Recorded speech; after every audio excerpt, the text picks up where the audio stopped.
All right. Well, the button is pushed, and so we're 4 minutes early. So like last week we were a few minutes early, and then everything went to hell because I was streaming to the wrong thing. So this would be a good time to check that I am streaming to the correct destination and that everything's going good. We're not gonna get the spinny ball. Is it going to It's be called the right thing. It's called, well, it was called the right thing for the start of the stream last week, but then we like switched games halfway, so that messed it up. We were supposed to finish off Avatar super fast, and then we wound up spending almost an hour just trying to get the stream actually like running. And I'm going to respond to a text real quick here. Okay. That is the response text. I'm saying okay. Okay. How's everybody doing? We were just talking before we started up about how it's kind of chilly here in Calgary. It's nice, but there's just a bit of an edge, so it's good. It's jacket weather. And there you go. You can hear. I don't know if that picked it up, but right before we hit go, I was like, I don't know if Amy should stay down here. She's getting a little. I feel like she's waking up, like she was having a nap, and now she's waking up and she's gonna be going haywire. And I just heard her run from one end of the house to the other. So, yeah. I don't regret exiling her to the rest of the house. Like, sometimes I feel bad when I kick her out because it's like, oh, get out of here. And it's like, am I being too mean to her? And it's like, she has literally the rest of the house to play around in. All of her toys are there. Yeah, Like you're kicking her. You're kicking her out of. It's like grounding someone, but they're grounded to the house and can't go in their room. Yeah. That's pretty much it. So she's emotionally self-sufficient. She's not a dog. She doesn't. I mean, I guess she gets a bit of separation anxiety, but like she doesn't lose her mind. She's not gonna be like a puppy that's gonna like freak out and start trying to like dig its way through the floor. She's gonna be like, she's gonna sit at the door and be like, meow, meow, meow. Why are you not playing with me? And like 3 minutes later, she's gonna, fine. Where's my mouse? Where's my mousy toy? I'm gonna go throw that for a while, and then I'm gonna bat around a toilet paper tube, and then I'm going to Does she steal sleep your on socks? top of the couch. Sorry? Does she steal your socks? Not my socks. No. Like, in fact, she will play with them if we like wave them at her. So that can be a good thing to like if you need to get her away from something that you don't want her playing with. You It'll just be like, dangle quick, anything. just grab a nearby sock and just like wave it, and she'll be like, oh, there's a thing that's flying around. Let's go attack that. But then the moment you like throw it, and she goes over and looks at it, and it's just like, whatever. There's no foot in this sock. I don't care about it now. She will attack feet. She will attack socked feet. She loves attacking socked feet, but socks in and of themselves, she could take or leave. Um, she grabs a lot of stuff, just a lot of various stuff. Something that she's particularly fond of grabbing at, and you can kind of see the damage like vaguely on camera. Is she loves swiping at the foam. The windscreen on my microphone here. She really likes grabbing at this thing. In fact, everything about my mic stand. So I've got this gooseneck mic arm that the mic is on, and she loves this thing because it's got, you know, little bits of Velcro holding the wire. And so she'll come and like try to and she'll stand like on top of my monitor back here and like reach out and be like trying to grab the Velcro and pull it towards her. Want to grab? Yeah, it's all of this stuff that she just absolutely loves to play because it's like, okay, it's foam, and she loves foam. So this was a thing that I found out, and this was actually good. So I've got a bunch of these pieces. This is called pluck foam. So I've got a bunch of like equipment cases that come with this cheap ass pluck foam inside, and so you like, it's all pre-cut in kind of a grid pattern, and you pluck out the parts that you don't want in order to create the shapes that you need. So I've just got a bunch of extra chunks of this stuff, from over the years, and she loves playing with that stuff. She loves foam. Here's another mic cover that I recently recovered from her, and this one. These are both for shotgun mics, and you can see she's been playing with these. So she loves foam because it sticks to her paw. So if she bats at it, it'll like it'll get stuck to her claws, and so she'll Then pull she's her gotta claw. shake it off. Yep. Yeah, so she'll pull her paw back and like have to shake it to get the foam off, and so let's pop out chat and move that a little bit closer to my field of vision. Yeah, so that's she loves stealing all of my foam stuff, my foam things I need to keep an eye on. Otherwise, it seems to be mostly just it's not even things that she wants to play with, it's just things that she's momentarily interested in. So like my desk as a whole, there's things on it that she just wants to like grab at and just like knock off the desk and then ignore. So I find every now and then I find she's managed to get onto my desk while I wasn't paying attention, and like she's just pulled stuff out behind my monitors, like from behind my monitors, and then like pushed them off the back of the desk, the gap between the desk and the wall, and so that's annoying. Also, there are some things that she has been fixated on. Like I've got like there's a bunch of little like Kinder toys and whatnot that she's like, oh, I want that. I guess because they look like tiny rodents. I guess so that She just wants would it make because she wants sense. to knock it off, and then she's bored. For the most part, like there are a couple things, like so there's a few things that she'll grab and like actually like take off with, but yeah, for the most part, it seems to be she just kind of wants to like knock them around and like watch them fall. She So just wants to watch the desk burn. yeah, yeah. Tigger X, that's a good question. What did you think of the post credits feature, the Gymquisition today? I don't know because I didn't see it. Hmm. I haven't watched this week's Gymquisition yet. I spent the day. Wait, what did I spend the day doing?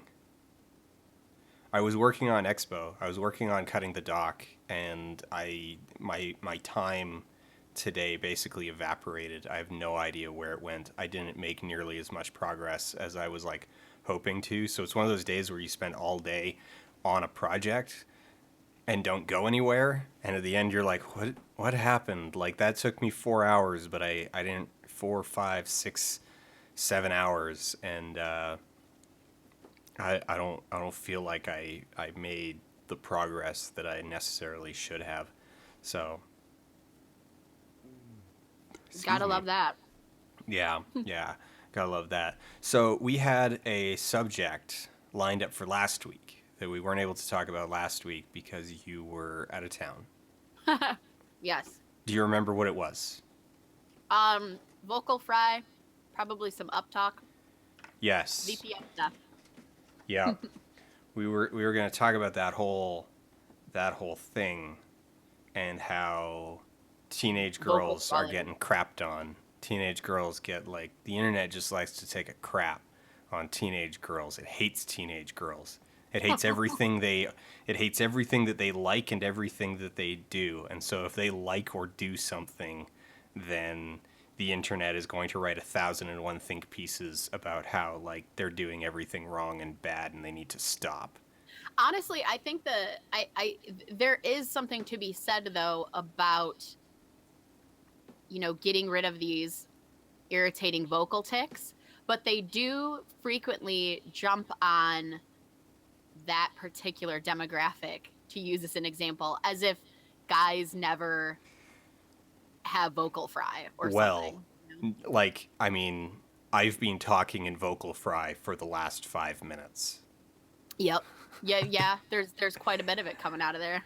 So, like, I do it a lot on stream because it's actually it's at the start of the stream, I like it because it does sound more relaxed and, you know, toneful, uh, and a little bit more authoritative. Whereas, like, so this is the funny thing is I was actually looking at a bunch of things, and a lot of the guys who I was finding on YouTube who were like complaining about this, or even if they weren't directly complaining about it because they didn't have the vocabulary, like they weren't like, oh, vocal fry is the thing that I hate. Because they don't know the phrase vocal fry, they're just making fun of teenage girls and like the way that they talk. So usually, like a Right. bunch of them were like, it's like anti-feminist vloggers who were just like mocking the speech patterns of like other vloggers, and by like mimicking it and just whatever.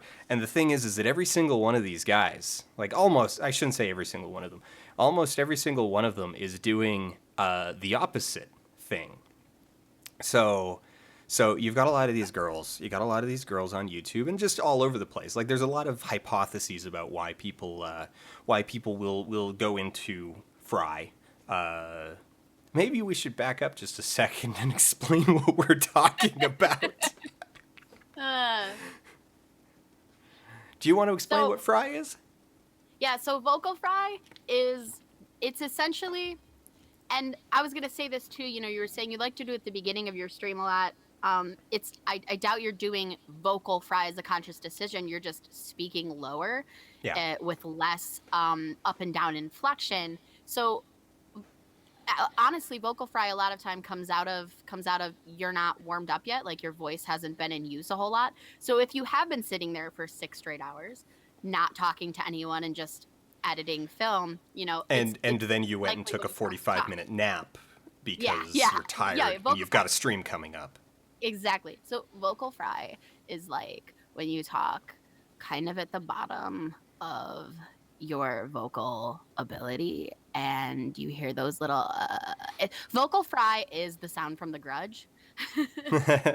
So the It's human the voice has 4 registers. yeah. So the human voice has 4 registers. There's fry. There's oh dang it! How did I just forget the normal register? Nominative? No, it's oh crap! It was on the tip of my tongue and then I forgot it. Well, I mean, let's just go more into just what vocal fry is in general. Modal. Okay, so there's fry, modal, falsetto, and whistle. And now whistle is actually like super super wicked high. Like that's Mariah Carey's high Yeah. notes. We call those whistle tones. They're basically imagine if when you whistle, you're okay, you kind of tighten your lips and the air makes the high pitched sound coming out of your lips.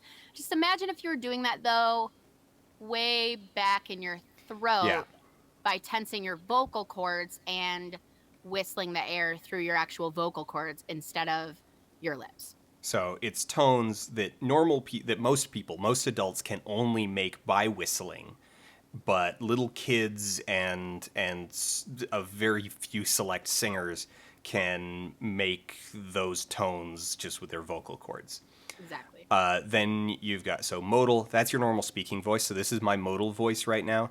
This is my fry, and so this is the top end of my fry. This is my relaxed fry. I can make it go deeper if I like really try, but well, the other thing about fry though is that it's not necessarily just like a range or a register. Vocal fry is actually like also a technique. Yeah. Like it's an actual action that your vocal cords are taking. It's not necessarily. It's not just a pitch. It's low. Yeah. It's a change. It's a change in the way that your voice box is operating. So falsetto likewise isn't just high.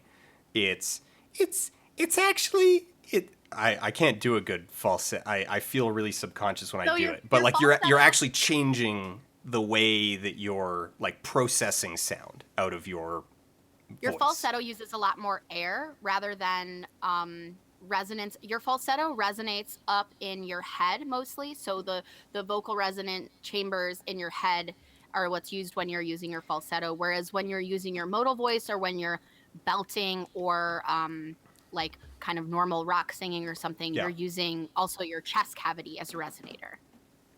So the Prince is like the number, like just go listen, Prince sings in a falsetto. I think we know what falsetto is, but so the thing that these YouTubers are so often doing, and this is a thing that I've already actually made fun of before, is so they're making fun of these teenage girls and the way that they talk. The fact that you got a lot of these teenage girls who are talking on camera and they're talking like this, and it's like, oh, well, okay, so we've got this thing and we're going to be talking about it today. And these guys, they're doing the D-Stacks thing. Hey YouTube, what's up? It's your boy D-Stacks here. I'm gonna pitch up my voice for a second just to make myself sound more excited and accessible. Make myself sound a little bit less threatening and more, more just high pitched, a little bit more childish, and that's gonna open you up to me, and it's gonna make it's gonna make my content sound more dynamic and more excited, and I'm just gonna do that instinctively. And I'm not going to think about it. Just like these girls are talking, well, they're talking like this because it's just become an instinctive thing about the way that the dialect, like they're not consciously doing it, and these YouTubers also aren't consciously pitching their voice up, but they are pitching their voice up. Yeah, and the funny thing is, so you're talking about your modal voice, your normal speaking voice. Most people, generally, in their day-to-day life, resonate their normal speaking voice at a lower pitch than what's actually their center pitch of their voice. Yeah. So most people are already kind of lazily speaking lower than what their most resonant tone is. And so that's an interesting experiment there's probably YouTube videos on how to find it. So anybody who's like bored and really interested in this stuff, you can kind of go find some videos, I'm sure, on how to find your actual center pitch and realize how much lower you always speak than that normal most resonant pitch for you in particular. And so these girls that are doing, vocal fry, or anyone who's doing vocal fry, is just being like kind of double lazy, or they're just being like super relaxed about, like, they're not putting a lot of effort or a lot of air. So part of the reason that vocal fry happens is because you're either using too little air or too much air to keep your vocal cords consistently resonating, so they kind of like touch, they touch a little bit in between sounds, and you get that little that's where that yeah, exactly, that's where that sound comes from. It makes it sound scratchy and gravelly. That's why it's most common when you're like, hey, I just woke up, I'm not ready to deal with this yet. And so there's a lot of speculation about, like, okay, well, why are teenage girls doing this? Why are women, actually, because it's not just teenagers, it's also like, why are women talking like this more and more? And it's like, well, power, like they're lowering their voices to make them sound more intimidating. Also, to make themselves sound less, like, in a way, less aggressive, but we actually mean less bitchy. Well, also, though, they're sounding less feminine. So yes. there's been really cool studies done on, and actually, I haven't watched it yet, but I know that there's a documentary, like, Do I Sound Gay? Or Does My Voice Sound Gay? Or something like that. There's studies done into the range of notes, of pitches that different demographics speak in. And women and gay men use the broadest range of pitches when speaking in day-to-day, everyday life. So when we get excited, we go higher than your normal, cisgendered straight dude would. And, when we're trying to be quiet, we'll, like, take it down. So exactly. So what they're doing, though, necessarily by trying to maintain this lower, like, really tight sort of range of pitch, is unconsciously they're making themselves speak in a more masculine fashion. Yeah. So, yeah, I think that's a good. How's that for a warm up subject? All right. No, that's a good warm up. So also, it was a good way to warm up my voice by talking about there you voice. go. You're out of the vocal fry. So, I am moving a little bit more into my normal speaking tone. I can feel my sinuses, like I think they're getting a little bit clogged by something. So and Well, whenever you I'm on just stream, need to find the resonant pitch yeah. that is right in your nasal cavities, and then just kind of hum in there for a while. It'll vibrate all that shit out. Yeah, it's one of those. I do need to actually start doing like Do. exercises. I need to start doing like warm up exercises before I actually start, because this always happens where I'll like do the little warm up talking, and after about 5-10 minutes of actually like talking, I'm like, oh man, my sinuses just feel like I just want to turn around and just be like, and just clear everything out. And I'm like, oh, that's gonna be so gross, and I don't want to be sitting here on stream like sniffing and whatnot. But But it's Bootlescoot time. Everybody on the Bootlescoot. So the etymology of Bootlescoot.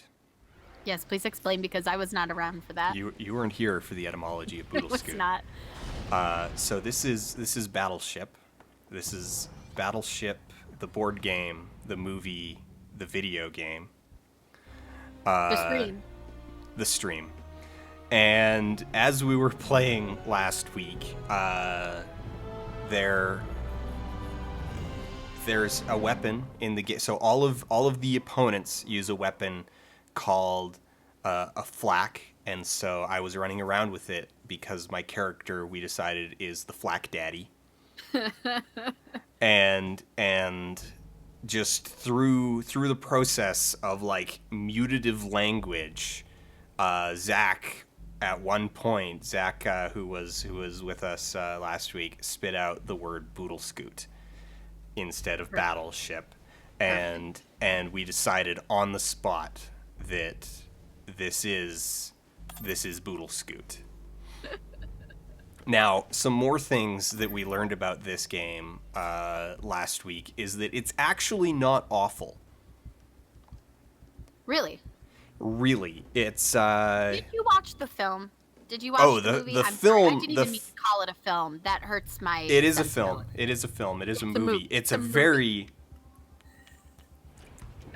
It's not a particularly great movie, but it's great trash actually. Like, it is a very watchable bad movie. I meant to watch it before we did this, but I feel like part of the fun so far of me coming around to do these with you is that I generally have no idea what I'm getting myself into. Wait, the Missouri. Just a sec. The Missouri is surrounded. I already did this mission. Is this a different mission? Is it making me redo?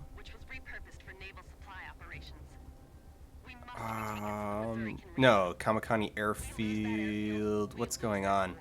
What's going on? I think I need to turn my audio on so that I can actually tell what's happening. But Oh no.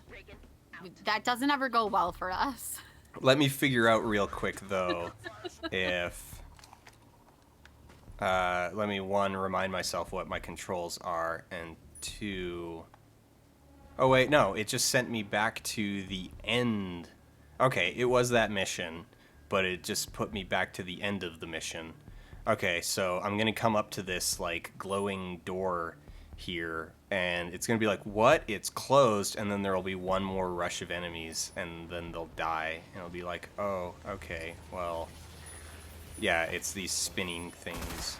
Okay, so Oh no, getting my ass blown up. Do you play Battleship? Like, do you fire into the grid, or is it all an FPS, or is it back and Well, forth? sorry, like sort of. It is back and forth in a, and here I'll show that real quick. So there's two layers to the game. First is the FPS layer, and second is the strategy layer. So Okay. in the strategy layer, like, this is at the end of the mission, so everything's kind of won already. But here's my ships, and so I can move my ships around the grid. And by holding certain spaces, so these three spaces are like command spaces, and so by holding these, I get special abilities back in the FPS layer, which are these ones down in the lower left. So those three abilities I have because I'm controlling those command points. And now, if the enemy controls the command points, then what ends up happening is they end up bombing you with pegs. They end up pegging you like all night long. My God, I love it when you're just trying to hold a point and someone comes along and just pegs you. Yeah, Surprise pegging. just surprise pegging. I mean, what other kind of pegging is there, really? Yeah, can you really ever prep for a pegging? I feel like it's just a surprise pegging. And I think you could prep. You You could see that it's coming. You could prepare. You could ready yourself for the pegging. Yeah. The incoming pegging. Yeah. All right. Moving on before we get deleted from YouTube. YouTube doesn't understand. YouTube can't crack this code. YouTube isn't hip enough to know. So it says tactical pegging, which I tactical so pegging. here for that aesthetic right now. Tactical pegging. It's camo. It's got camo pattern. Or no, it's black. It's carbon fiber. It's got black night tactical vision mat. Night vision. Oh yeah. All right, I'm gonna turn the TV on so I have audio. So, because I remember this game doesn't have subtitles, I can't tell what.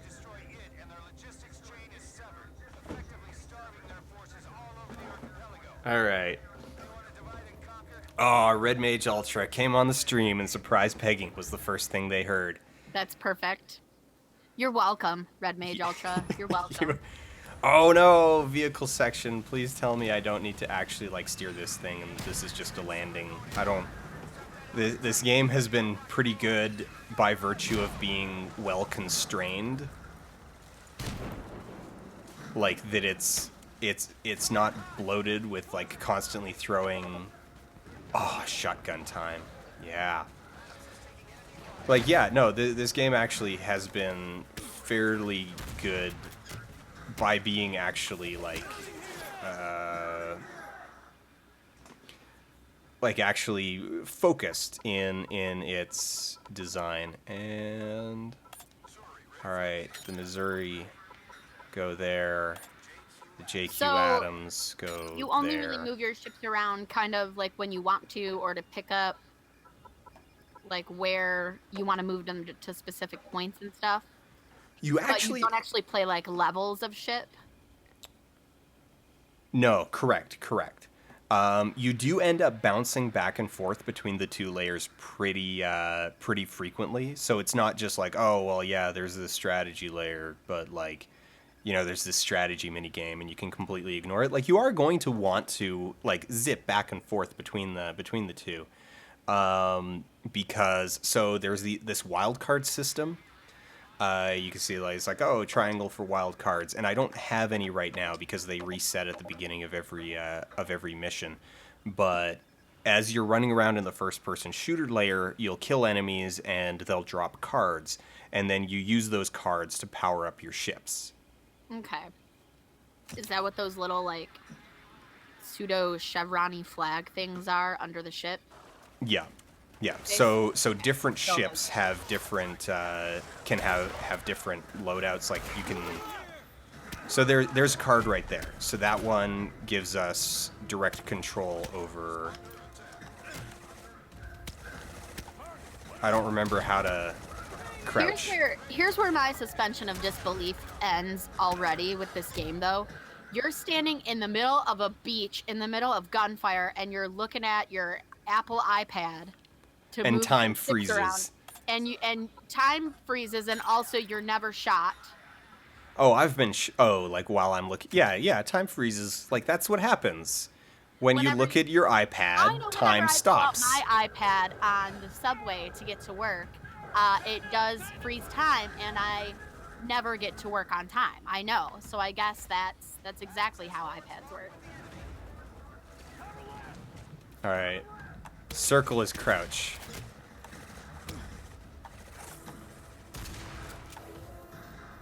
Is this one of the games where you can pull the camera back and see you? No, it's no first person it's only. Strictly FPS. Okay. So we've got 2 cards, and actually, So this is one of the cards that you get as ship control, and this is one that I actually end up using a bunch because... Alright, so we've got the Missouri, so I'm going to wild card ship control because it gives you, like, this wicked crazy boost to damage when you do it, so you can just go into this mode. So basically the ship control card is a erase one naval enemy card. What? Yeah, because it's like you do so much damage in that mode, and you can fire so much faster than the ships normally will. That like so that ship had full health, and the Missouri's been shooting it since the beginning of the mission, and now it's dead after like Now a few you murdered. seconds. Great. Yeah, That's so cool. like I could retarget the JQ Adams. In fact, I actually am going to do this because right now the JQ Adams is getting beat up by 3 ships. So I'm going to retarget it onto this one that's got full health, use my other ship control card, and just blow that up. So let's talk about some nerdy like game design stuff then. So, you know, in any game, there's the actual game function. So this card removes a ship, right? Yeah. And then there's also the kind of in-game story function of like what that card actually entails. So like, what is that card actually doing, or is there only the game mechanic level? Like, is it In the this card case, gives your I think ship a they're special really... missile one time and it shoots the other ship? What is the in-game mechanic of the surface level? So the narrative of the card, like of these, like of, is that you as the commander on the beach with your magical iPad, with your tech magic iPad, are like logging into the ship and taking manual control of it, and you from your iPad are able to like more efficiently just use the ship in every way, shape, and form Than than the entire crew of people who are actually like on the ship. I guess. Like, and I hit the wrong button. I don't like, but yeah, like, cause that's the implication of that, is that it's like, oh well, you know, what's the card? The card is ship control. It grants weapons control of the ship for 20 seconds with a 200% increase to attack damage. And it's like, all right, sure. So, oh, that was a perfect time to whip up your magical time freezing iPad because that guy was about to hit you. So, or was that guy on your side? I don't know what people look like yet. But then we get these other ones that like improve armor and radar, and like there's one that actually like repairs damage to the hull like instantaneously. So like I think the narrative underpinning the mechanic is very much in the realm of screw it, it's a game, like what do you care? Is it fun? Yeah, it's fun, so like shut up. I don't know. See, that's something that always really interests me. It's fun Like to talk that about. level of I like to. So it's the same thing. So all right, I'm about to show my huge nerd colors here. So I play a lot of D&D. Nerd. Okay. And in particular, it's really obvious in sort of tabletop RPGs where you have this set of rules, but you know you kind of just decide when and how to use them as a group. You know. More so than like the computer being the arbiter of everything, which it has a specific set of rules and you cannot mess with them, right?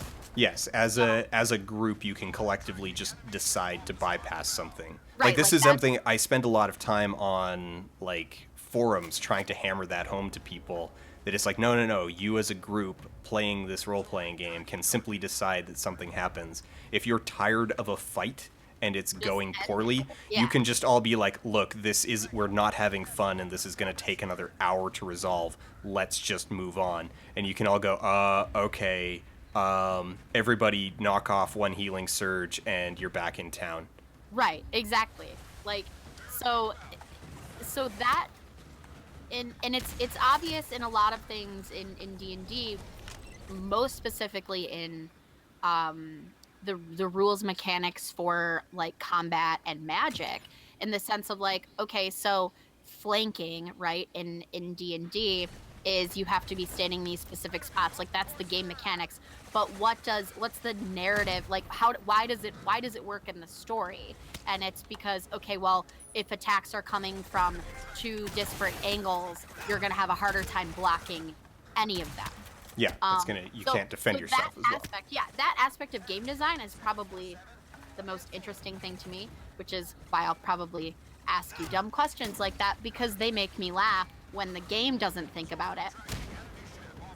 And I think a lot of times games that are really obviously bad, like they're just bad, or they don't work in a way that seems intuitive, are because the designers didn't think of the narrative in-game rules system for why these things work, that they just wanted to throw in because it's a cool mechanic. Yeah. And they didn't do a good enough job of integrating them into the world.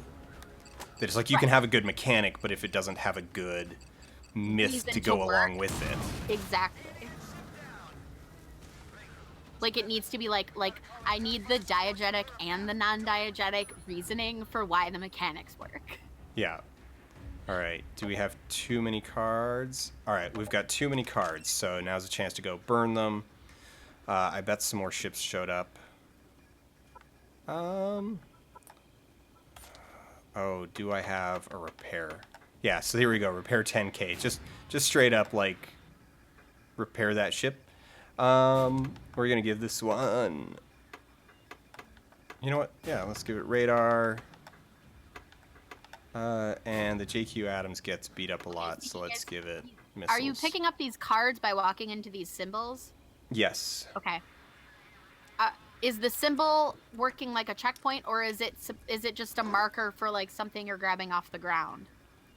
You just like walk up to the symbol and it's a thing. They're an ephemeral non-entity. Okay. Like the symbol is all that exists. It's not like it's not marking like, oh well, they dropped a piece of alien technology on the ground and these holograms are marking their location. See, it's now just that like, would be a great narrative explanation for why you suddenly get a boost to your stuff when you use the alien tech to hack your ship. It would be, like, in retrospect, yeah. All right, so we're going to send the JQ Adams over to this control point, which is probably going to be bad. Like, I've only got 2 ships on this one at the moment, and so that might have left it to get surrounded. We will find out, though.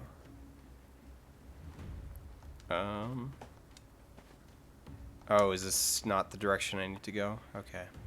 Oh, I need to go this way. Destroy. You know, I am going to switch to the Craw. Crawdaddy's back, everybody. Crawdaddy is back. Yes. I feel like, you know how we were talking about naming your fan base? Like giving them a collective identity? Yeah, yeah. I feel like yours should just, from now on, just everyone is a Crawdaddy. Oh, man. And it's such a deep, convoluted joke amongst the people that were here for these few streams that it's really like ingrained in the narrative of the Folding Ideas channel. Like super. All right. Press and hold R1. All right, we're gonna get. Oh, I am way too close to the blast zone for the Missouri. Let's back up from that. Those are the 32-inch guns. Yeah. Those guns, honestly, 3 shells from the Missouri's main cannons would pretty much erase this beach. Like, it wouldn't just knock down some rocks. It would be like, oh, now we have a pool of water instead of, oh, that was too much. Oh no, spinny wheels of doom. Oh no, look out for those. But we've also got the JQ Adams small guns available as well. And we'll use those here. All right. there. I'm seeing some good suggestions that because you are the Craw Daddy, then your fans would actually be the Craw Children or Children of the Craw. Ooh.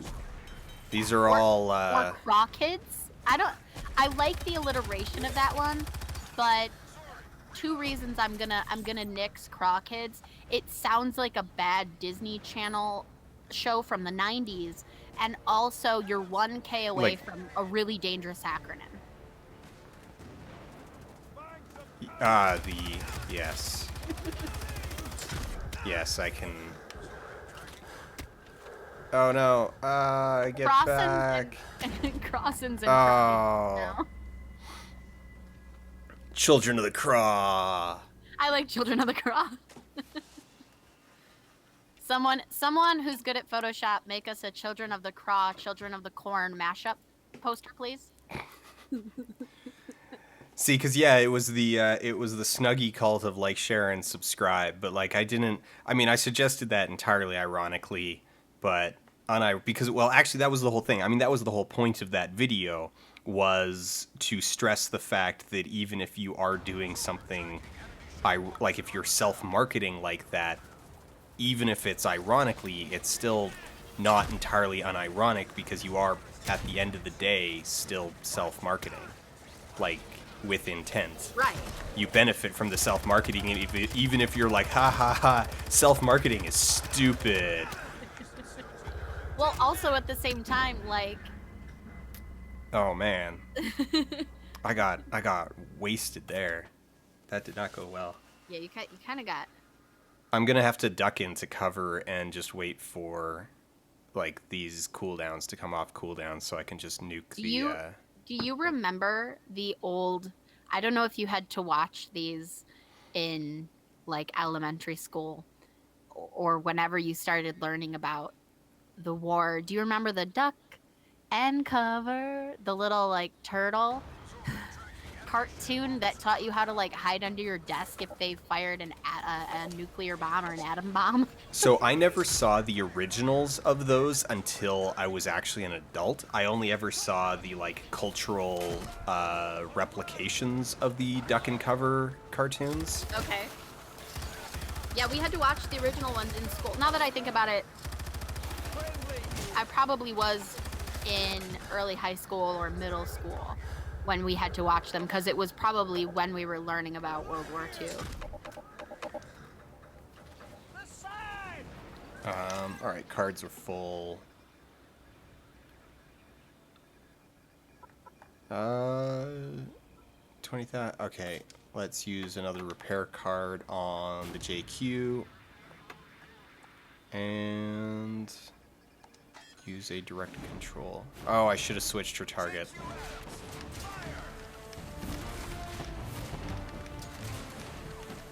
I just wasted a control card on a half-dead ship. Oh well. Oh, what a waste. What a waste. Was it an armor one at least? No, it was one of the... Well, was it an armored target? No, like, was the card to increase its armor? No, it was just one of the direct control ones.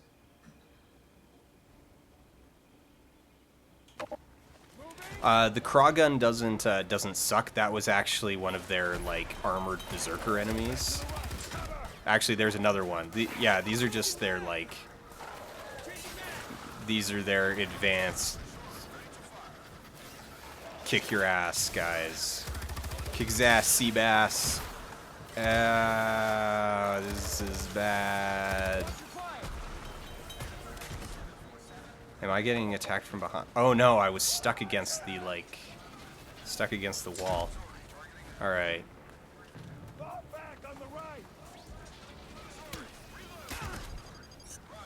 What just happened?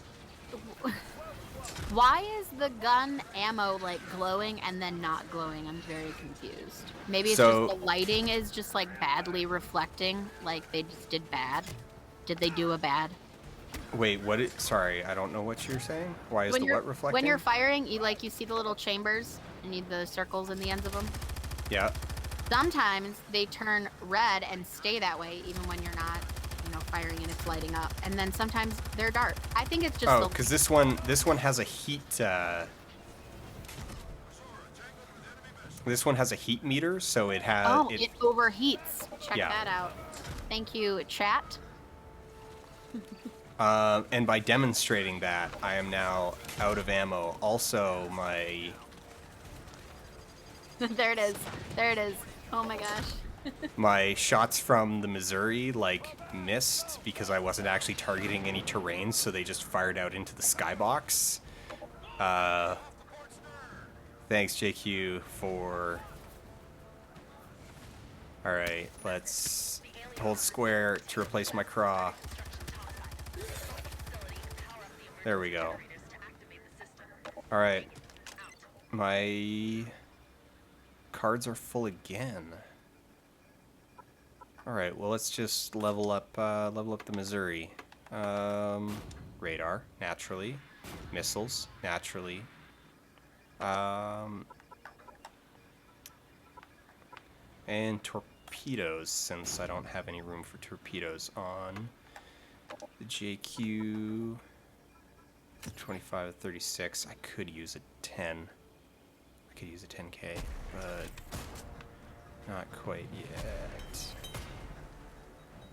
Alright. Get this stuff. Re-enable backup generator. Woo! Defend the generator from attack. Alright. Oh no.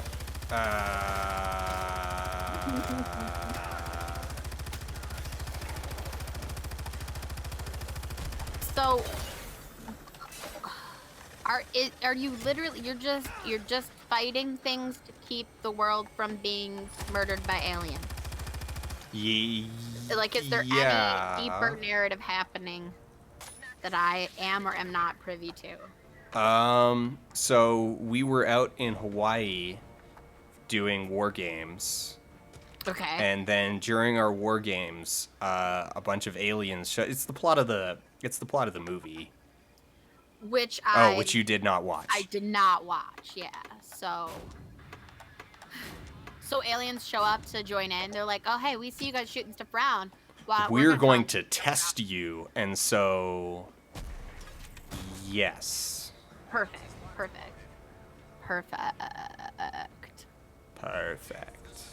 There's some vocal fry for you guys. I'm just gonna talk like way down here the whole time.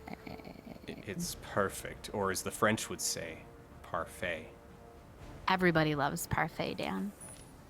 That's because parfait is parfait. Parfait.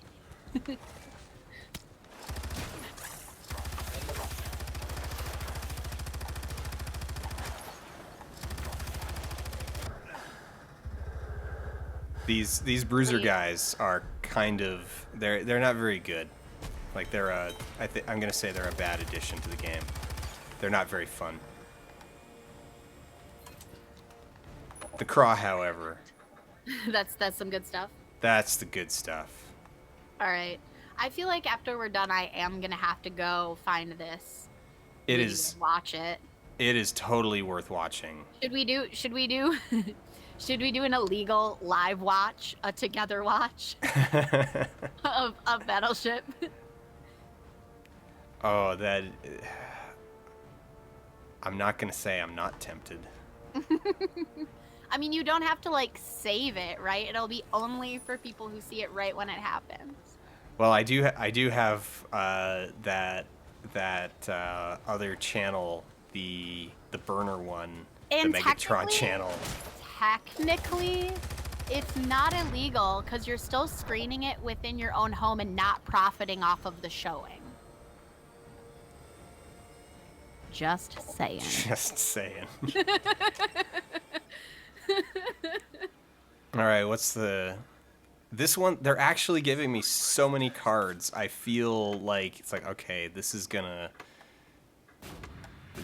go bonkers soon.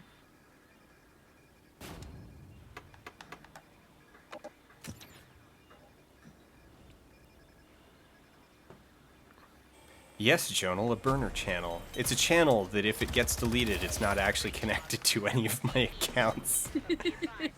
The burner channel. There's a field of unexploded ordnance located directly between the staging area and your position. Proceed with caution. What did she say? Something about unexploded ordnance? Navigate the minefield. All right. None of us can. That's a lie. I can't hear it. I don't know if your followers here can hear you or you the game.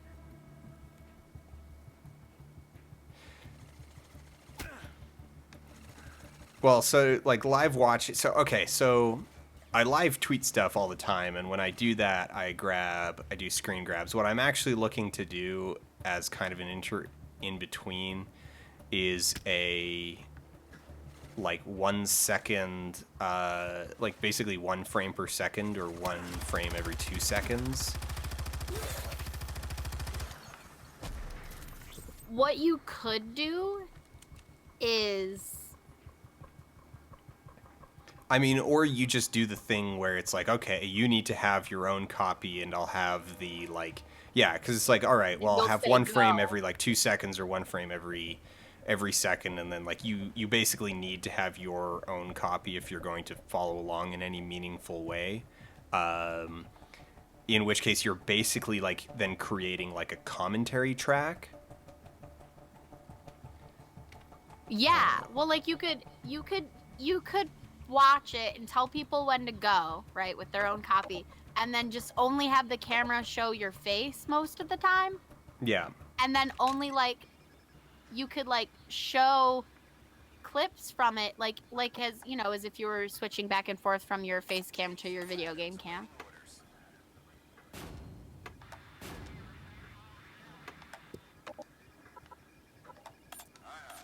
What is that one? Is that fix the ship? Like, make it stop dying?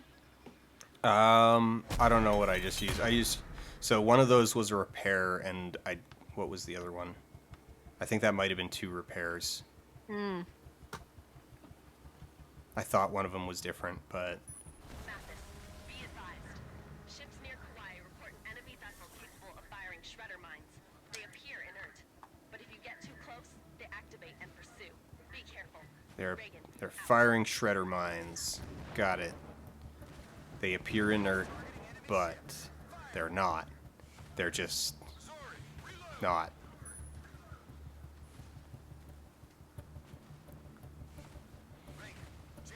Oh man. They're just giving me so many cards here. Look, there's more on the other side of that fence that I'll eventually get around to.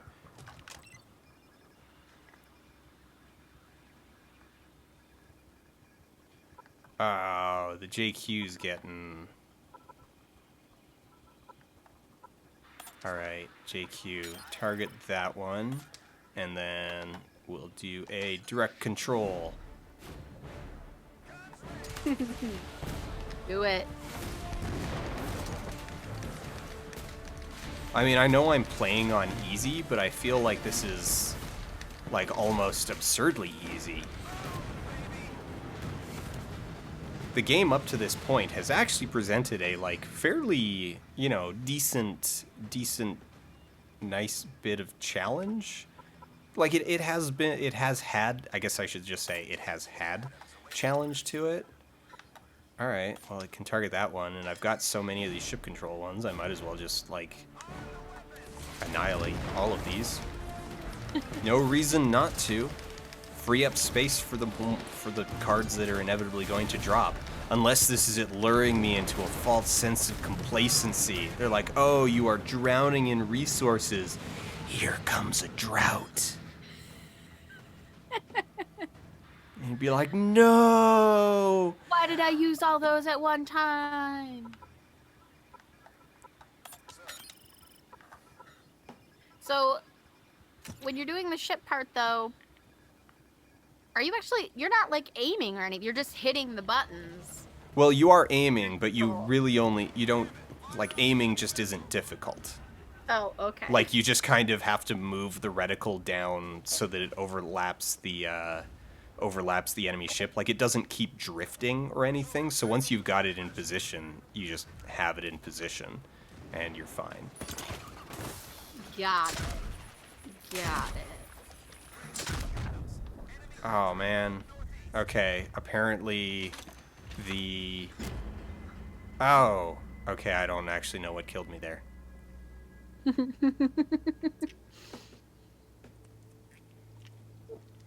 Look for cover when the tip of an alien ray gun glows. I suppose that was a hint as to what killed me. Well, I'm glad that the game gives you hints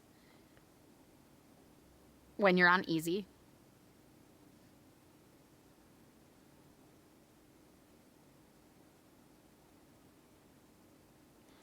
So, is there any strategy to the ship battle other than spam direct control?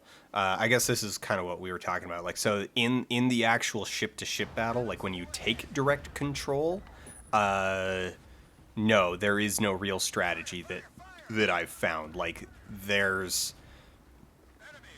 no consequence for using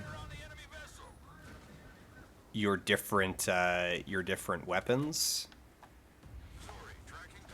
And I'm trying to remember how to zoom in with this thing.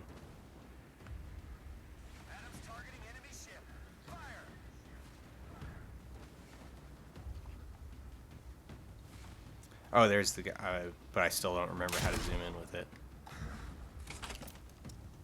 That's a grenade. Was it triangle? No, triangle is switch weapon. Let's Something crouch. Circle is crouch. Okay. I remember that because I figured that out earlier. Square is reload. Oh right, it's iron sights. It's R1.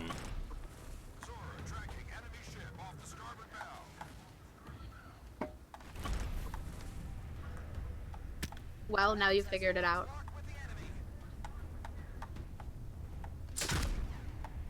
Oh, you asshole.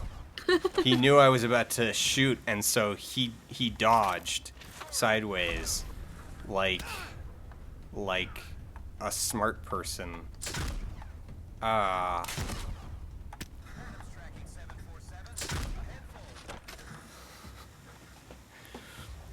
They actually... You know what? Screw it. I don't need to play your game. I don't need to abide by your rules. I don't need to have a sniper fight with you. Yeah. Eat 32 millimeter, eat 32-inch guns, sucker. Screw your railgun. Crawdaddy don't need no railgun.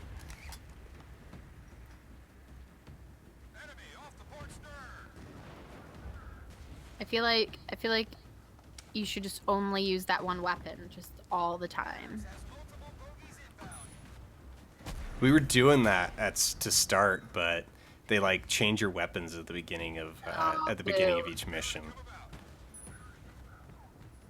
No, I am not used to aiming with the gamepad. Also, it's just a little, I mean, it is a little touchy. I'm not used to it, and it is a little touchy. Like its sort of minimum speed is a bit more than I would like it to be.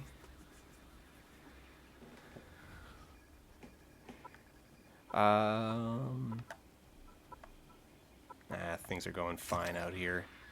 They don't need my help.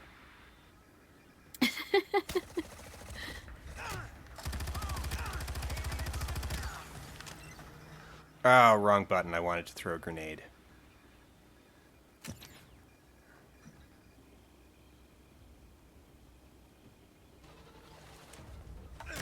Yeah, connection terminating.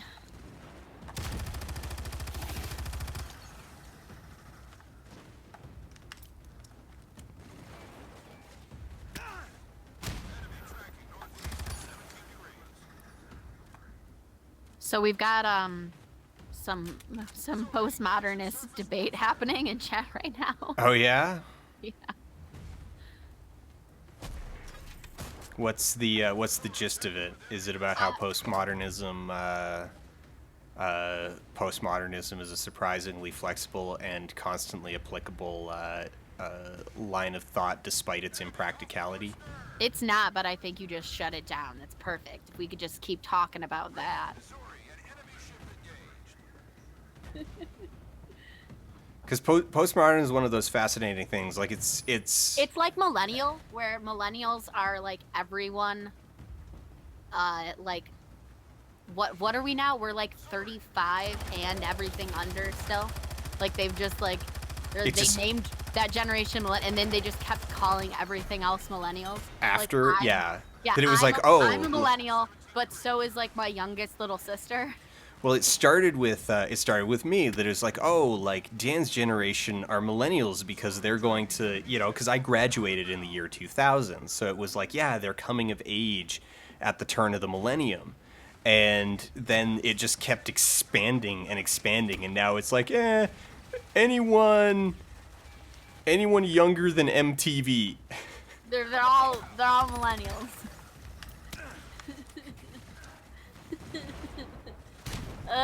I think that's part of the there's been, oh god, I'm sure there's like a bajillion think pieces. I know I've seen at least a couple medium headlines of people talking about like, guys, the reason we're so pissed off that you keep calling us millennials is because you're calling like this huge swath of people millennials and failing to think that like not teenagers right now are millennials, but also like people in their 30s.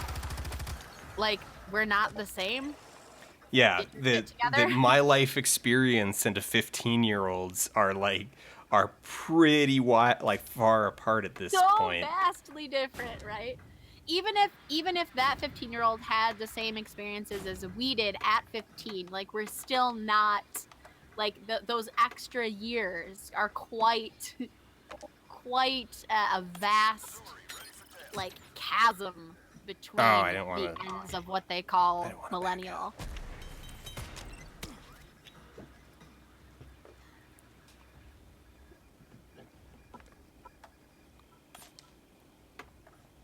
Or wait, is it targeted? Yeah. All right.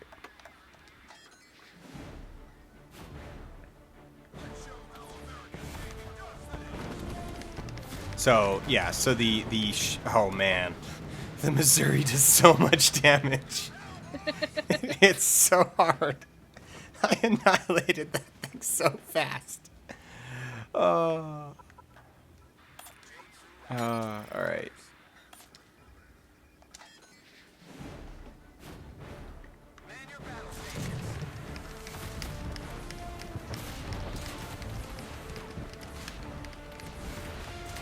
But yeah, you can see that like the reticle doesn't really drift all that much, so it's like, all right, get it on target and then just like move it a spam little your and buttons. then just like spam the buttons. Yeah, and you've got your 3 types of attacks, but they're not on mutually exclusive timers or anything.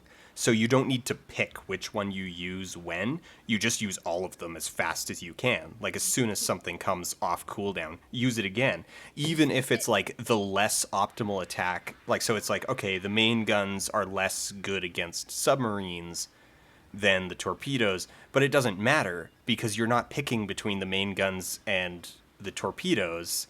So hitting it increases your damage output regardless. It's always the right answer to just have every gun firing constantly. So yeah, it's kind of funny. The lack of strat, like, so that card, the like take control card, really just is destroy one. Like it might as well be a destroy one opponent card. Right. What well, I would be interested to see like what the difference. Can you like save point and then start on hard or like whatever the hard is? Like I want to know what even possibly is. Is it just is it harder to aim, or is it like you get less ammo or less power ups? Like is it just they take resources away? Is that what makes it harder? I would assume. I would assume you take more damage, and you do less damage. And then I would assume it's just damage modifiers. Like even in I mean, now that would dramatically impact the strategy layer because you would be at risk of losing ships a lot more, and you would need to actually like move your ships around more. And there's a sniper and I can't figure out where he's at, so I'm just gonna wait for my health to come back and then I'm going to find him, and I'm going to bomb him with the USS Missouri. Oh, there he is.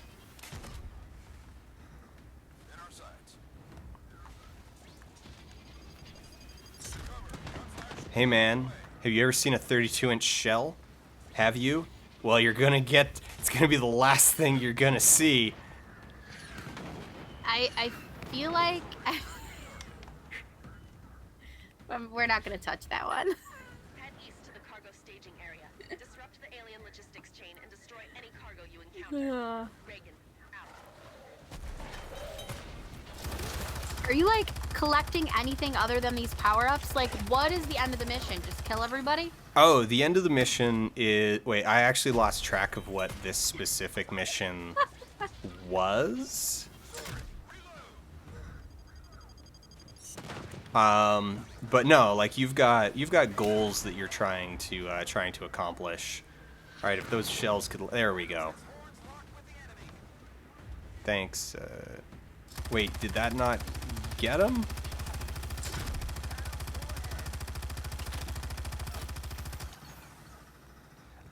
So these cards are like the main thing that you're picking up. The other thing are collectibles. Like I mean, you're just running through the level, accomplishing various, you know, immediate goals. Okay. Oh yeah, let's add salvage to that one. It's the only one that's got space for it. Increase its torpedoes, and sure, let's repair 10K.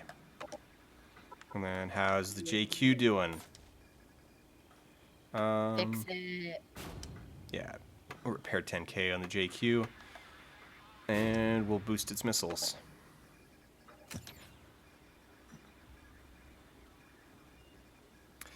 Yeah, I think I landed it a little short. I agree. It must have gone a little short. It's hard to, I mean, it's hard to aim those on flat ground, and they actually only lock on, like they don't, you can't lock them onto a target. You have to target it at the ground. So if you're kind of looking up at something and you can't see the ground that it's standing on, it's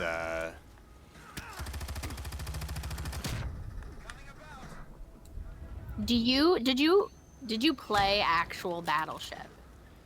like As the a board kid? game? Yes. Yeah. Were you too old? Okay, let's I mean, just You are couldn't you have been too too old? No, the I- game there- came out in the shut your face. That's not where I was going. 50s. Shut up. That's not what I was gonna say. Were you too old to play the new one that was all electronic? Oh no, I was the like target market when Electronic Battleship came out. I remember those commercials. I'm gonna die here. But I never played it because it was too expensive. It was like $80 back in the 80s. Oh yeah, the like electronic. Put 20 batteries in it, and then it tells you automatically if you succeeded or not. Yeah. That was the first time we had like the actual like you sunk my battle that was in the commercial sunk my for battleship. the original one, but then like you got to hear it from the Yeah. game. The game would Like, tell we're you. saying it. Yeah. Does this game tell you though? See, that's what should be happening. I can't hear the sound of the game, so I don't know. But does it say it whenever you sink someone's battleship? No. Wow, I am so disappointed. Could they not? Well, the movie that? never used the line. Like, I was actually like really, really disappointed. I was looking forward to. I had written the scene in my head that like, Like how okay, you would the get it, aliens, and it would yeah, be- the aliens are gonna pop out, and it's gonna be like as sun setting, and like Liam Neeson is going to be on this life raft, like floating away. And it's gonna like close up of his eye, and you see like the fire burning and the reflection in his eye, and he's just like, "You bastards! You sunk my battleship." Perfect. As like a single tear rolls down his face, Just and I one, was like, only and one. I'm like, it's perfect. It's going to happen. It needs to happen, and then it didn't happen. The line doesn't even appear in the movie. Or like even if they were like someone was about to say it and they stopped and they're like, no. No. like, even if they gave you that shout out moment of like, we know it's cheesy, so we're not gonna do it, like, that would have been good. But I can't believe, like, what did they just like not license the ability to use the tagline? They only licensed the game. Like, what happened there? I want to know. I want to see the original script. I bet there was a scene in it and they cut it or something. I want to know what happened and who decided that that was okay, because they're wrong. If you're gonna make a movie that cheesy on purpose, like if you're gonna specifically be making a movie based off of a board game that arguably doesn't have a narrative, like it's literally just like two, like even Candyland would make some kind of a story. You gotta travel through all these weird places to get to the ice castle or the candy castle and save King Candy. Like, Just that's a sec. the story. I just want to point out how ridiculous it is that we just hit everything in this area with the 32-inch guns, but it failed to destroy my C4 managed to blow up that radio, but the 32-inch cannons from the USS Missouri, 3 hits from the USS Missouri were not enough to take out that radio. Not use that 20% increase from the alien tech that we've added this narrative into the game. I feel like we should write them a letter, be like, look, all you have to do is just add a few lines to explain what these floating icons are, and the game will be 90% better. All right, just waiting, and boom. There we go. Get it? All right, can I get up to that card?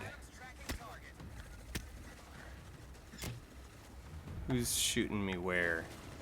This direction vaguely. Oh, there he is. Oh, there's a bunch of them.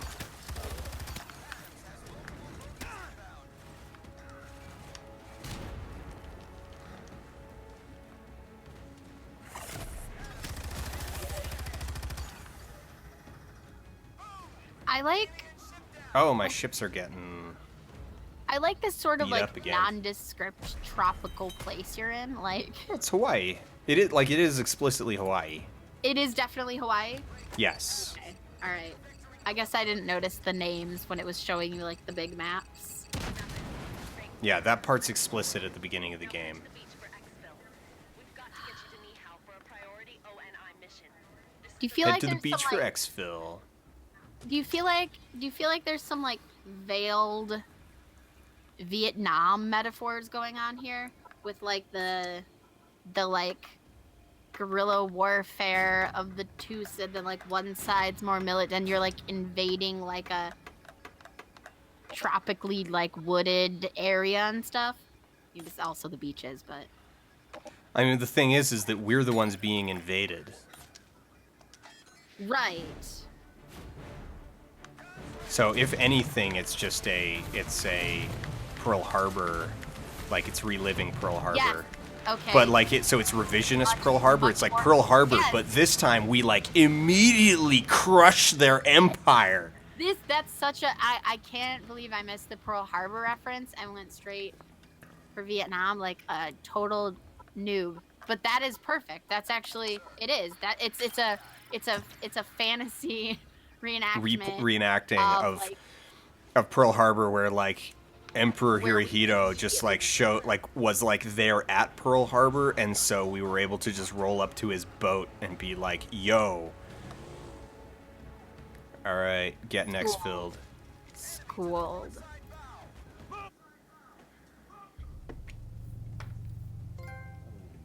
Dan, you're being asked if the taking control of the ships is satisfying in any way, or if it's just something that you're, kind of doing because you have to take out the other ship.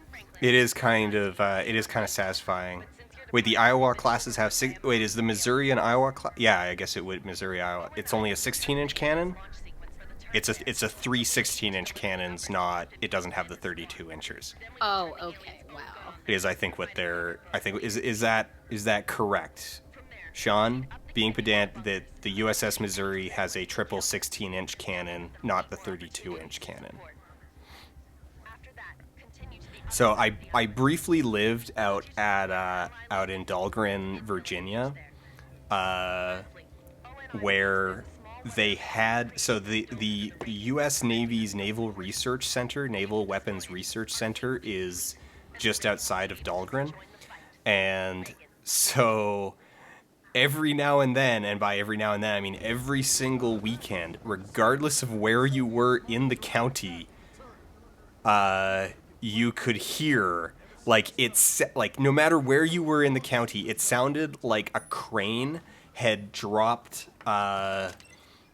like a shipping container just down the block from you. Like, it's like, okay, a block away there was some massive construction accident, like a giant shipping container just got dropped from like 30 feet up, and you're like, what the hell was that? And it's like, no, that's actually the 32-inch cannons on the other side of the Chesapeake firing off.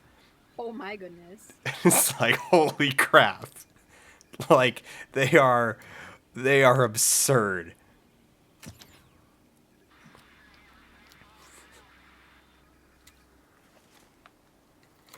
All right, we gotta follow this guy. Flank the alien, attack on the turret.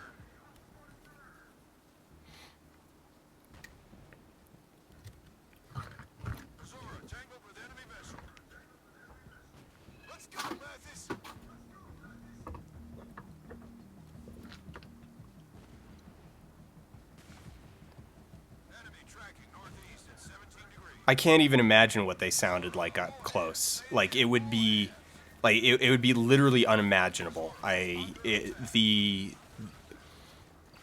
Your body would probably not be able to actually tolerate the decibels. Like, I'm fairly certain that standing, even, like, just even being outside on the deck when those things fire, is a health hazard just from the subsonic shock waves ripping through your body.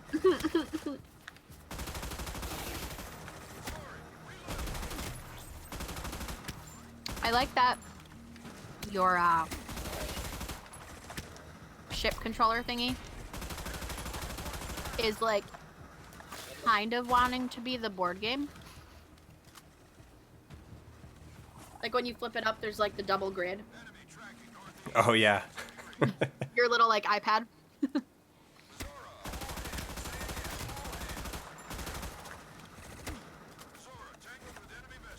Oh, sure. We'll just grenade that guy. That works. That isn't what I wanted, but it worked. I'm trying to remember what was. No, that's reload. Triangle is switch. What was L1 was iron sights. L1 was iron sights.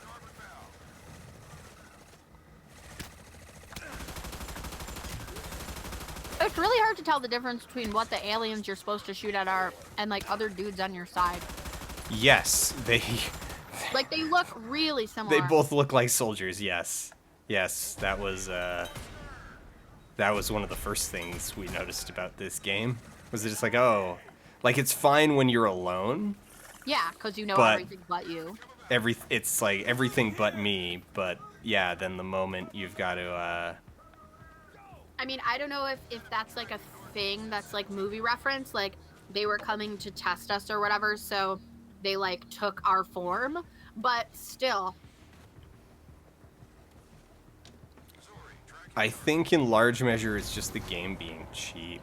Right, well, remember how we talked about narrative reasons and game reasons? Oh, what's the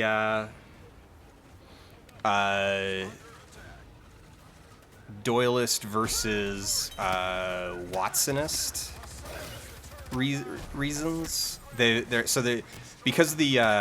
So a lot of people will use Doyle and Watson as a reference for this kind of in-universe versus out-of-universe understanding, because the Sherlock Holmes books are all narrated by Watson. So, like, Watson, the character in the books, is the author, air quote, of the stories. That in Right. theory, that by the logic of the books, Dr. Watson has sat down to write all of these out, and this is what you are reading, even though we know that Doyle was the one who actually, like, wrote them.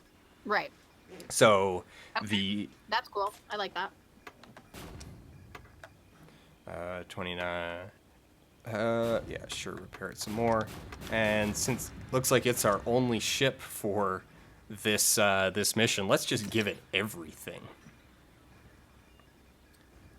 So there's so the discussion of the difference between Doyleist logic and Watsonian logic. That it's like, okay, what's the reason that something happens in the story? Is it because, something can be explained as like, oh, well, that's the way, that's Doyle writing Watson into it, or does something happen purely because Doyle needs it to happen in order to facilitate his plot? Right, okay. Also, you can then read stories from either a Doyleist or a Watsonian. You can read justifications from either a Doyleist or a Watsonian level of thinking. So it's basically just it's really just another way of saying diegetic versus extra diegetic. Like if we're talking about the explanations for why something is some way. So it's like, why are there so many hookers in video games? And it's like the Watsonian reading is, well, because video games tend to center around seedy places and a lot of games are about crime and stuff like that. And so it makes sense that, strip clubs are going to show up. It makes sense, whereas the Doyleist reading is, well, it's because the people who actually make the video games think strip clubs are cool and are a place that they want their video games to take place in, so they make strip clubs. It's a place wherein titties will be justified. It's the isn't there some sort of, I feel like you've talked about this before, like the whole like the Smurfette thing, where it's like the in-story reason she's the only one is because Gargamel created an infiltrator. Right. But then like the regular story reason is because, well, they just needed like they one needed chick a girl. Character because they didn't care. Yeah, okay.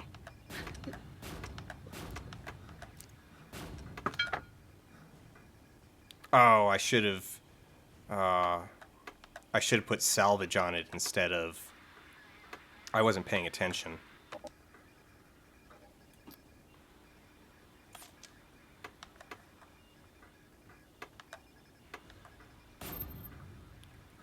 Cancel. Oh. Though actually, I can discard... So we got a radar. question from chat wondering what you think the most underutilized real-world locale is in video games that you'd like more video games to take place in. Real-world locale, like, are you? Do they mean just to kind of flesh out the idea? Are you talking like generic in the sense that like, oh, well, I think more video games should bother going to grocery stores, or like geographic? I think they meant geographic because it seemed to come pretty soon on the tail of us talking about like this is Hawaii. But sure, like let's hear both. Do you think more video games should take place in grocery stores?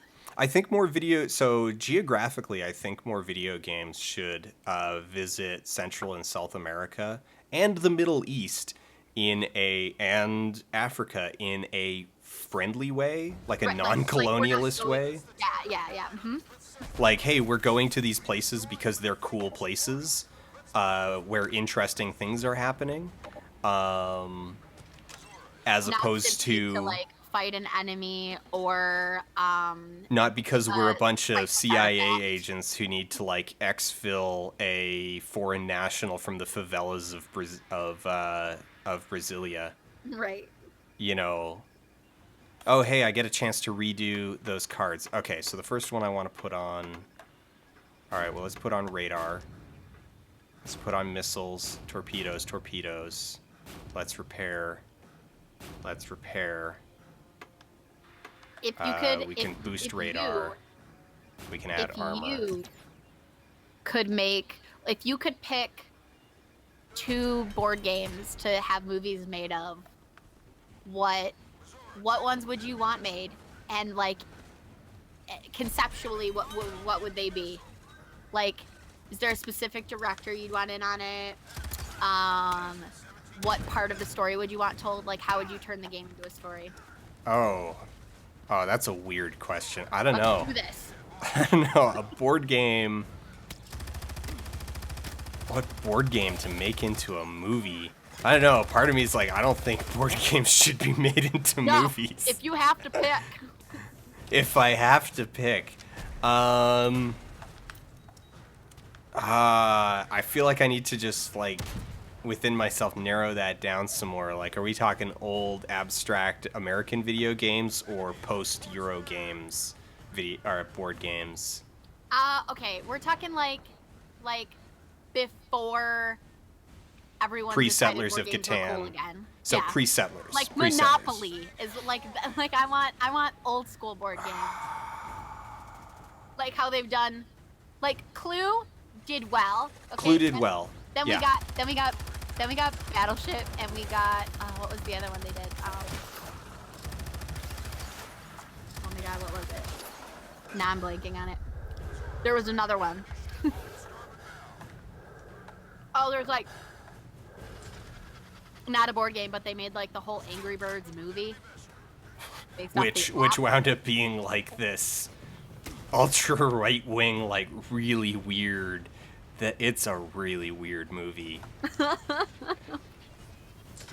Okay, so old school board games. It's super duper racist. We'll come back to Angry Birds. Old school board games turned into movies. Old school board games turned into movies.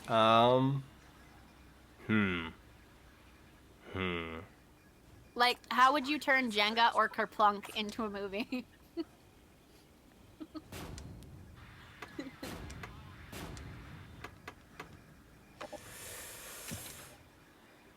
I almost feel like... Okay, Operation would be an interesting... I almost feel like I want the answer to be like, sorry, or something. Like something that should just never, ever be... Like something completely non-narrative that should never in any just universe be made into... Like Chinese checkers? Just... Yeah, yeah. I'm trying to think back to like, because I used to own a ton of board games as a kid. Let's see, there's Monopoly, Clue, Twister. Technically not a board game, but close enough. Like same era. Okay. I know what I want. Okay. I want life, Okay. but I want it to be basically a Rick and Morty movie. Okay. You know, so like the episode where they go to Lits and Chits, where they play Roy. Yes. Like that's basically what I would want. Right. Life the movie to be. Oh, protect the Missouri at all costs, and now they've given me 2 more ships, but I've like piled all of my power-ups into the Missouri. That's actually okay. Uh-oh. Don't worry, No, you'll get that's more. fine. Remember, they're giving you like 100. There's one right there. In fact, we're just continue to pile all of our power-ups into the Missouri. Well, yeah, that's the one you want to not die, so that's logical. Yeah.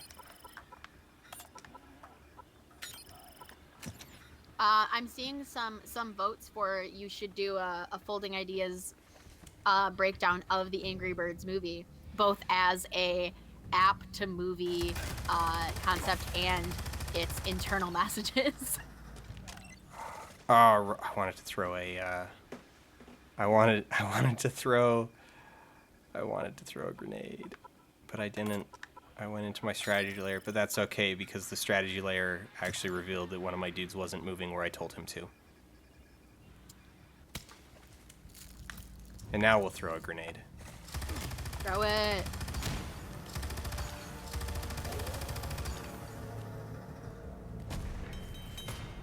We're getting one good suggestion of Guess Who as a movie as a commentary on racial profiling.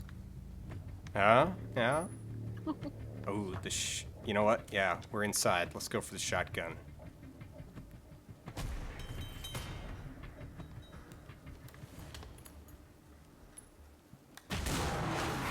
Oh no! What a twist! But then I just, like, kicked the guy's ass anyway.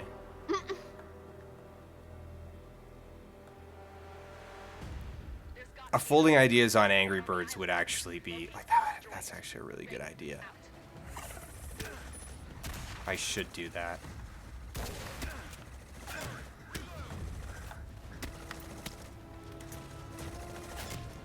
I think Leon,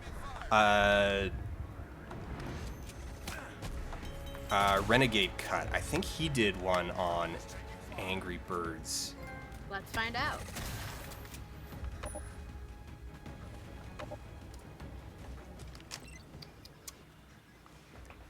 Tell me, Google. It would have been short because his stuff only tends to be about 5 minutes long. But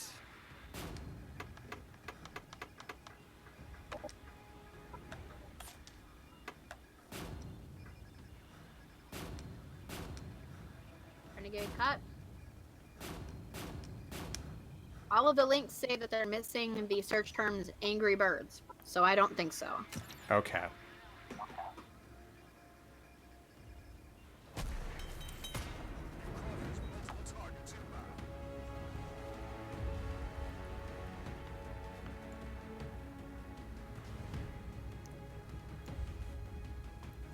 Are you still dumping them all into the same ship?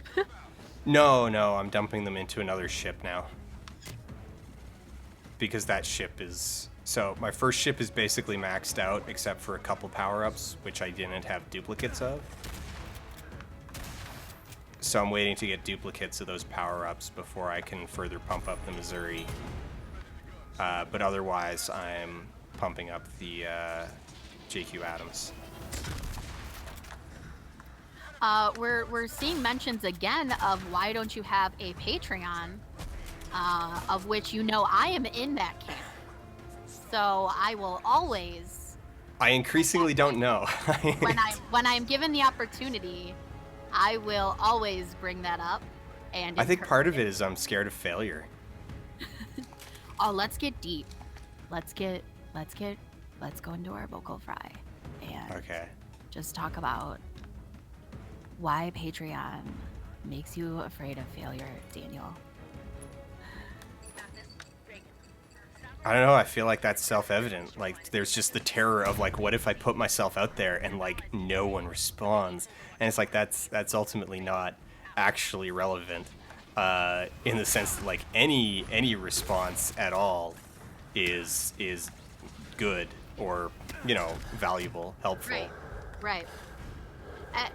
And I mean, every time you do one of these streams, people ask you about it, and so you might not get, even if you didn't get an immediate huge influx, all these people that have kept asking, when they do come across some money they're willing to give creators on the internets that they love, will slip some at you. Yeah.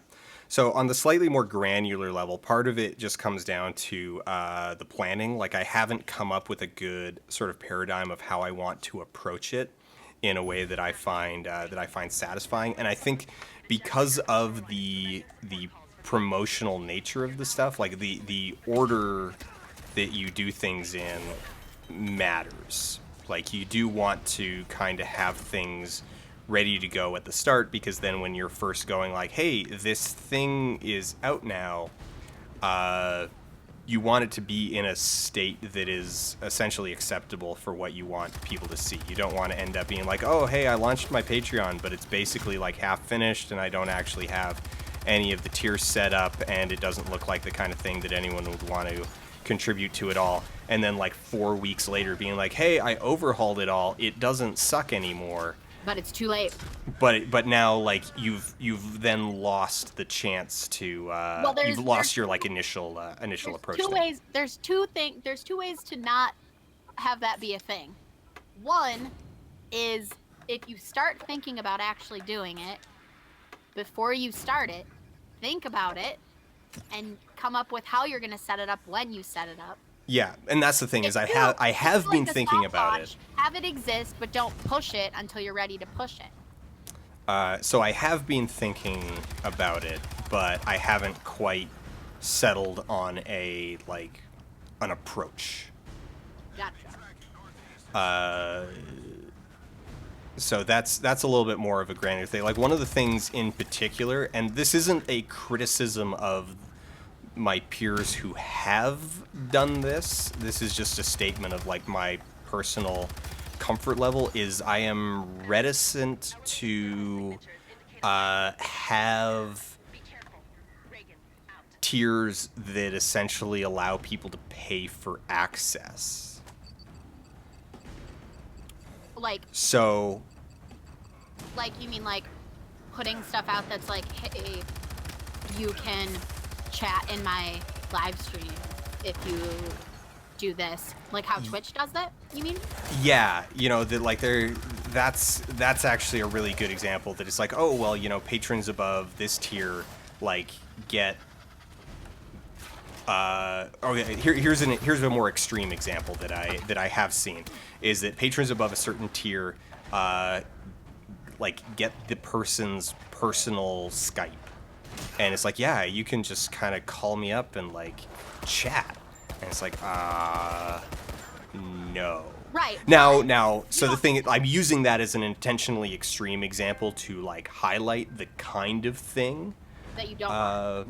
that I don't want. Like, so that's towards the extreme, but that in general is a kind of thing that I'm trying to avoid. I really want to kind of hit a point where it's like, I don't know, I want to find a good mix between things that feel rewarding to people who are at higher tiers without it feeling like you're basically paying for access. Here's the thing though, I think particularly in your case, more so than people who are like vloggers or already have more of their personal life on the internet, like there are like, so you look at someone like who's mainly a vlogger, and the kind of stuff people are going to want to pay for are like, they already see them as like a good friend that they want to have more access to, whereas you, my assumption is, and I'm sure not everybody does, but I would say that probably a larger amount of your audience sees you as a filmmaker and like a critic and stuff, and so they'd be wanting to pay for content more than direct access anyway. Yeah. So I don't think that you necessarily even have to go that route. I think that people would be happy to pay you for just to know that them contributing means they get more content from you more consistently, because you're more able to focus directly on making those things. Yeah, so I think when it does exist, it is going to look more. So the Kickstarter, I'm not gonna lie, the Kickstarter was kind of a like test run on a bunch of ideas and tone, just to see if people were going to like how people were going to react to this kind of idea of like, okay, there really is only like one or two real air quote like real tiers. And then there's a bunch of like essentially joke tiers above that. Because like you look at the Kickstarter, so I had tiers on the Kickstarter for 50 and 100, and the only difference was those people, like, so the people who paid it. Oh, and I need to send out that questionnaire. This was a good reminder. I need to send out the backer questionnaire. So the people who donated at 50 or above, their names are going to be a different color in the credits, and the people who donated above 100, I'm adding a little sparkle effect to their name in the credits. But they're not getting a separate section. Like, it's not like, okay, thanks, and then special thanks, and then super special thanks. It's all a big list. They do stand out, but it's like, I want to kind of try to maintain as much parity as I can. Sure. I do think I'm probably also going to go with, just because a lot of people have done this, and I think there's a big value to this, and not a lot of drawbacks, is the whole like, hey, 24 hours early for patrons, because that does two things. One, it actually gives you a test drive audience to show your stuff to, like a live audience to catch things like, oh, hey, you made this mistake on your Suicide Squad video. It was actually Fox, not Sony. And you're like, hey, thanks, guys. There's only 300 hits on this video so far, so I can easily take it down and replace it without feeling like I'm shooting myself in the foot. Right. And also it then also does a like lead up kind of thing, like because you can announce it like, hey, for patrons, and then people who are watching your social media feed can be like, oh, new episode tomorrow. Right. Or, oh man, this is one I really want to see. I'm gonna go patronize so that I Or can watch it right now. yeah, so the like there are definite values to that one, so I think that's a tier that's going to end up in there. But like I spend a lot of time thinking about this stuff. Well, I'm glad that you're giving it more thought because, as I've said in several streams now, I'm 100% in the camp of Dan, get a damn Patreon.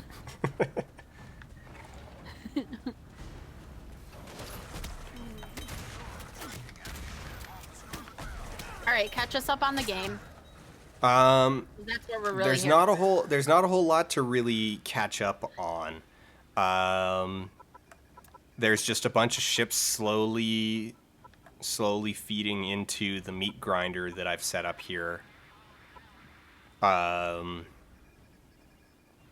Yeah, the USS Missouri can see so far that I can see them approaching from way out there. And then Oh, I've got a genius idea for your Patreon here. So someone in the chat says that they'd really like you to make an MP3 cut of you saying, I spend a lot of time thinking about that stuff. And I feel like Patreon patrons would happily pay for such things as the pre-stream eating sounds supercut, the the MP3s of surprise pegging, various fun, goofy inside joke things could be Patreon tiers. I'm just throwing that out there. the aiming is all right. Pop your head up. I know I'm super far away with this shotgun, but damage scan is damage.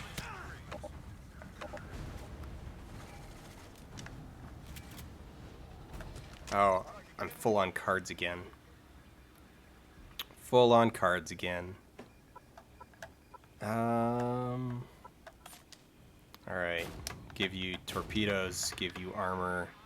44, 64. Oh, it's the Yukon, not the, Alright, yeah, let's repair 10K. Missouri is full. Alright. Well, 54, 64. There we go. You're full now, too. Cool.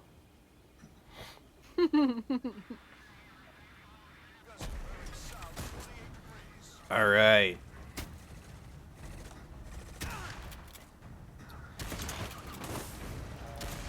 Oh no. Spinny ball, spinny ball. So one of the things that I actually like was really like as part of the plan that hey, who remembers my Patreon stats analysis episode that I still have yet to actually finish? I remember you doing all of that research and then not delivering the video. It's all that research is still sitting on my hard drive and the script is still sitting on my hard drive. I just need to actually make it. Like the problem, like, so that's one where it's like, it's a lot of visual work. There's a lot of graphics that still need to be built for it. And then, you know, other stuff's just come up along the way and I still need to finish. Expo. Like, actually Expo is probably going to end up getting delayed a little bit just because I've got one more interview that I still need to do. It's all arranged, like the person that I'm interviewing is on board. We're just having a hell of a time actually like coordinating a time. Nice.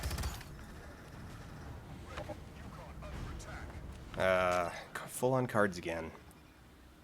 How many in progress episodes am I working on? Like 10. Can you name some of them besides Patreon stats? Besides Patreon stats,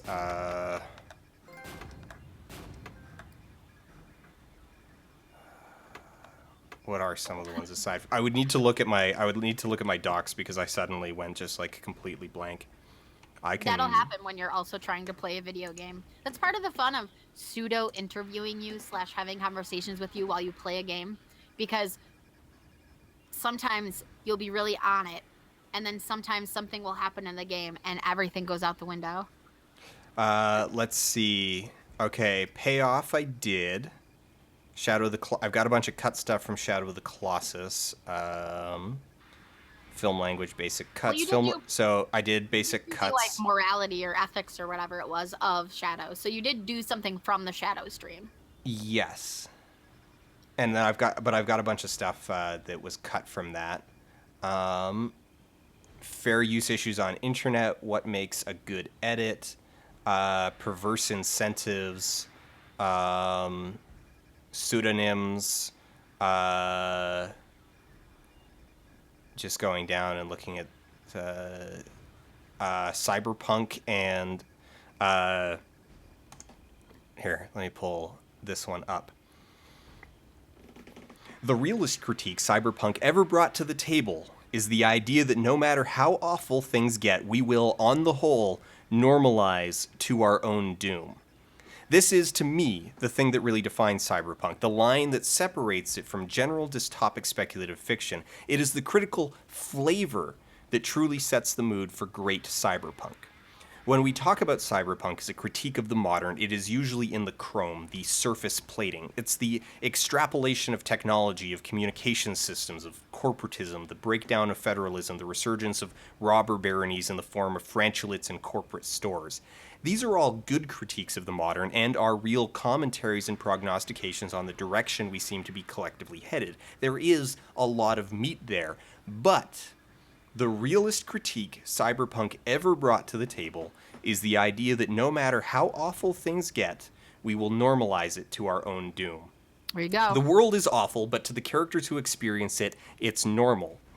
But a real normal, not the crushed, inescapable normal of a hostage, not the protective shell of a survivor's normal. It needs to be normal. It needs to be the kind of blasé normal defined largely by the emotional range of bored through irritated that scores everyday life. The normal reserved for traffic jams, train delays, and long lines at the checkout. The normal that goes beyond simply excusing the way things work. No, it's the level of normal where the awfulness falls below the threshold of notice. The characters experience the awfulness of their awful worlds with the kind of normalcy through which we experience the awfulness of our awful world. That is, in the end, the true takeaway of cyber... And then it goes on. I've got like 2 more pages written in this one. I love your reading scripts voice. No vocal fry there. No vocal fry there. That's nearing some center pitch for Dan. So yeah, so I've got a bunch. So yeah, well there's another Patreon level. is putting a list up of things that are stuck in the I'm working on them phase, and having people vote on things that they'd be interested in seeing next. You don't have to guarantee that whatever they vote for is definitely next, but you can see what people would be more interested in having you come out with first. Yeah. I did a stream, what was it, like last fall, where I just sat here and I read, like, 6-year-old script fragments. It's perfect. There you go. That's a Patreon tier. You already have 100 tiers. You just haven't thought about them and wrote them. You need to make a Google Doc and make page. I'm starting one right now. I'm gonna start one. I'm gonna share it with you, and I'm just gonna type them out as we come across them via all of our streaming. Here we go. Docs.google.com. Let's do this. All right, moving my ship. Hold to look. What's going on? Oh no, they's dropping people behind me.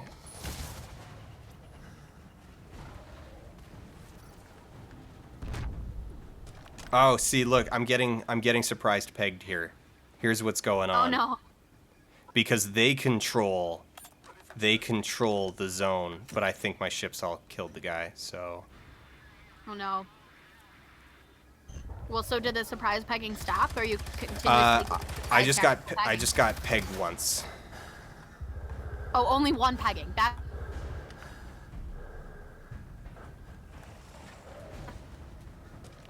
I It mean, even was as far as one surprise peg. peggings go, a singular surprise pegging, a singular peg, if you will, Oh wait, no, is it's like there.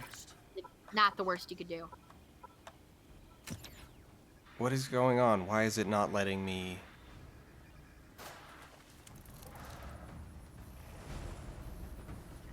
Okay, there we go.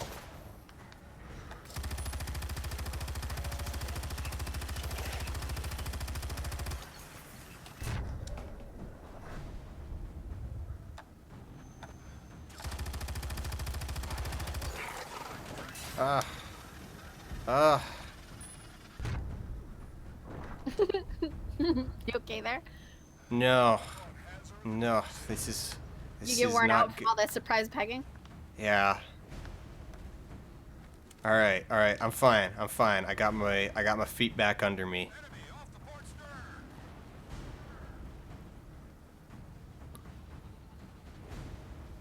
I mean, realistically, what I would really like, okay, this is kind of my dream, is I would like to, if I would like to have a Patreon, like if I had enough backing that I could hire a co-writer, like just hire someone to be like, that it's like, all right, functionally a like part-time job, that it's like, Right. okay, 20 hours a week is just, we're writing, we're sitting and we're writing, and we're able to guarantee high quality weekly content. Like that would be great. But you think about it, it's like, okay, so what is that? To like give someone a proper part-time job at least $15 an hour. 20 hours a week, 15. What is that? I'm sorry, were you asking me? Uh yes, Or the because cat? Because I was writing the Start a Fucking Patreon Google Doc. so 300 a week times so if okay, so we would then go, so for that ideally we'd be going with a weekly episode, and like so a weekly main content style episode, so one that's worth trying. So we'd probably go with a like weekly thing, so basically $300 a week. So if we hit $500 a week in Patreon funding, like that would be, I think, the coolest, because then I would actually be like, I'd be able to, like, I'd be able to pay someone else to do something. There would be a little bit left over in the funding for other incidental stuff, like if there needs to be any like artwork made for that one, if we need to like license anything for that one, if we need to buy props or whatever, and also being able to buy groceries.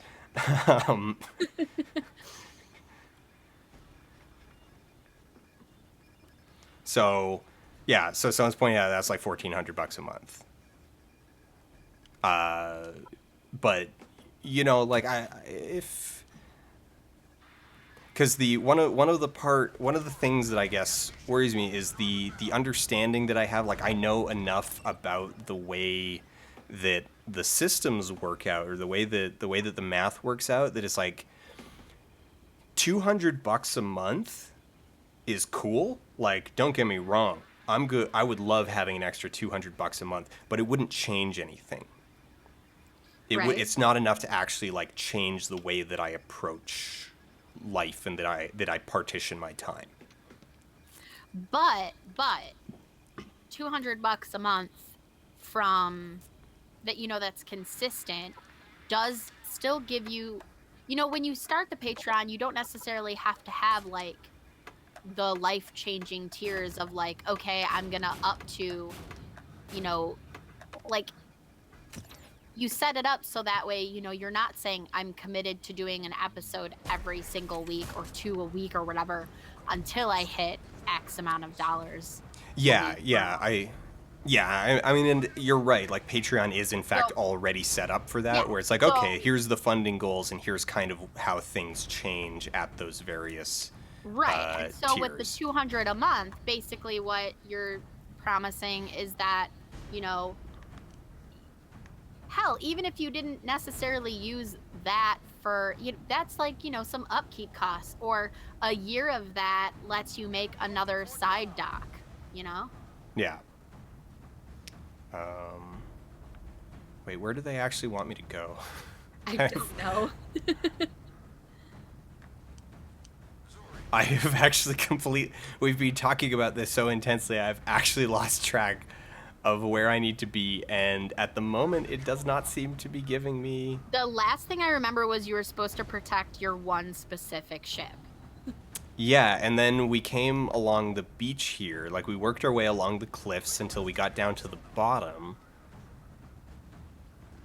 And then it was like, oh, you need to grab this control point. And I did.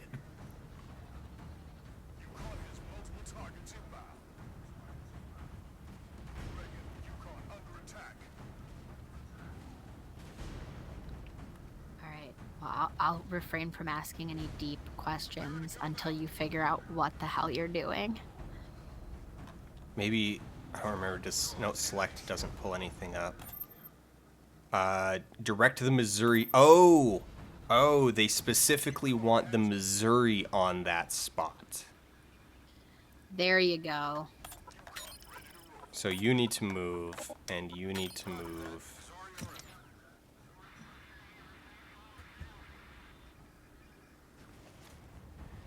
Twitter's talking about a Washington Post story. Did something big happen? Yes. So, okay. The Loser King was... So if you remember, there was a story from a couple days ago where... okay, so Trump fired Comey, right? And then the next day met with the Russian ambassadors. And people were like, well, okay, this is bad timing on your part, dumbass. And the story comes out today that Trump was busy bragging to the Russian ambassadors about how awesome his how he gets so much great intel from all of his intel agencies, and then just told them a bunch of examples. It was just like he just fed intel directly to the Russian ambassador, like bragging. He was just bragging about how awesome his intel is, and yeah, and just like, it's funny because like 2 years ago, so there was a joke tweet going around. There was a joke tweet going around a couple years ago, like back in late 2015, that was like, and I made similar jokes. Like a lot of people made jokes like this. It's like, just watch, President Trump shares the nuclear codes just to prove that he knows them. And that is basically what happened. He shared a bunch of top secret intel with a foreign nation just to show off. Trump will tell people the launch codes just to brag that he knows them. And that is basically exactly what happened.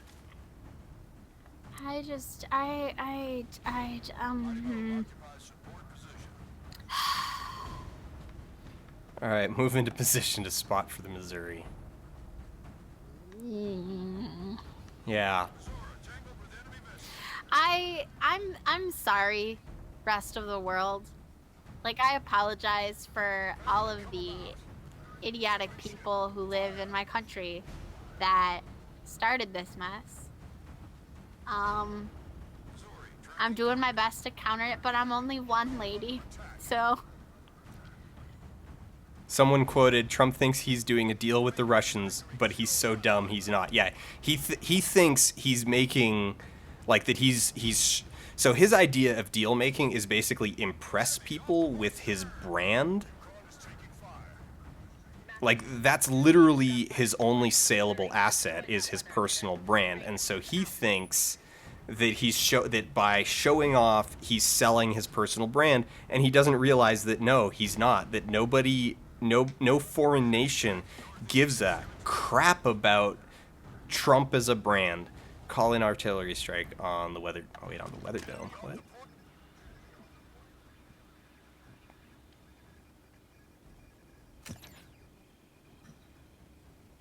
It's...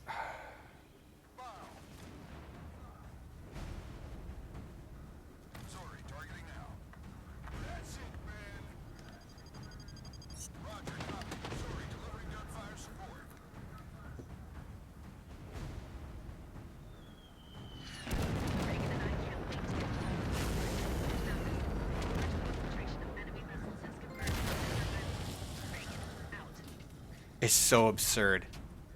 It's so absurd. It's beyond parody.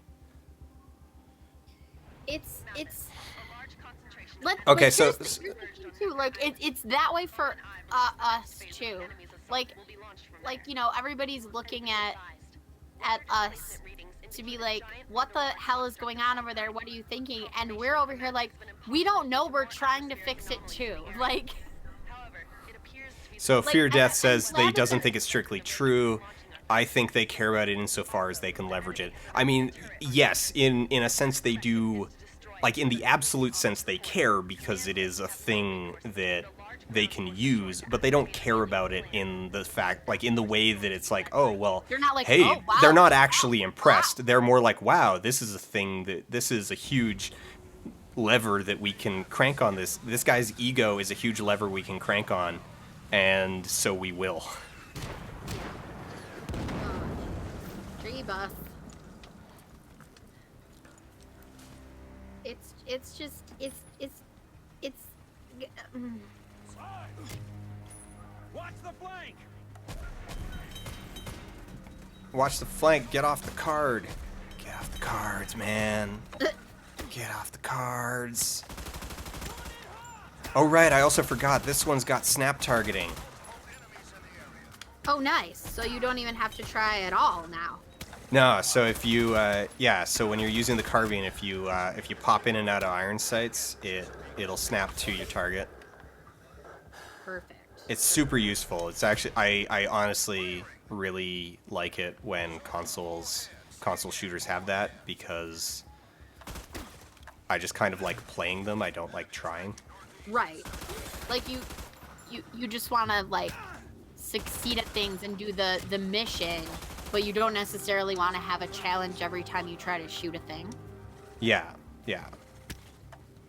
You want the broader challenge of completing things rather than the minuscule mini challenges of being a good shot. Shooting things. Yeah, Yeah. yeah. Especially like I don't find aiming with a controller to be fun. So, Right. all right, I haven't even checked my strategy layer. Let's see what's going on.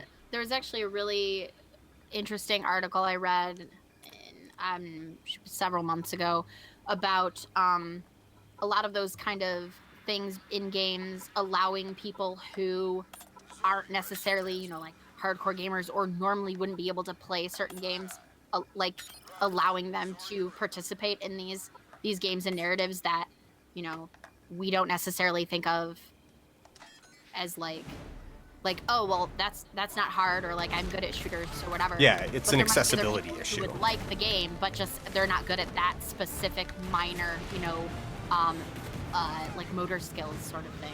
Yeah, yeah, it's an accessibility issue. Yeah.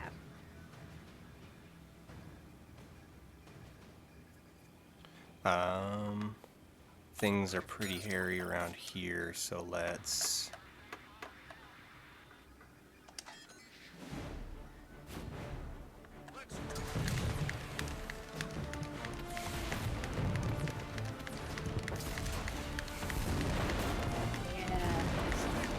Face mash them buttons. Yeah, I'm intentionally overdoing it just to make it, like, to really sell it.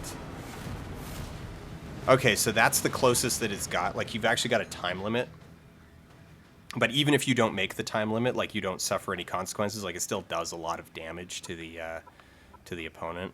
So it's still worth it. All right, we're gonna pile missiles and armor and leadership. We're just gonna pile everything into the Missouri again because it's hilarious, because the Missouri does so much damage. I think, okay, so there's my carrier, and my carrier takes up 4 squares, so I assume that is their carrier, but I can't see it. It's not actually like showing on the map, and I need to take out this turret before I can get into any of the control zones.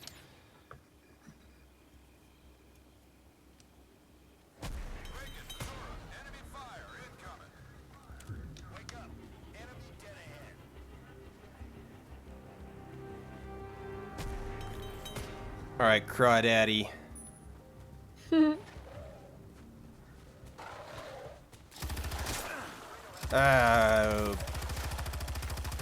Alien Berserker. They look exactly like the Muton Berserkers from that game with Mutons. You know, the one That one. UFO, XCOM. UFO. My brain is really bad at nouns. Like, it's always been bad at nouns. I've known this for a very long time. I've worked on it. It doesn't get any better. I'm still bad at nouns. So, history. So if ever I'm doing a tweet storm about history, chances are good that I'm going to get something like really wrong in terms of like a date. So I'd be like, you know, when Hitler took power in the 20s, and it's like, you mean the 30s? And I'd be like, yes, I mean the 30s. Yes, that's what I mean. That is exactly what I mean. Do not listen to me.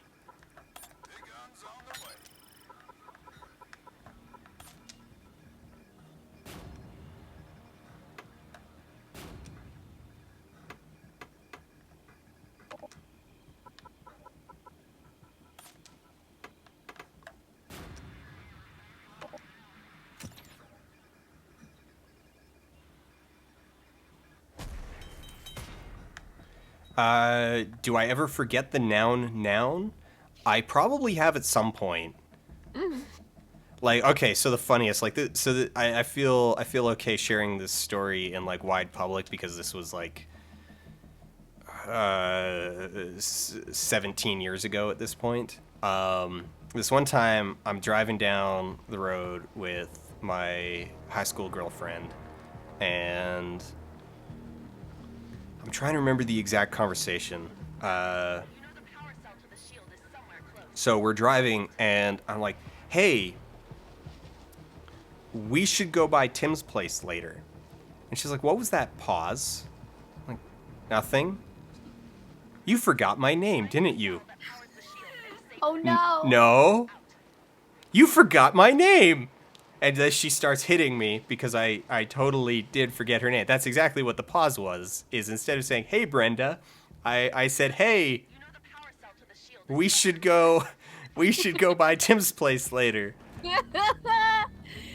Oh my god. So not only did you forget her name, but then you name dropped someone else whose name you did remember. So you just really rubbed it in. Oh, but I have forgotten Tim's name before. Oh, okay. Like, so they're even at least. Yeah, like, so, because then, like, a couple days later, we're, or I guess, like, a few weeks later, like, around the same time, like, the same summer, we're having another conversation where it's like, we should go by, this is place for the barbecue. Whose place? Guy, friend of mine. That one dude. We hang out with all the time. She's like, do you mean Tim? Like, yes, we should go to Tim's for the barbecue. I have to tell you, so, I can memorize something like nobody's business, and I can do it really fast and, really accurately, you know, in relation to the speed. So, and I will remember when I meet people the weirdest crap. Like, they'll tell me a story like this. Like, they were in high school and, you know, tell me, and I will remember this anecdote, like this story, but ask me to remember someone's name right after I met them. And or even months or weeks later sometimes, it's gone. Unless I specifically try so hard to remember. I'm awful at remembering people's names.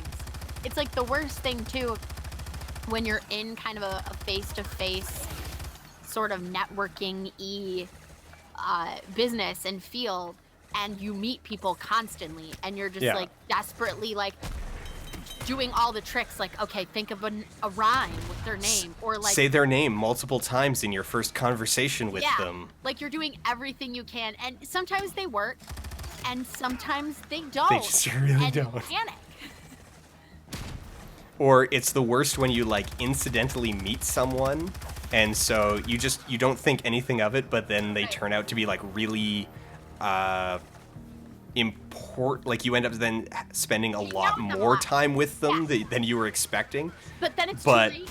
it's You too can't late. ask Yeah, again. you didn't catch their name like 3 weeks ago. Yeah. Yes. And it's you like, hey, couldn't- please reintroduce me because we've been hanging out all of this time, and You're just like trying to get someone I else don't to say actually their know name. you. Yeah, you're just like trying to get someone else to say their name, or you're like looking on a friend of a. I just did this the other night. I ran into a girl who I was at a bar. I was out at a gig. I was getting ready to sing with a friend's band, and I'm sitting at the bar, and there's a girl 3 seats down from me that I went to high school with. She was a freshman when I was a senior. She was like one of my little baby birds in the theater kids group.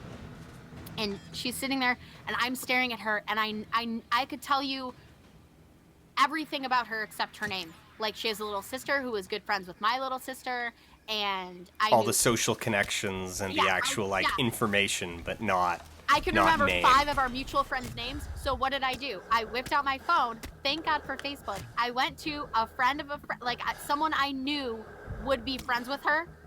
So I went and found, and then just started scrolling through. Through picture. Till I saw her picture. I was like, oh, okay, it's Katie. Oh my God.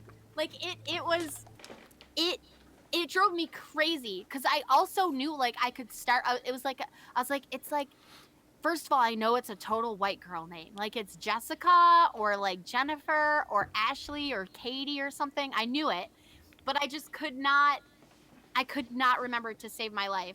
And as soon as I saw it, I felt like an ass, because like, how can I not remember this person's name? But that happens to me. I'm awful with names. I'm so bad with names. I have to try so hard to not names. Apparently you can be president and get away with this, so I should just start referring to everybody as this guy. Oh man, I love this guy. Check out this guy. I do that though, not this guy in particular, but I will have like nicknames for people, or sometimes the nickname is why I forget someone's name. Like I will refer to someone as whatever nickname for so long that I will forget what their real name was, and like that has replaced that, and then trying to remember their real name is just impossible because your brain is already using up a space to remember a name to call them, and you're asking it to take up 2 slots, and your brain's like, no thank you. I'm awful at it. So that ain't happening.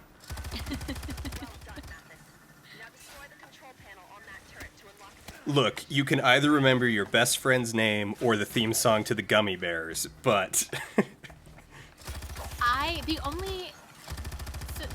Knowing this, I know the tune to the Gummy Bears, and I know the chorus, but the only part that's worth truly remembering is the rockapella version where they sing key change when they key change, and that's the part that always gets stuck in my head.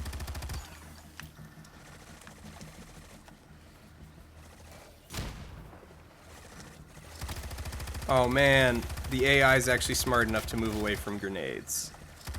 That made me sad, because now I'm out of grenades and I'm almost out of ammo, and I'm stuck behind this rock and I can't plant my C4 until these guys are dead. 6 feet under. I have a chat poll and a Dan poll. How old do you think a woman has to be before she can unironically carry butterscotch candies in her purse? 12. Oh, 12? No, I think there's a gap in there. I think like a kid, it's okay to have any candy. So that Yeah. doesn't count. But then you hit an age where like it's not, like then you can only have gum or mints. But like when is it okay then to have like a Werther's original bag in your purse? I really don't think there's a limit. You don't think so? It's okay No. anytime? Anytime. Okay, good. I'm glad. Because occasionally I keep a candy treat in my bag. And one time it was a classic Werther's.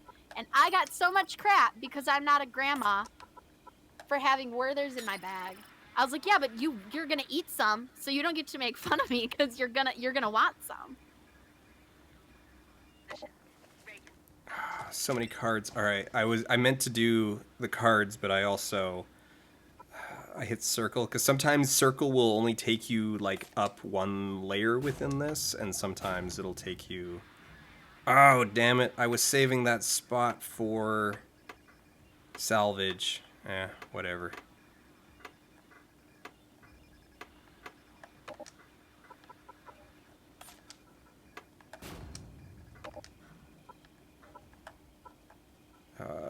Chesapeake isn't. Nothing's damaged enough to justify using any of these repair. Actually, wait, no, the Missouri is.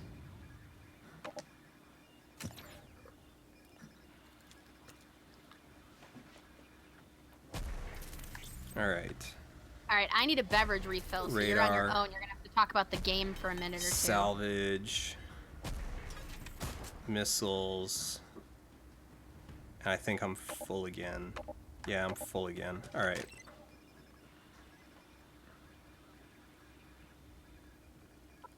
She's right. You would eat her purse candy. Radar. Radar. I wanted salvage there, not torpedoes. But you know what? Let's actually give the Chesapeake salvage.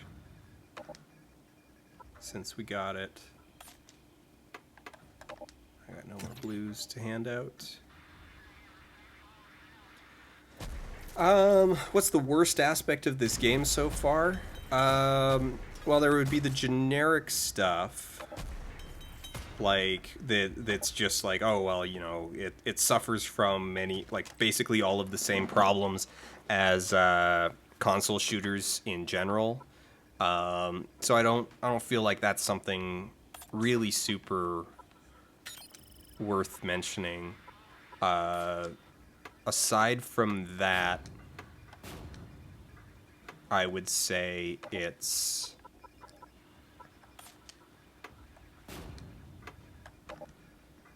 probably the enemy design, like that visually they're just kind of not very, like they're not very interesting, and as we've pointed out repeatedly, like they kind of blend in with your own soldiers. So when you do have to run around with a squad, it's a little bad. You tend to not know who you're supposed to shoot at and who you're not supposed to shoot at, so you just kind of shoot at everyone. Yeah.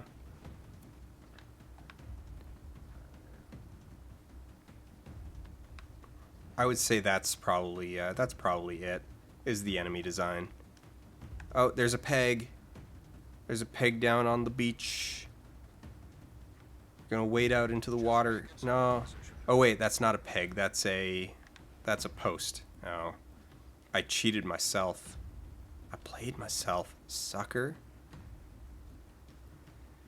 Mathis, you know the power cell to the shield is somewhere close. Find it. So, saying that it's like, no, I like this. I think they actually did a pretty decent job at integrating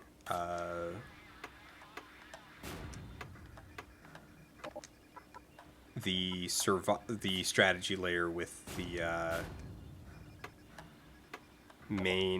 with the FPS layer. Like I think these are actually reasonably well woven together. The game is not great. Like it's hardly an instant classic, but there are some good ideas in it. It does play pretty well. I mean, you know, generic console shooter problems aside, like it plays okay. In fact, if I were playing it on PC, like if I had mouse look and WASD controls, I'd probably be having an actually like pretty good time. I mean, I am kind of having an okay time. I'm liking it, and so I would say there's like for $10, like you can. There's a lot of worse ways to spend $10 than a used copy of Battleship, the board game, the movie, the video game. Mathis, you know the power cell to the shield is somewhere close. Find it.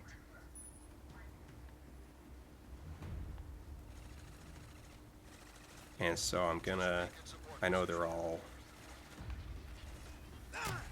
here.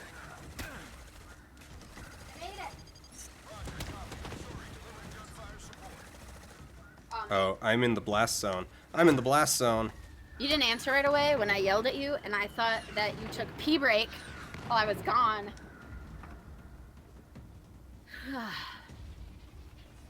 I was busy backpedaling out of the blast zone, and I knew you couldn't hear me anyway.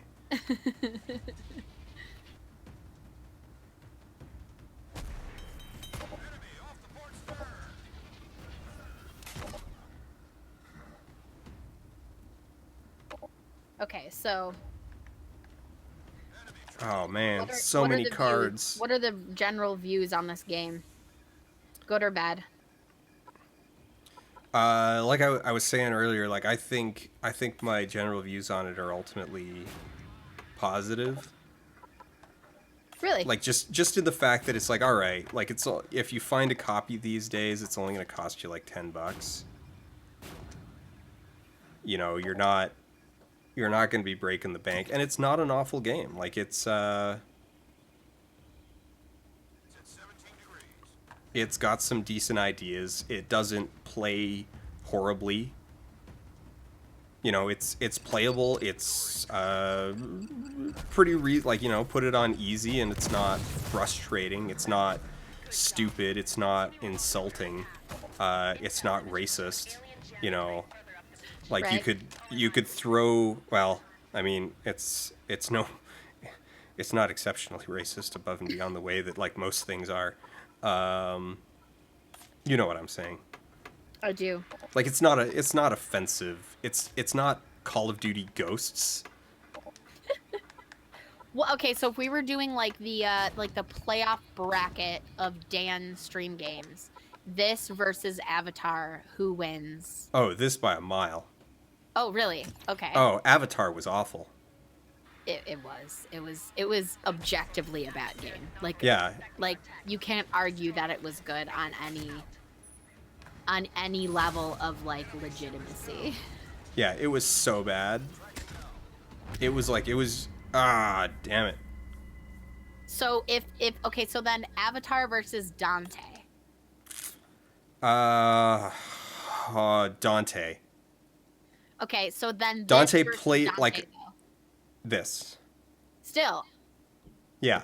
I'm gonna make Okay, the so answering that back. one, so Dante versus Battleship.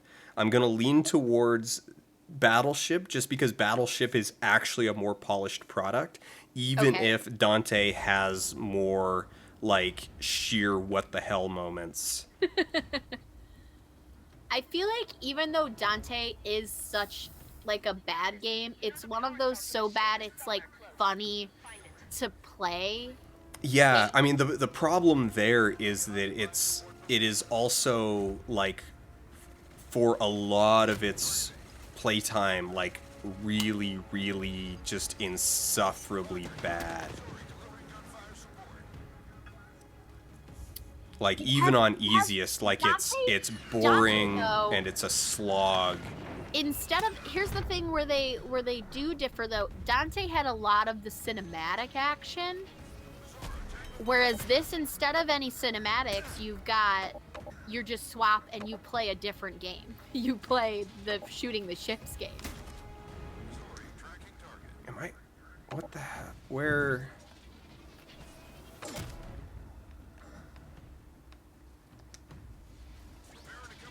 I know there's a sniper shooting me, but I can't. Oh, there he is. There he is. All right. All right. Chesapeake targeting now. Enemy tracking northeast at 17 degrees. Watch the cover. Gunfire support. All right. I hope that covers him. Enemy ship is down.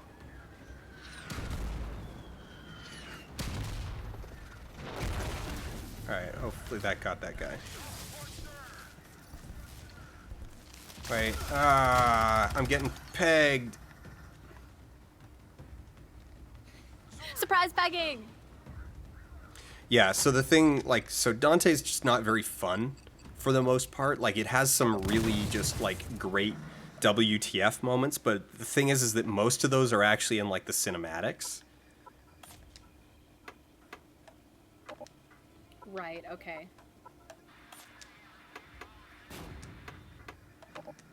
So, yeah.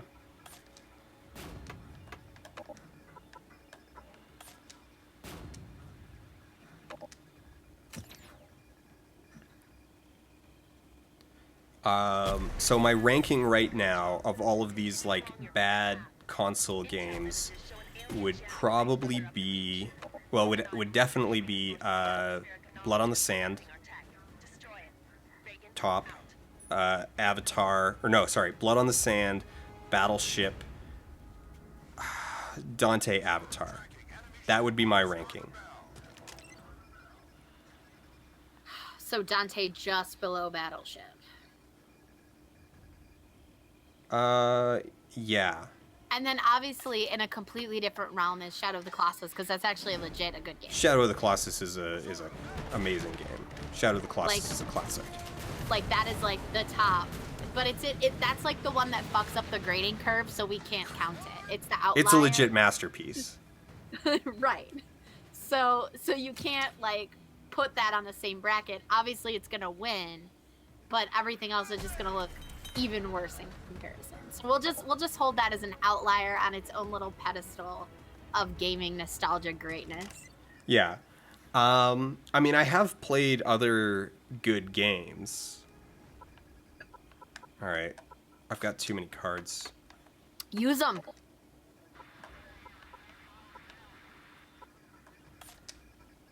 I think I need to Being start asked what scrapping your cards. favorite Colossus is in Shadow of the Colossus, I'm going to amend that. What's your favorite one that you actually liked the fight? And what's your favorite just in general, like design or like style and stuff? The bird. Both. Like the answer to Like, both of that is Avion. The pterodactyl bird thing. The fight against Avion is just, it is so absolutely perfect. Like it is. That's it the one is- where you have to get through the water and climb the big tier and jump onto it, right? jump While onto it flying as it around? swings past. Yeah, it is. Okay. Just like from as a mark in video game history, like that moment is perfect. It's a great, and yeah, when you first take off, doesn't the music change too? Like the second you get on it. Oh yeah, yeah. Yeah. Oh, it's Like it's just so everything about cinematically that. great. Yeah, it's wonderful. What's the Colossus you felt the worst that you killed? The one that I feel the worst about killing. And I'm gonna say, both, like, cause you played it before you live streamed it, right? Like, Oh yeah, I'd already played it like several times. So you played it once as like a Shadow of the Colossus virgin, where you could see the foreshadowing, but you didn't really know what you were doing till the end. So on the replay, looking back, you already know the ending, so it feels Yeah. different to kill these things. So I want to know, like, the virginal, which one made you feel the worst, and then the one knowing the ending already, which one made you feel? I think that's gonna be it's gonna be pretty close to the same answer for both. So the first Colossus is really set up to start making you question your actions. Like, so, but at the same time, like Avion again, like, because it is such a perfect fight and it is just such a beautifully designed opponent. Which one is in first? every Because way. You are free to, like, run around and do different ones. No, you Not? fight them in order. You Really? have to fight them in order. I don't remember the order then, because I didn't play it since I had my, what was it? It was PS2. Yeah. Was like, yeah. Is it like the bull thing or the horse? Or the big, like, dude with the Which club? one's the first one? Is the dude with the club. Okay, yep. I like him. So you felt Um, bad about killing dude with the club? Yes, because it's made to make you feel bad. Like they designed it to make you feel bad. But then, yeah. So I think that one probably in a lot of ways, like, really, like, is the most impacting. But at the same time, like, Avian is just so perfect. Like you everything feel bad about it, for that like the design, also the way that it falls, that it's like the fourth Colossus. Like it's right around the point that that the game starts ramping up the sense of like, oh, what am I doing? Like am I why am I doing what I'm doing? Right. Like, up until, for one or two, you're definitely like, okay, I'm just gonna complete this mission to get what I want, you know? I'm being told that if I do this, then I can save someone, right? I get the thing. And then you start to do 3 and 4, and you're like, okay, how many of these do I have to, like, brutally slaughter? You know what? What I find really interesting, Yeah, though, like that, is it's that, around 4 is where it starts really sinking in, like the cost of what you're doing. yes. Because that's also with that when that's also when the impact on Wander starts really showing. Like so his character model degrades with every Colossus that you kill. Yeah. But it's so like, because there's 16 stages to it, like it's actually really subtle a lot of the time. So it's not until like the fourth that you start to really like notice it. Yeah, for sure. For sure. The other thing about it is, like, what I find interesting is, you know, part of why you feel bad is the music. Like, it's just such a beautifully composed game. Like, the Yeah. compositions for the game are just gorgeous. But and a lot of it is, you know, how the story is told to you in these fights. Like, are they attacking you, or are they defending themselves? And you're like trying to read into it as you play. But I find it really interesting that we can be so insensitized to the slaughter of actual, um, human avatars in games. Oh, she said the name of the other game in the game. Um, like, we could be so insensitized to that, including like real blood and like really gory things. But this game, Colossus, made you feel so bad, and there's not any gore or blood, or like, like the only thing you get is like the weird black stuff that comes out, Yeah. when you're done. But there's no oh, if you cut me, do I not bleed? Well, no, they don't. But you feel worse killing this giant rock monster than you do, 100 people in like a first-person shooter or something. Mm-hmm. Which I find really, really cool. So Shadow of the Colossus, there is a let me actually pull it up real quick because it's really good and I'm gonna want to link it. Wait, your stream?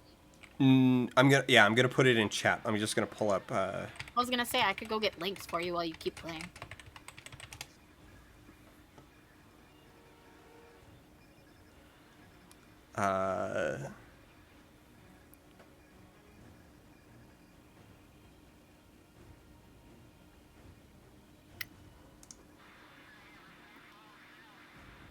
Oh, this is actually proving to be harder than I thought.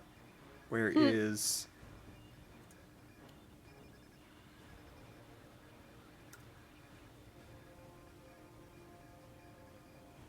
Okay, so one of the subjects that's been coming up a lot lately. All right, I'll find it later, or you can Google it and just find lots of really good stuff. Even though I wasn't able to quickly find the specific one I was looking for, about video games and empathy, like as tools for developing empathy.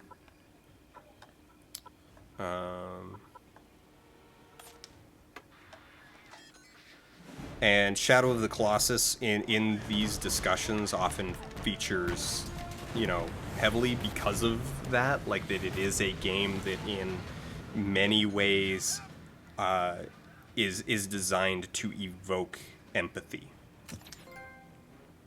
Right.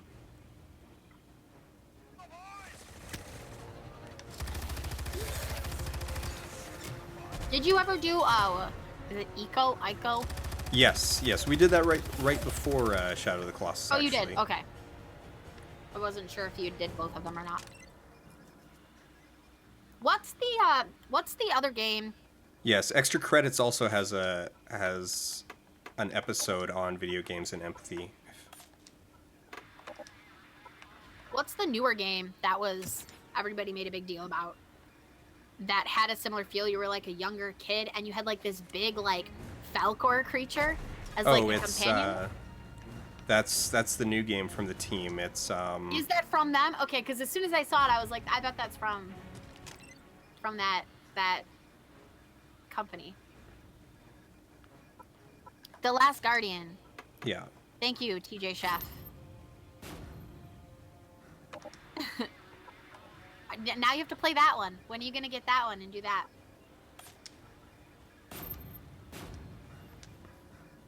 I've been meaning to get it for a while. I just need to actually I basically just need to go out and actually pick it up. Well, if you do, I will definitely show up for that stream.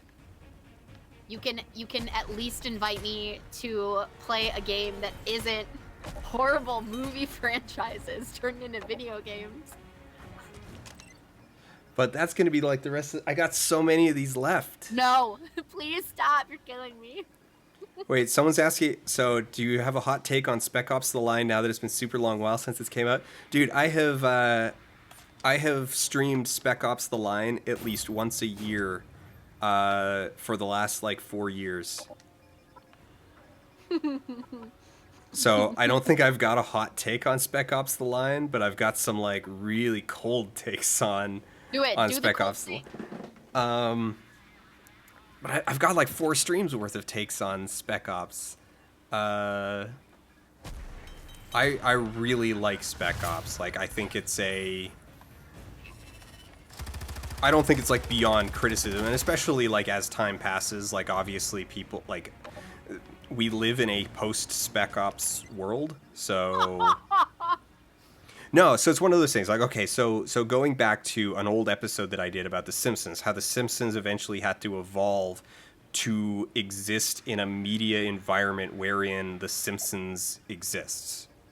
You know, that it was so influential, but because it persisted, it had to compete in a marketplace of shows inspired by them directly. Right. So evaluating Spec Ops now always has to take is inherently through the lens of a post Spec Ops environment. You know, there's like, oh well, here's another game that does a Spec Ops type thing. I'm just gonna use that because to burn it.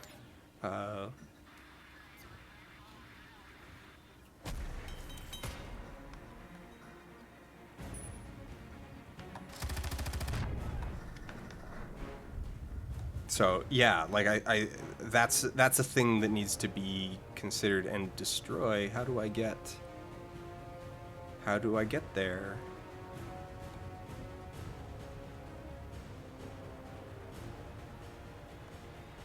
How do you get there, Dan? I don't know. I need to. Oh, there was a path off to the right that was kind of hidden in shadow. Perfect. Gotta love it when they totally hide it. Yeah, it wasn't. I mean, it wasn't that hidden. I probably would have noticed it a lot more naturally if I had. No, 2 of these guys. Crap. Oh, this is bad.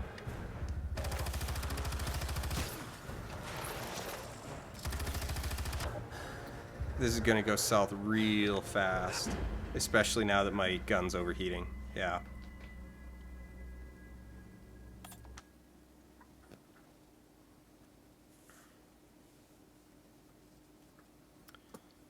So, Dan, how up on your modern theater / like live theater, live musical, like nerdiness are you? Not at all. Like not at all. Not at all. All right, I'm trying to remember the. Like, okay, so here's an example. I know Into the Woods exists. I couldn't tell you what it's about. Okay. Good to know. Good to know. They sent me back super but we won't get into far. that now. But why I asked is because there is a fairly new play called Mr. Burns, a post-electric play. And it is a post-apocalyptic world. The premise is that these people are hanging out, and the way we would have told like old stories around the campfire in like these oral and verbal storytelling societies, they're doing it with episodes of The Simpsons. So it's Canticle for it's basically a take on the Canticle for Leibowitz shtick, gimmick. Yeah, I don't it's want like, to say gimmick, but like their mythology is based off of the remaining stories of The Simpsons. So I think you should totally read that. okay.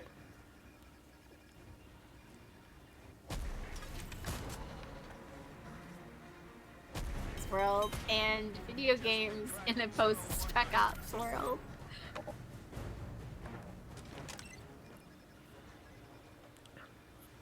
So post Spec Ops world, what does that actually entail, though? Post Spec Ops world would would say that would be specifically constrained to like the realm of video game criticism, like that so many think pieces and articles have been written analyzing Spec Ops, and so many games have now been made with respect towards Spec Ops, as you know, that like the people who made the games have played Spec Ops and have thought about its messages and have incorporated it, you know, that in a lot of ways now it's like people be just like, oh well, you know, you got Spec Ops, but Undertale does everything Spec Ops does but better. And it's like, well, that's not untrue. Okay, so these are actually useless now. Useless. Like all of my ships have that upgrade, so there's no point in picking it up.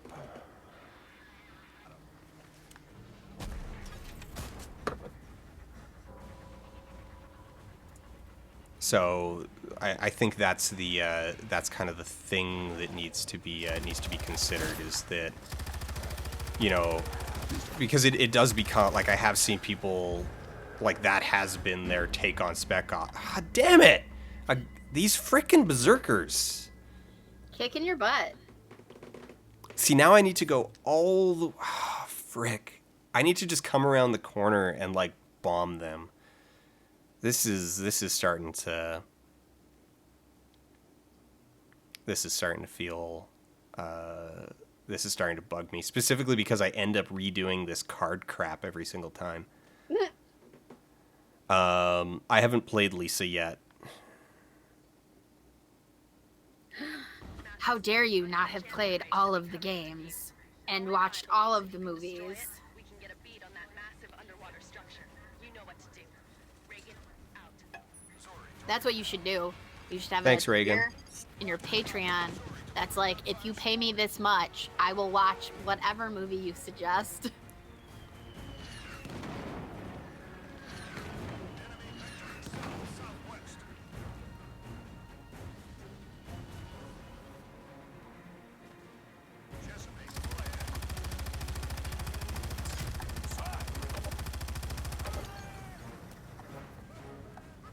And then these guys had to go and not get killed by the bombardment.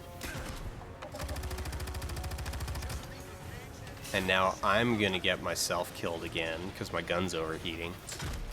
Uh-oh. That overheating mechanic really comes back to bite ya. Alright, is that sniper? Yeah, he is still up there. Now he's dead. Okay, let's redo these frickin' cards again.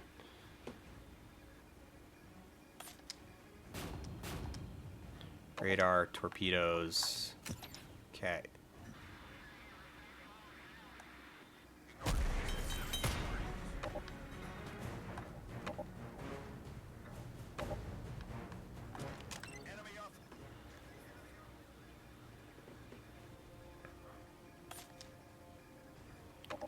All right, who's got leadership? All right, there we go.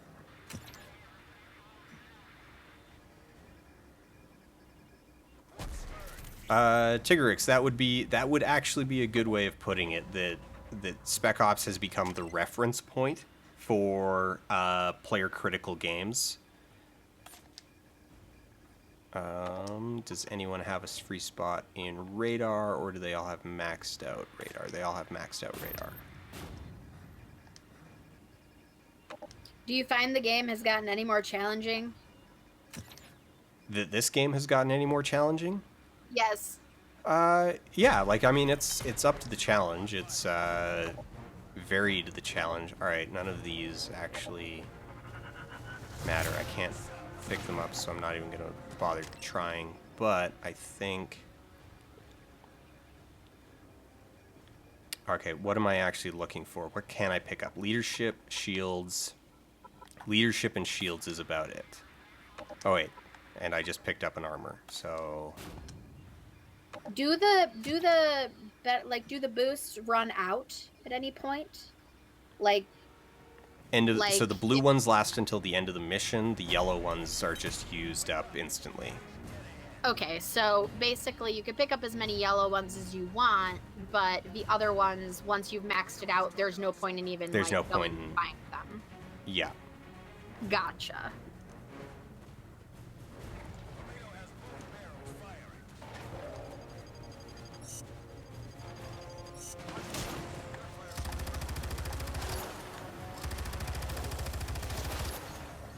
Oh god, they just both come out.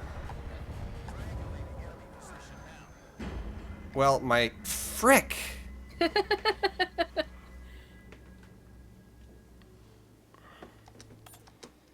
Because the two of them just come up that little pathway, like, the moment you come around there, and then they just charge you, and if you don't... Like, they just take so much damage, and they stagger you. And you can't run away from them. They're faster than you. It's funny because I'm not always noticing the mission failed screen. So what I will say about this game, as much amusement as you might be getting out of playing it, it really all looks exactly the same. Yes. I would say that in... Like you've been continuously playing the exact same level and the exact same, like, circle within this zone since you began playing 3 hours ago. 2 hours ago. In this specific case, I honestly don't feel too upset by that. Like, usually a game that, like, stays in the same environment for way too long, like, kind of is a problem because it all starts to run together. Right. Given the specific framing of this, that it's like, oh, hey, you're in a specific place in the world that is a real place. Like, I mean, they've made it fantasy, but it's like, hey, you're on the Hawaiian Islands. And it's like, oh, okay, it's all going to look like Hawaii because I'm in Hawaii. And it actually kind of, it helps smooth over a bunch of the sort of usual problems that you run into in those scenarios. That it's like you're in one environment, and it makes sense because it is a place. Right. And more than that, that it's like you're in this environment and you're staying there because there is a coherent, like, intelligible timeline to the events. Sure, and that makes complete sense, and that's cool. But as a viewer, I mean, even also as possibly a player, like, there's not much going on to differentiate. Like, I mean, you've changed islands, and like there's no setup of like, okay, we've set up a base here and this base looks similar to but is different than the base there, or you know, when you're moving your ships around, the places you want to hold are like similarly placed in reference to the island and all those are the times.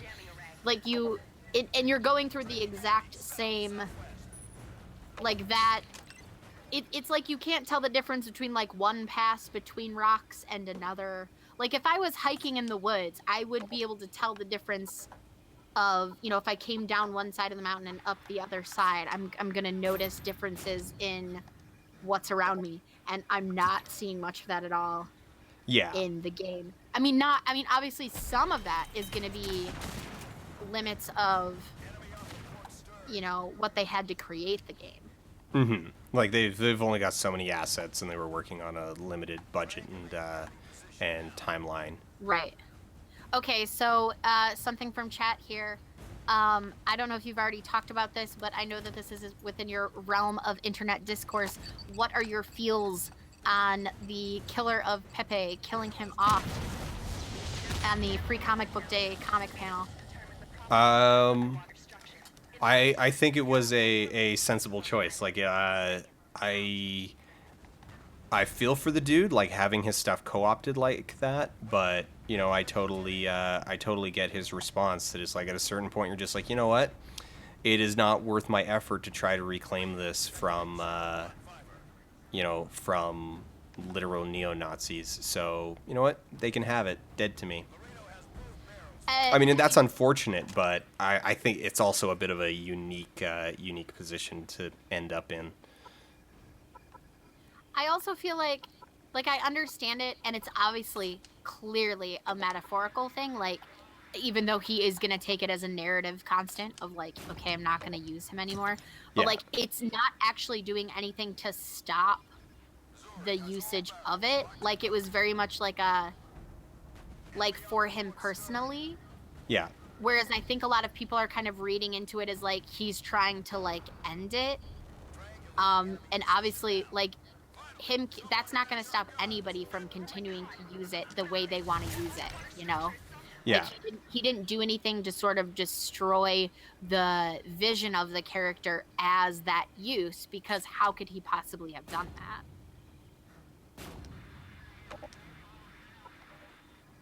Oh, geez, look at all these things that just popped up. All right, Laredo, get over there. You What? attack. Another internet discourse question. What are your feels on the current Lacey Green scandal?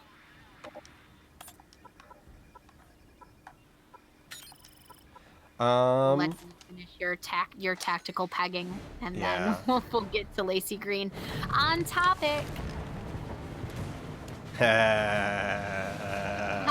it? 'Cause that's positive blogger. So I had a little bit of a back and forth with Okay. with So some Lacey people a are couple days asking ago. who's Lacey Green and what is her scandal. So let's do a little backstory here. Lacey Green. Yeah, you do the backstory. I'll do this part of it. Lacey Green is a very popular YouTube vlogger. She's been around for a very long time, and she vlogs mostly and consistently about sex positivity, educating people on like sex ed stuff, kink positivity, sex positivity, body positivity, anything involving your body and your body as a sexual object in general. She's also a big feminist.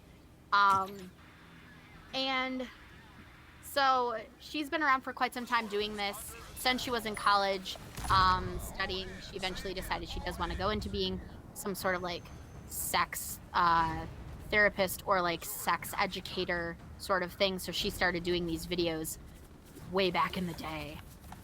So she's old school YouTube, like elite. But recently, now I only know part of this, so you'll have to jump in and finish the rest of it, but what I heard is that she agreed to bring on some people from the quote alt-right end quote and have like a discussion about why they are the way they are. I guess that's what I've understood. I tried not to look too far into it because I was sorely disappointed even hearing that much, because I used to be a big Lacey Green fan. So yeah, all right, pick it up, Dan. Take it away. Yeah, so she's basically got this. She's got this project that she's working on right now. That's kind of this like, hey, reach across the aisle, sort of thing is the concept. Which it's exactly the kind of thing that sounds fine and respectable and like, oh, that's a great idea. Like, reach out to people who who maybe share different views and try to understand them and maybe like, persuade them, or they'll persuade you, or whatever. Like it's not it's on its face not a bad idea. The issue that I take with it personally is that it it doesn't feel like she has actually done enough research leading into this, like that she doesn't understand or like fully understand or appreciate like the implications of who it is that she's engaging with. Yeah, that it's like that reaching across the aisle is for acceptable outcomes. That if you and I disagree on whether or not Pineapple should go on a pizza.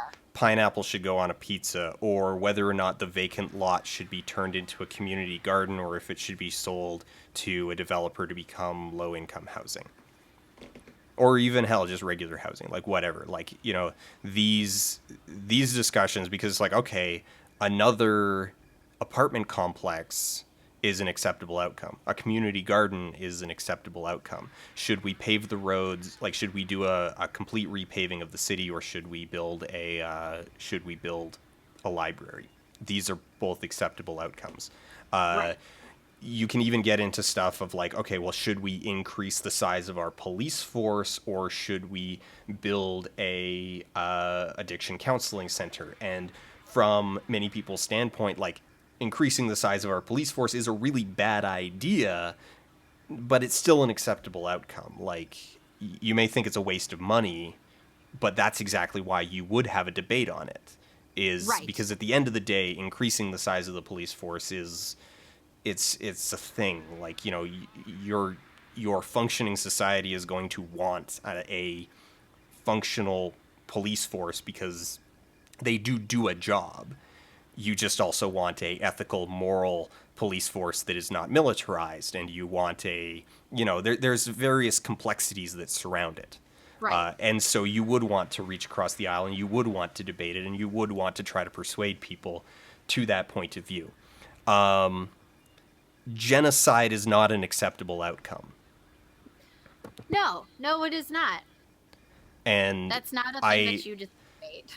Yeah, and so this is why I feel like that giving, the alt-right, or like the reasonable members of the alt-right, a platform for debate is buying into their narrative that they are not in fact extremists, but that they are, that they are acceptable, that their ideas, that the end point of their ideas are an acceptable outcome. I also think part of it that, so you're saying, you talk about stuff that could be different acceptable outcomes.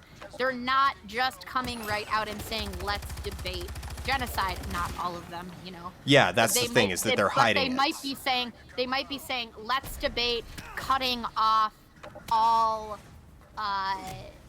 social or civil help for X demographic of people.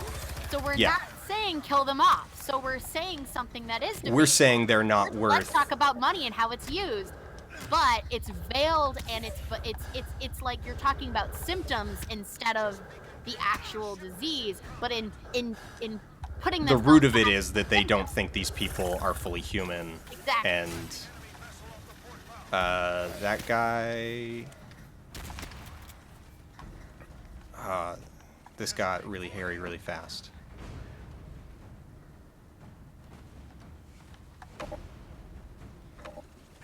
So, okay, so let's get back to the late. So, and this is the thing is, so somebody's asking, it's like, well, is she debating people with genocide as a priority? And that's actually kind of part of it, is that it's like, okay, well, we're not debating Richard Spencer here. We're just debating people who like really think Richard Spencer's a cool guy.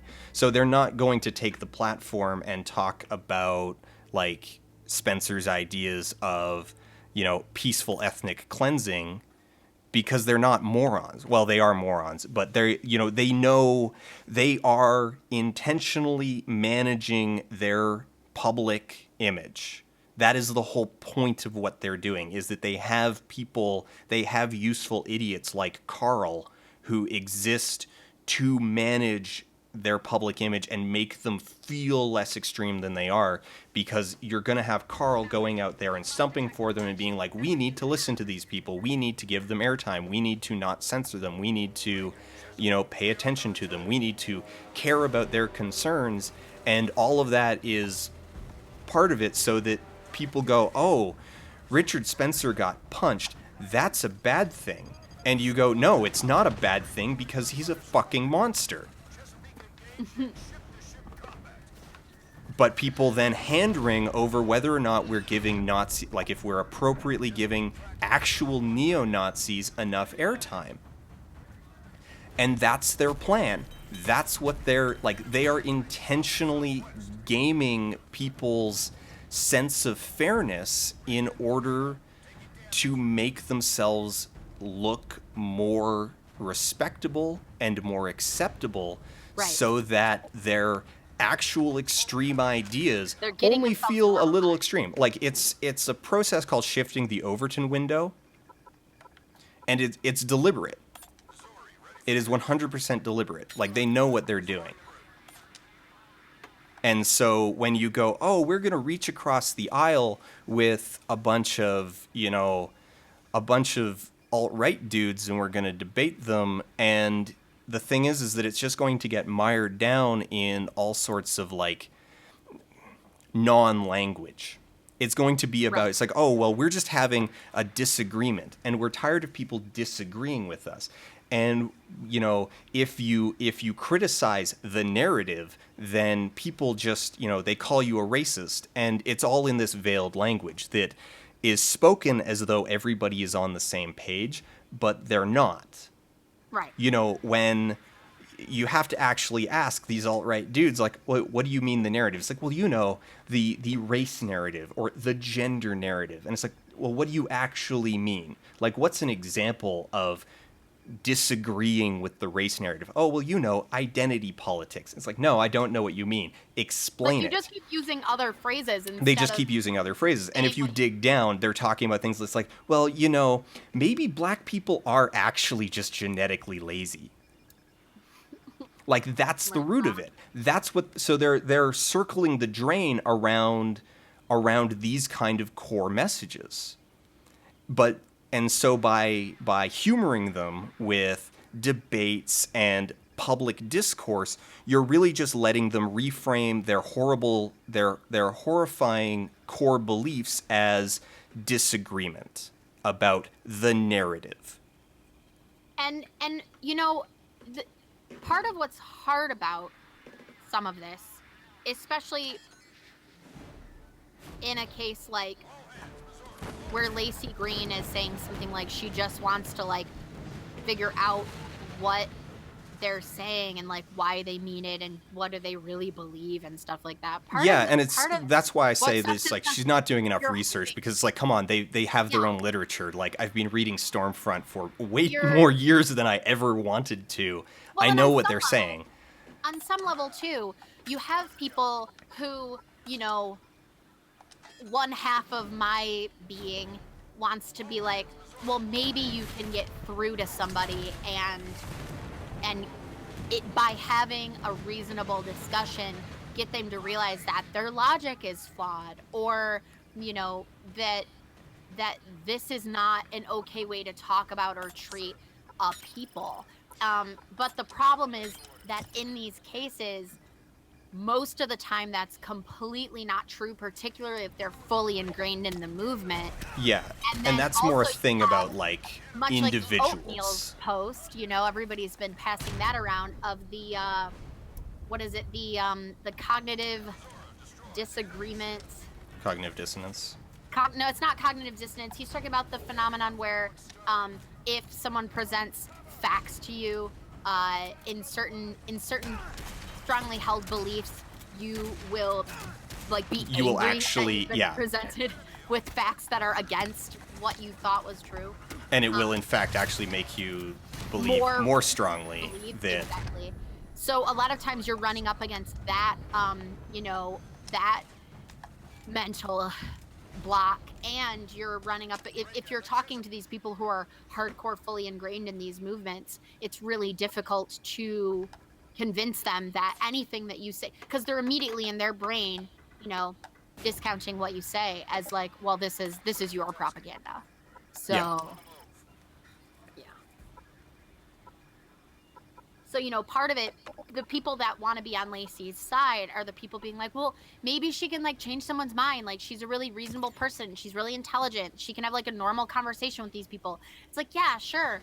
If they weren't, if she wasn't talking with, people who are so far, hardcore. But at the same time, Well, the thing is a lot of times she's like, they're talking with people who aren't necessarily openly that hardcore, but are themselves representatives, like, of something that is. Exactly. So it's like, oh, well, we're going to talk with some reasonable alt-rightists. And it's like, well, no, they're not. There's no such thing as a reasonable alt-right, because the entire ideology is, to its core, rotten. Like, the people who are reasonable are ultimately just,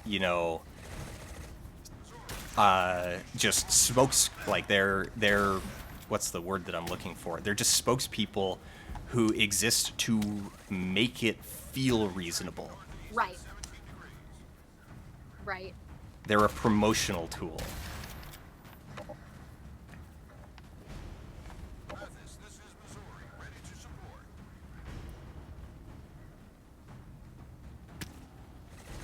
So, this is a bit of a baiting thing, but I'm sure they didn't mean it that way, so I'll present it. Someone's asking, so what is your point?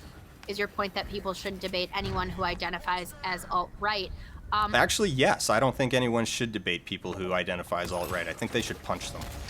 Oh, dang. They are... Right out there. No, yeah. Alt-right is neo-Nazis. Alt-right was started by neo-Nazis. It is owned by neo-Nazis. It is run by neo-Nazis. If you identify as alt-right, then you are complicit in a neo-Nazi movement, and you don't deserve to be debated. You should be punched. And again, like, I think part of that problem is that not everyone who is going to just say that they're all right is necessarily, like, understanding fully what they're saying, but it's because that the narrative has been so normalized that people just see it as, like, I identify as alt-right, just like I identify as being a feminist. It's like when people would say they weren't feminists because they didn't want to be associated with, like, the pejorative feminazi and those sorts of things. They didn't want to lose some of their audience because they identified as feminists. And I think that largely we've gotten past a lot of, like, okay, no, like, people are beginning to understand that feminism is a thing you want to identify as. So yeah, it's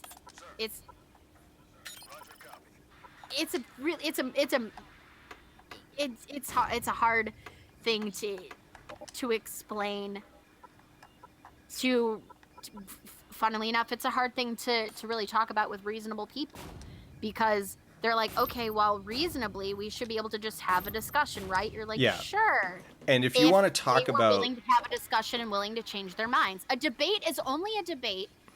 A discussion and a debate is only that if one or the other, or both, really, let's say both sides for sure, are willing to hear evidence, accept it, consider it, and possibly change their views. Yeah, so the Raven's asking... Without that at all, then it's not a debate anymore. The Raven's asking, it's like, do I believe ContraPoint's Blair White debate was ultimately a mistake? I would say that it is a great demonstration of why debate with these people is useless. Like, you watch that thing and it's like, oh, this is a waste of time. Like, so I'm not necessarily going to, like... I think it's pointless. I think it's a waste of energy. If someone wants to waste that energy, but is honest with themselves about the fact that it probably is a waste of energy, then sure, go for it. in a weird way, it's kind of Lacey's optimism of like, we're gonna get through to something, that Yeah, like kind of makes me like genuinely believe throw that up a little in my she mouth. thinks she's doing a good thing. Yeah. If you want to talk about like deprogramming these people or like the value of like, it's like, oh, well, the value of talking to these people and persuading them out of it, that occurs on an individual level. Like if you Yeah, know not someone giving them- who, that's- yeah, yes. if you know That's- someone who is in these circles, then yes, absolutely. If you have a chance to sit them down and be like, yo, we need to talk about this stuff because this is like horrifying and you're supporting like really awful things, yes, do that. On a social level, on a like media level, no, we don't need to give these people platforms. They have their platforms. Yeah, and that's part of it. There's a difference between debating someone and having a conversation with them and giving them a huge platform. Lacey Green is someone that has her own little sideshow for MTV. Like, Yeah. This is someone that has major sponsorships. This is someone that has a huge following. And a lot of that following is young women. And, like a huge part of that following is young women. And,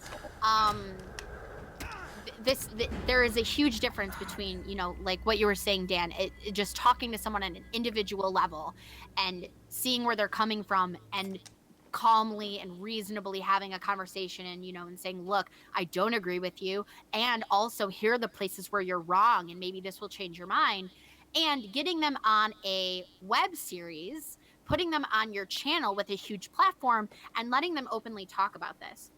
I think, and this is like so random, and I know it's come back up on the internet again recently because of these sorts of conversations, but Oprah did a show where she tried to talk to younger members of, like, they were skinheads, he's like this like neo-Nazi kind of racist group, and when they cut to commercial at one point, she got rid of them because she realized, and she came out and said this in an interview about that episode later, that she realized that she was not just hearing their side of things and having a reasonable conversation or a debate or changing their mind. She was giving them the platform of her show and her audience, and she wasn't ever going to let that happen again. Yeah. That's actually really, if you're into this whole like, well, should we debate the alt-right or whatever, I would say look up that interview with Oprah, look up that episode that she did about it. It's all back on YouTube because it went like re-viral again, in the past so many months because of just this sort of topic.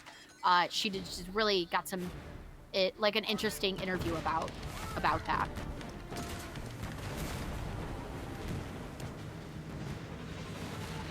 I mean, and another part of the thing with Lacey's specific situation is I feel like there's definitely a part of it where it's like, hey, maybe you should have talked to some people, like you didn't do your research. You didn't talk to people who maybe could have given you a bit more insight on the Shark Tank that you're headed into.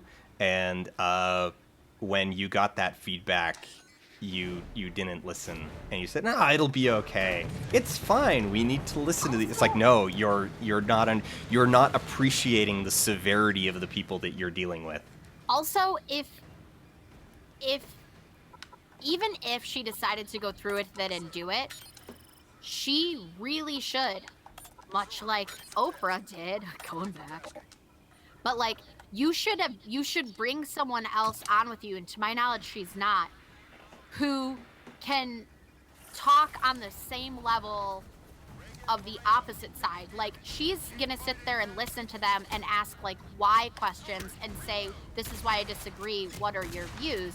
What she needs is someone at her side who can be like, hey, here's 5 studies as to why they're wrong, and like, here's, like, she doesn't have that personally, because she's really knowledgeable in her area, which Here's is the actual underlying implications of your philosophy. all like, the sex positive oh, stuff. you're saying all this stuff, but really, like, you're speaking in code, and we know that you're speaking in code. Right. It's not a balanced debate if one side of the debate comes ready to slaughter you on their playing field, and you come in like just wanting to like look at the lay of the land.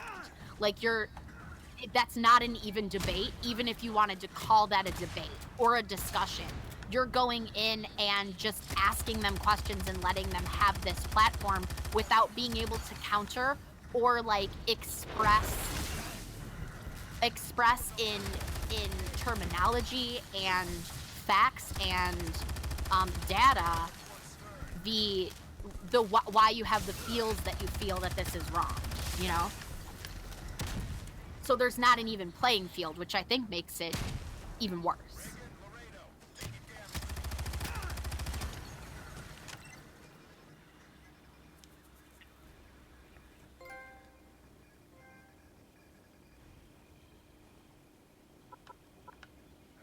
Where are we at? I keep dying on this, so I'm trying to take it a little bit more cautiously this time. Save that. I can't direct control against the flagship. Oh, well, that's tough. And I think this is just a like waited out. Like I'm pretty sure it's just going to be an infinite wave of these guys until, and like now I'm getting hit from behind again. Yeah.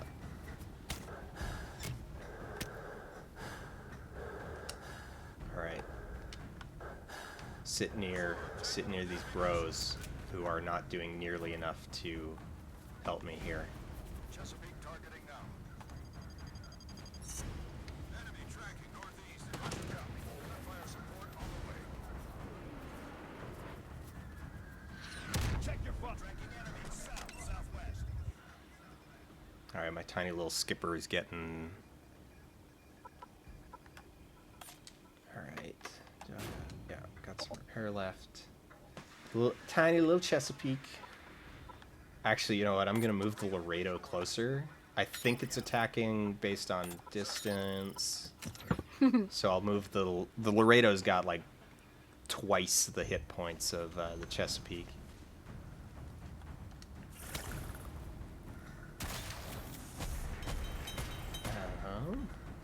Someone is wondering if this is the final mission, and so am I. I am wondering that myself, and kind of hoping it might be. Like, it would explain why it's kind of so rough. Because this one's actually been kind of hard, but I suspect there's probably... actually, it would make sense because the game is apparently not that long, and we're pretty far into it.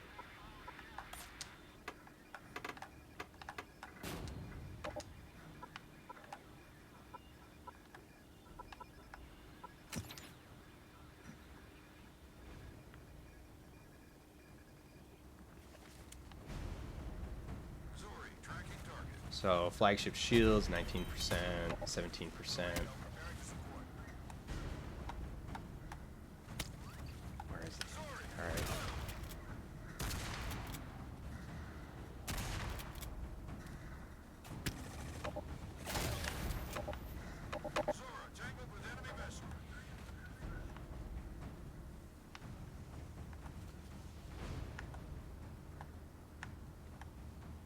Ah.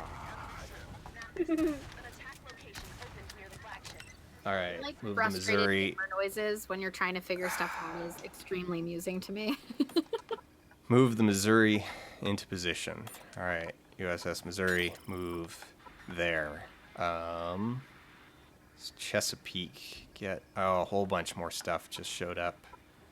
You know what? This might actually be the final mission. Oh, they expected me to have moved the Missouri around to this spot.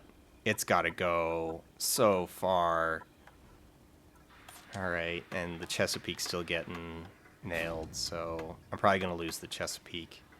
But I've got lots of these ship control ones left, so...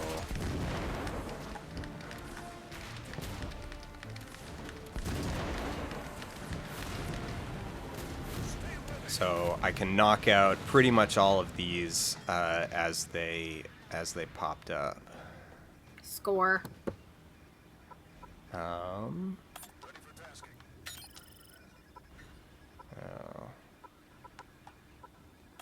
I wonder if it'll let... No, it's still... Yeah, it's scripted. It won't let me... Alright.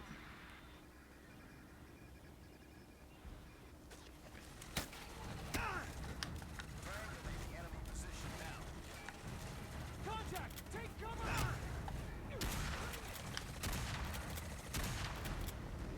Radar now tracking. Enemy off the tight, boys. Incoming.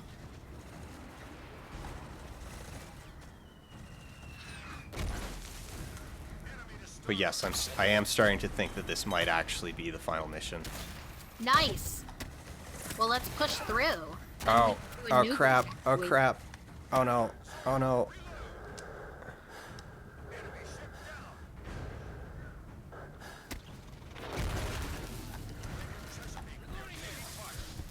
I'm still taking damage from like every direction. What's going on? Alright. What's my situation? Your situation is overrun. What the? My situation is the Chesapeake got itself surrounded. Alright. Assuming direct control.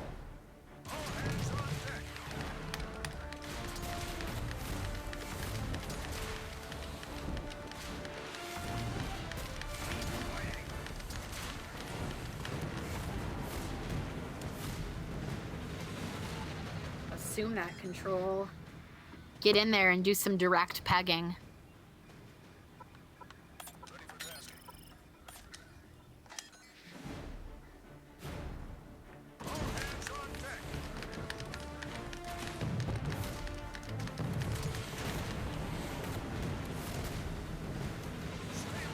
I'm sorry if my mood has soured, but ranting about the current status of our world and the fact that we are even in a situation where we need to explain to people that, like, hey, maybe we shouldn't give neo-Nazis open platforms, and maybe Okay, look, I don't- we shouldn't reach across the aisle to these I don't people. feel- I don't fully agree with that, but let me explain why. What happened? Oh, you went. Some people. What that means to me You is need that you need to back up a few seconds. Your Google Hangouts disconnected for like 3 seconds. boo. Am I here? I'm here, right? You're here. You're here. Okay. I was saying I don't fully agree with like I think it is fine that we need to explain that to some people, and I will say why. Because what that says to me, and this is, you know, probably my hopeful my big heart, my hopeful brain saying that that means that people honestly have kind of internalized the, like, everybody should be able to, like, reasonably have a discussion, that, like, everybody deserves to, like, be heard before we come to a consensus. But the explanation then comes in, like, you just explained it really well. I would, yeah, I It's agree like, on the I think sense some that people they're. in the room, some people in the room have changed, have realized why that's not an okay thing and why it's not a good idea. They wouldn't have thought about it before, of, like, it's not a debate if there's not a reasonable outcome on both sides being discussed. Yeah, And I would think say that part of the definition is lost. Usually. the optimistic answer is kind of that it's like, oh, well, you know, some people just simply don't believe that that kind of evil can exist. Like, there's like, no one would actually believe something that evil these, like, anymore. Like, that's an artifact of the past. And it's like, oh, you sweet summer child. I have some bad news for you. If Game of Thrones has given us nothing but the gentle, affectionate, sweet summer child phrase to explain someone who's just naive about their unwokeness, is probably my favorite thing. that we've gotten from game. Like, if it's given us nothing else, at least we've got that. It's given us that phrase. It's given us Sweet Summer Child. Flagship wait, why is flagship shield back up?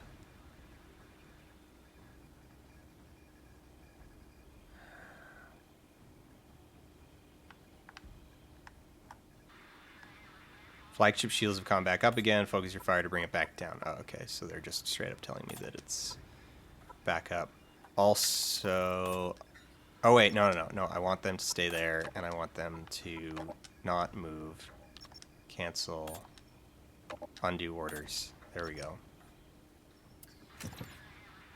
So, let's talk about something that is not horribly depressing and stressful and anger inducing. Like, where's Amykat? Has she calmed down yet? She might have. She's still upstairs. You should see if she'll come visit. I can go get Amy Get the in a Amy sec cat. here. All right. Once you are not in immediate danger, let's do a moment of Amykat, a moment of levity in this. Oh man, the Chesapeake's This getting hardcore night. the Chesapeake's getting its ass kicked. I don't have any more repairs for it. All right, let's see if I can just move it out of range before it blows up.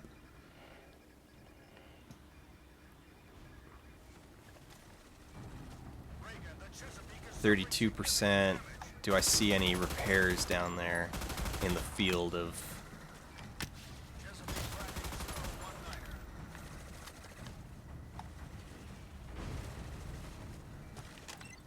019er. That said... No, it's still firing on the Chesapeake.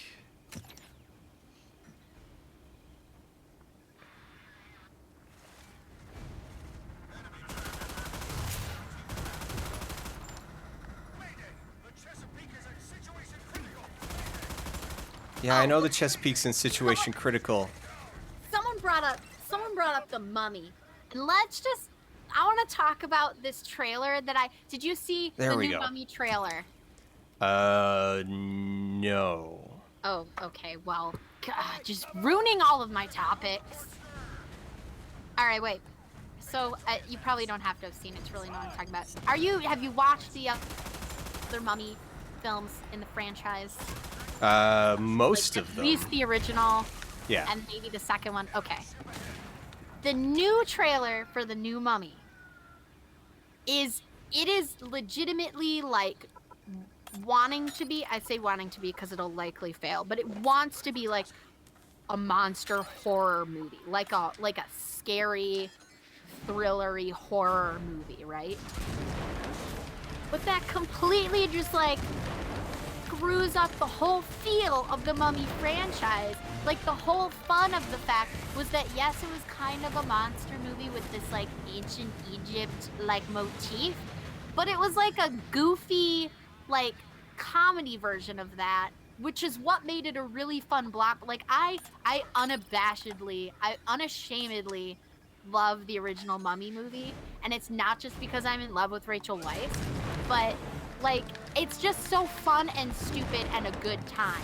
And turning it into an actual legit attempt at a horror movie, I think just destroys like, it shouldn't be part of the same franchise.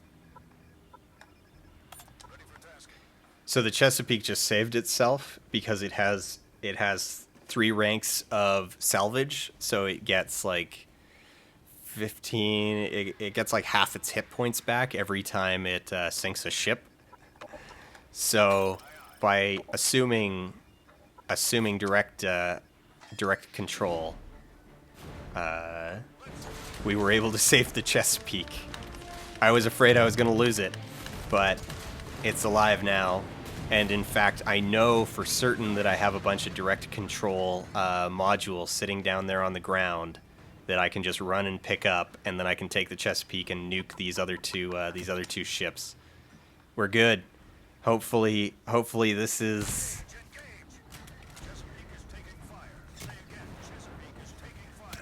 All right, if I can get these.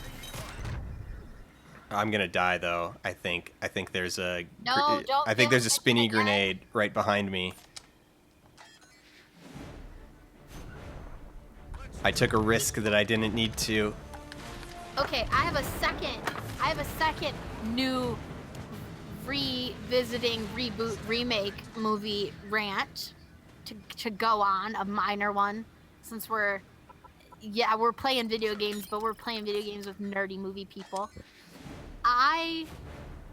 The new It trailers make that movie look so good, and I'm really excited. However, I don't know if they're just leaving it out of the trailers or what, but part of what made the original one, like, and like the story, part of what made the story good is that it's a framed narrative from the point of view of these adults that like have to go back.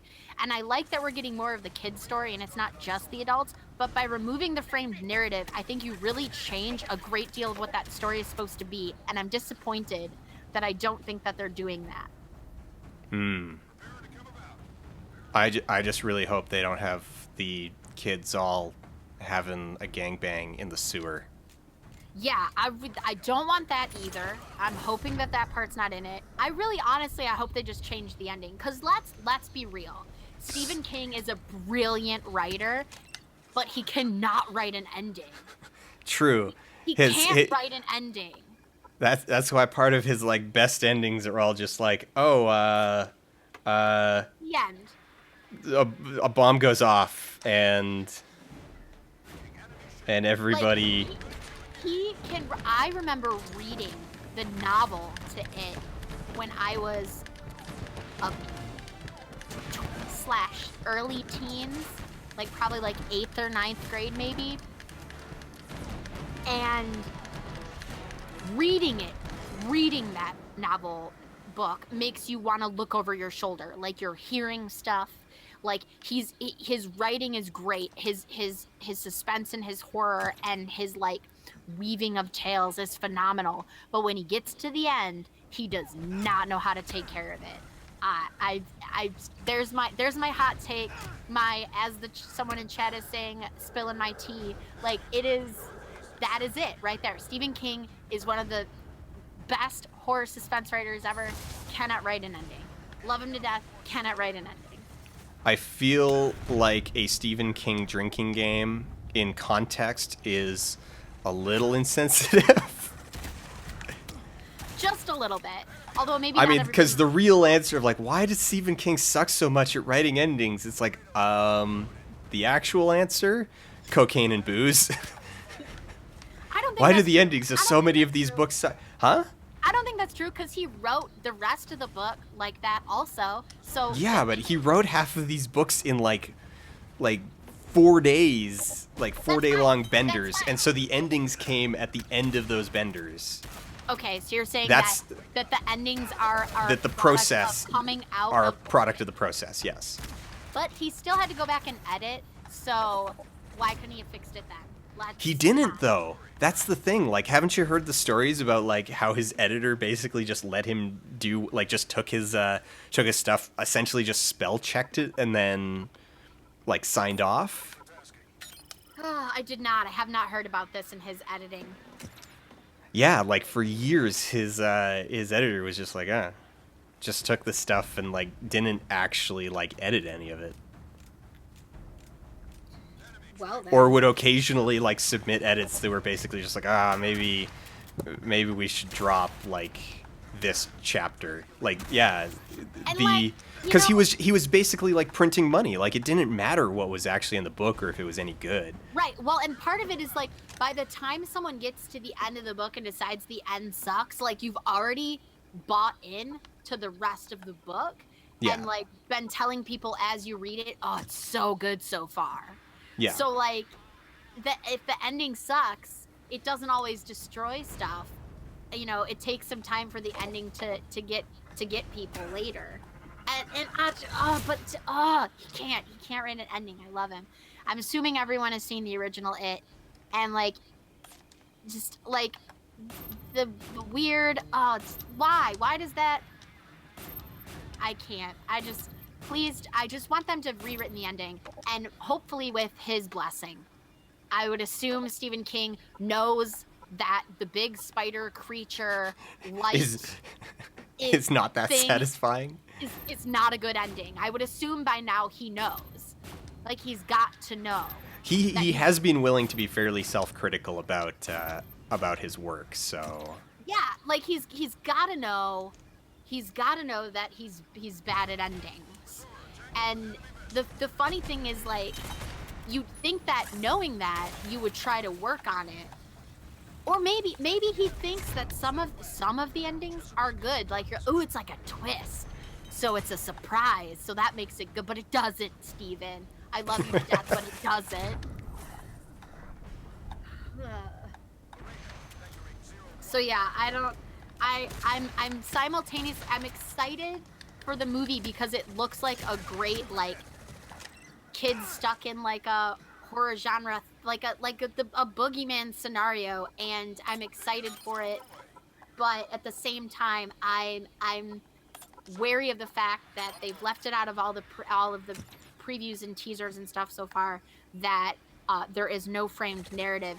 And as a person who is a fan of the framed narrative device when it is done well, it makes me sad. And I think that it adds a lot to the story. And part of the story is this sort of like, part of what makes the story a good story is that added aspect of, like, you can never go back, or can you go back? And, like, can doing something now make up for something in the past?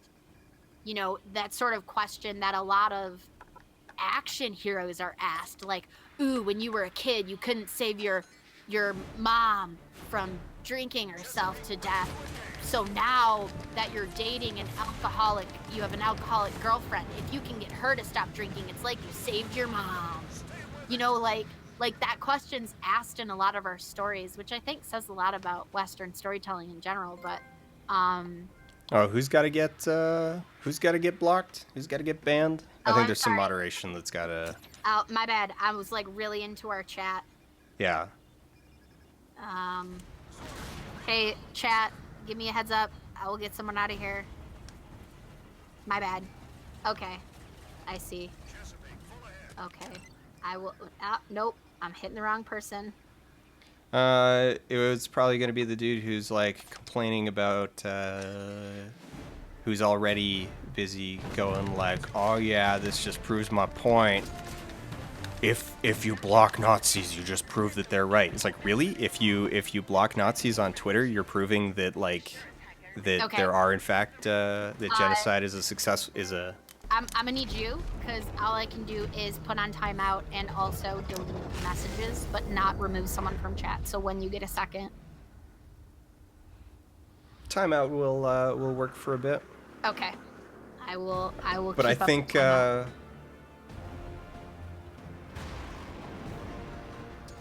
I Thank think you. that's actually the end of the game, though. Sorry, I was we did getting... it? I Oh, think no! I'm pretty sure that was actually the end of the game. Yes, an ending where something satisfying happens, and it's not a weird twist. We can tell this game was not written by Stephen King. Yes. Oh my god. Oh my... I he love say- it. they I say love it? it. I love it. I absolutely adore when cheap ass video games just like smash to credits. Oh. Oh, that was great. Here I was personally. I was kind of worried that it's like, all right, we're gonna get the shields down, we're gonna bomb the ship, but then I'm probably screwed by the fact that I'm like surrounded by alien soldiers, and I'm gonna need to get out of that position. And I know there's a couple like robo bombs coming for me. So yeah, I was a little worried. But then it turns out I didn't need to be worried because smash to credits. Doesn't matter. I thought maybe you would like blast it down and then you'd have to do like a shooty boss fight. Yeah, maybe, but yeah.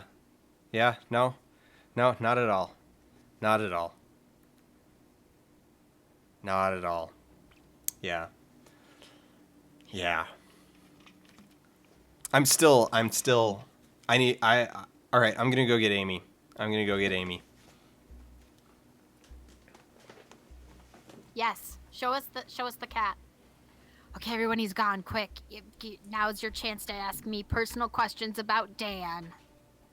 This is how we deal with all of the streams. When Dan goes away, Crystal, Dan's friend for like 10 plus years, spills the inside info.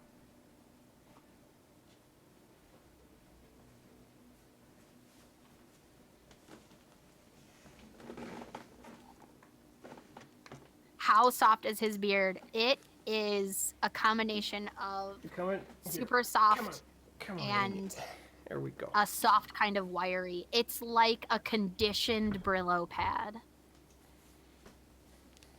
I cannot rank Dan on the Kinsey scale.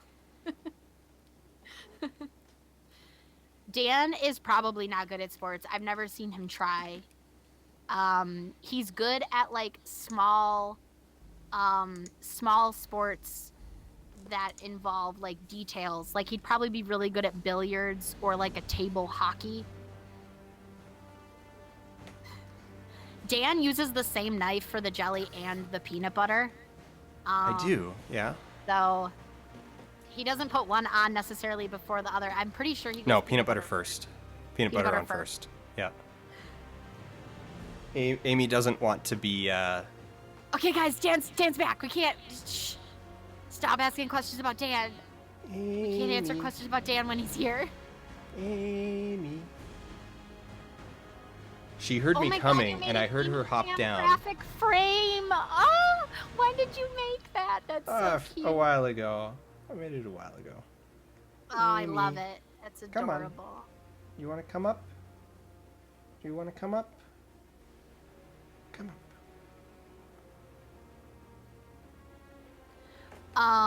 Completionist, I would say it is mountain, with a hint of like some sort of body of water. Like it's a snowy mountain with snow, frozen water, snow and mountain. Ice Mountain would be the name of his Dan branded male only deodorant line. No, she doesn't want to. I mean, she wants to be downstairs, and she's like roaming around, but she doesn't want to. She does not want to be held right now. Aw, no Amy She Cam. wants to. She wants to play with the wires coming out of the camera. Of course, that's way more interesting. Well, then let's go mobile with the camera pointed at the Amy. Oh, she's crawling behind.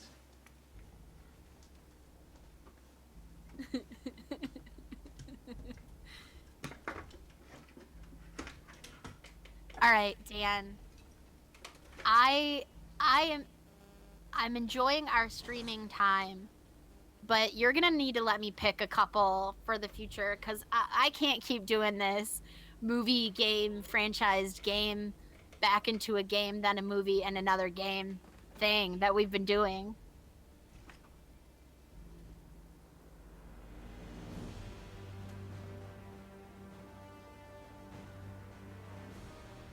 There we go, kitty! Now I need to extricate her because she's now in a place where she really doesn't belong.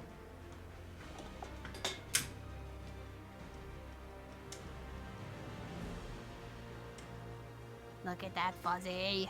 She's so cute. Oh, look at that floof. She's back behind the monitor. Oh, we She's came all trying the to way do that around Velcro thing. and then hopped down. Trying to do that Velcro thing you were talking about.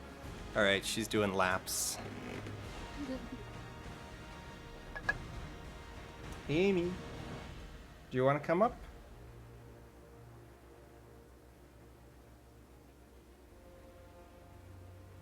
She's just staring at me.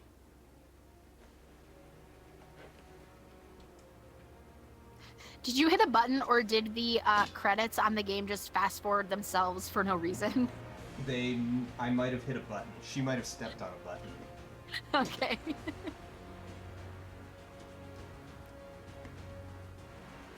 Amy.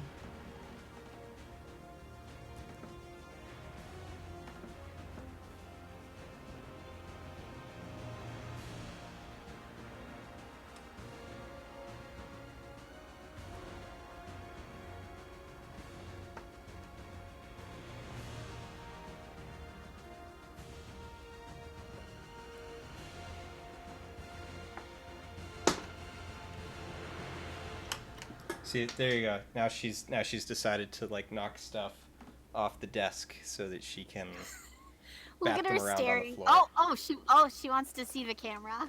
Oh, she's so cute.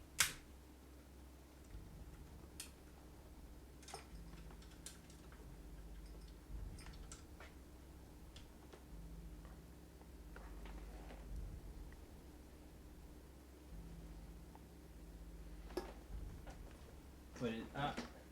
Oh, she's hopping away with a Kinder toy. I need to get that from her. Say that. Okay, I think he's got. I think he's gone again. Just get ask the damn questions again.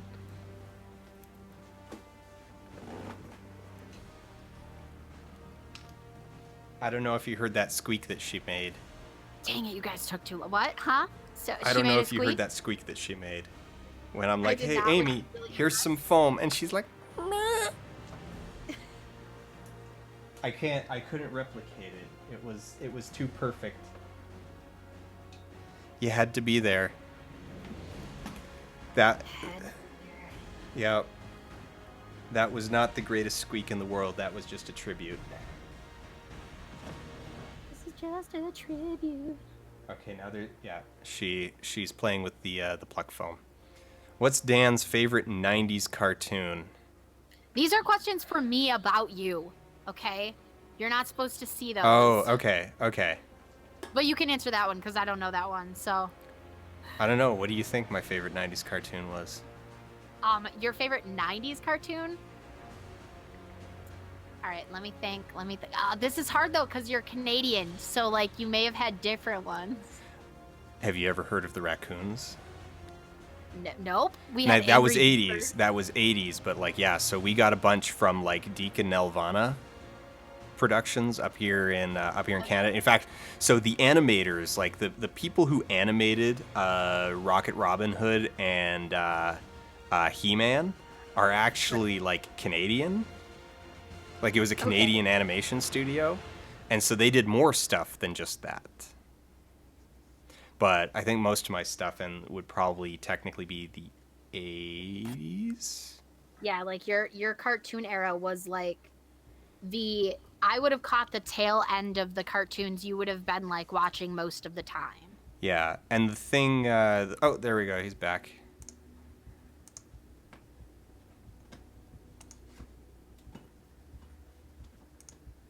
Oh, Thank no, you. wait. There we go. No, you just removed the message. There we go.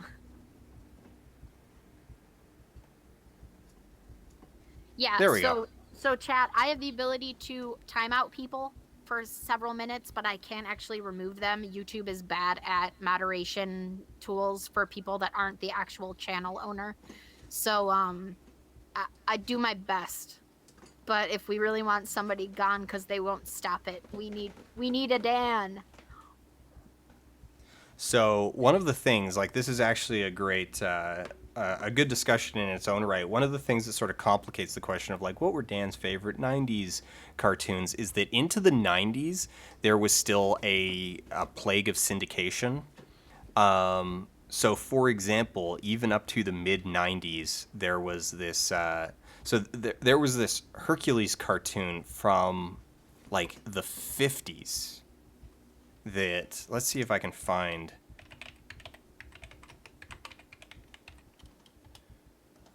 Oh, sorry, it was the 60s. It was from the 60s. The Mighty Hercules. Here's the Wikipedia page, and it was awful. It was awful. But it was, so there was only like 128 episodes that just like ran and reran in perpetuity until like the 90s. Oh my god, no. Well, they do say that children learn from repetition. That's why they would play like the same Blue's Clues episode a whole week before they would Yeah. put on a new one. Yeah. So we were still, for the most part, like, even though the 80s really did see a like huge burst in children's content, even if most of that content was like deeply exploitative and basically thinly veiled commercials to sell toys. It was, it was mixed in with like stuff that had just been playing and replaying for 20 years already. Right. Now, I say only 128 episodes, but you got to consider that, like, that on broadcast television at the time, like, keeping in mind that we're going, like, even up to the mid 90s, like, unless you actually up until like the late 90s, unless you had cable, you probably only had 4, maybe 5 channels, depending on where you lived. And like, if you lived out in rural Alberta, you had 3 that you actually like could have like watched, just due to like signal strength. So, everyone was syndicating the same stuff, and they were just, it's like, okay, well, we have these Hercules cartoons and we have them syndicated. So they didn't just like play like every now and then. It was like every morning they would have like 3 of them. Because it's like, okay, so from 6 o'clock to 6:30, it's just reruns of these. So like, you very quickly saw all of them, and it was like every day. It was the same thing, like, and then even a lot of the ones that came out in the 80s, like, it was the same thing. It was hit that 100 episode, like, make 100 episodes, maybe a little bit more than that, so that you hit that magic number for syndication.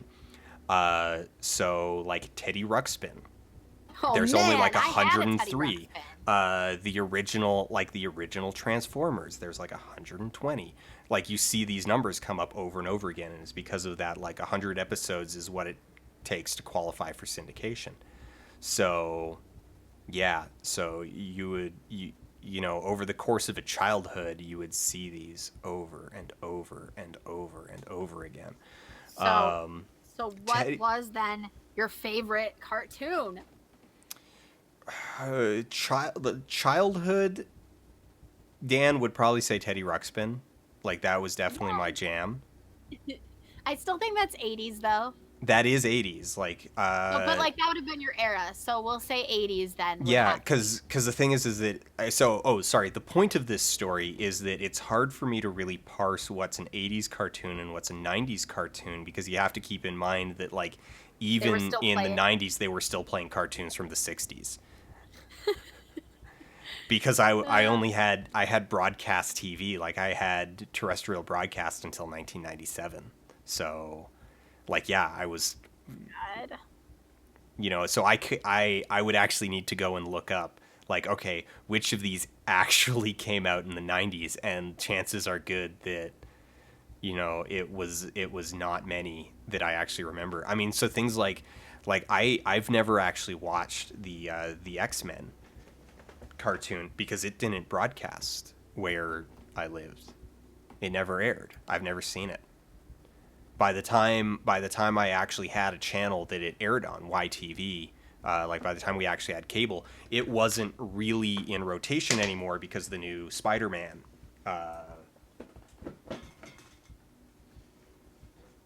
Amy, what are you doing? I'm caught on my wire. Get off it. What are you doing? The new Spider-Man cartoon was that. So I watched a lot of that one, and I don't remember what that one, like, The Amazing Spider-Man, I think it was called, but whatever the late 90s Spider-Man cartoon was. Like, I watched that one a bunch. I remember, so as a result, I end up remembering more late 90s cartoons, in part because I watched a lot of them with my little sister. Like, so she's 7 years younger than me. Right. See, like, I have a lot of cartoon memories past the time I was personally watching cartoons. Like, when I was watching cartoons, it was like Animaniacs and like Muppet Babies and like all this like earlier stuff. But I really liked a lot of the dumb stuff that came out on Cartoon Network because I had three siblings who were all younger. So like my little brother and I'd sit there and watch Angry Beavers with him. And Angry, like like then there's a bunch that I like remember fondly, even though I didn't watch that much of, just because Right. like I would catch them every now and then, and I thought they were great. So like Angry Beavers, I thought was fantastic. I love Um, Angry Beavers. Rocco's Modern Life, I think is brilliant. And Rocco. Loved that one also. But I objectively didn't actually end up seeing too much of it. And just 1 second, Amy has gone full hyper and is now like clawing at every wire, trying to pull it down. So Get rid of her. Amy, Kick her out. come on.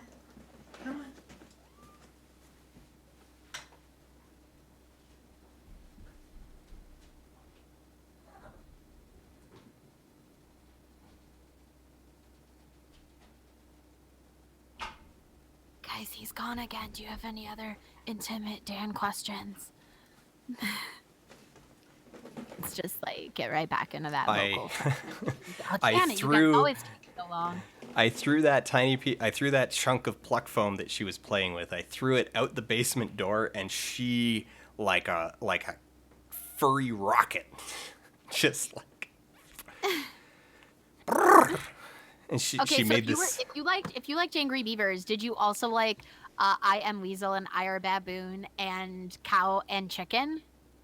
Cow and Chicken, I watched a bit of. Those other two, I don't think I ever really caught.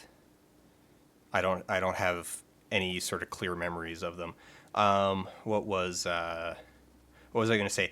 One of the big ones actually that I watched a lot of because I watched it with my sister was Rugrats. So. Oh yeah, that was like Rugrats. a classic. My little brothers and sisters were obsessed with Rugrats, and so I'm pretty sure I've seen every single Rugrats episode and the movies. We went as Yeah. like a family to go see the movie. So that's one so also it comes down to timetable. So like when things would air during the day would directly impact what I would end up seeing. Courage the Cowardly Dog is one that I'd never really caught a whole lot of. I loved Courage. I think I have like all of Courage is on like one of those cartoon websites, and I've like rewatched it in my adult days because I had to show it to somebody. They were like, "I've never seen that." I was like, "Well, you need to, because it's a classic." Yeah.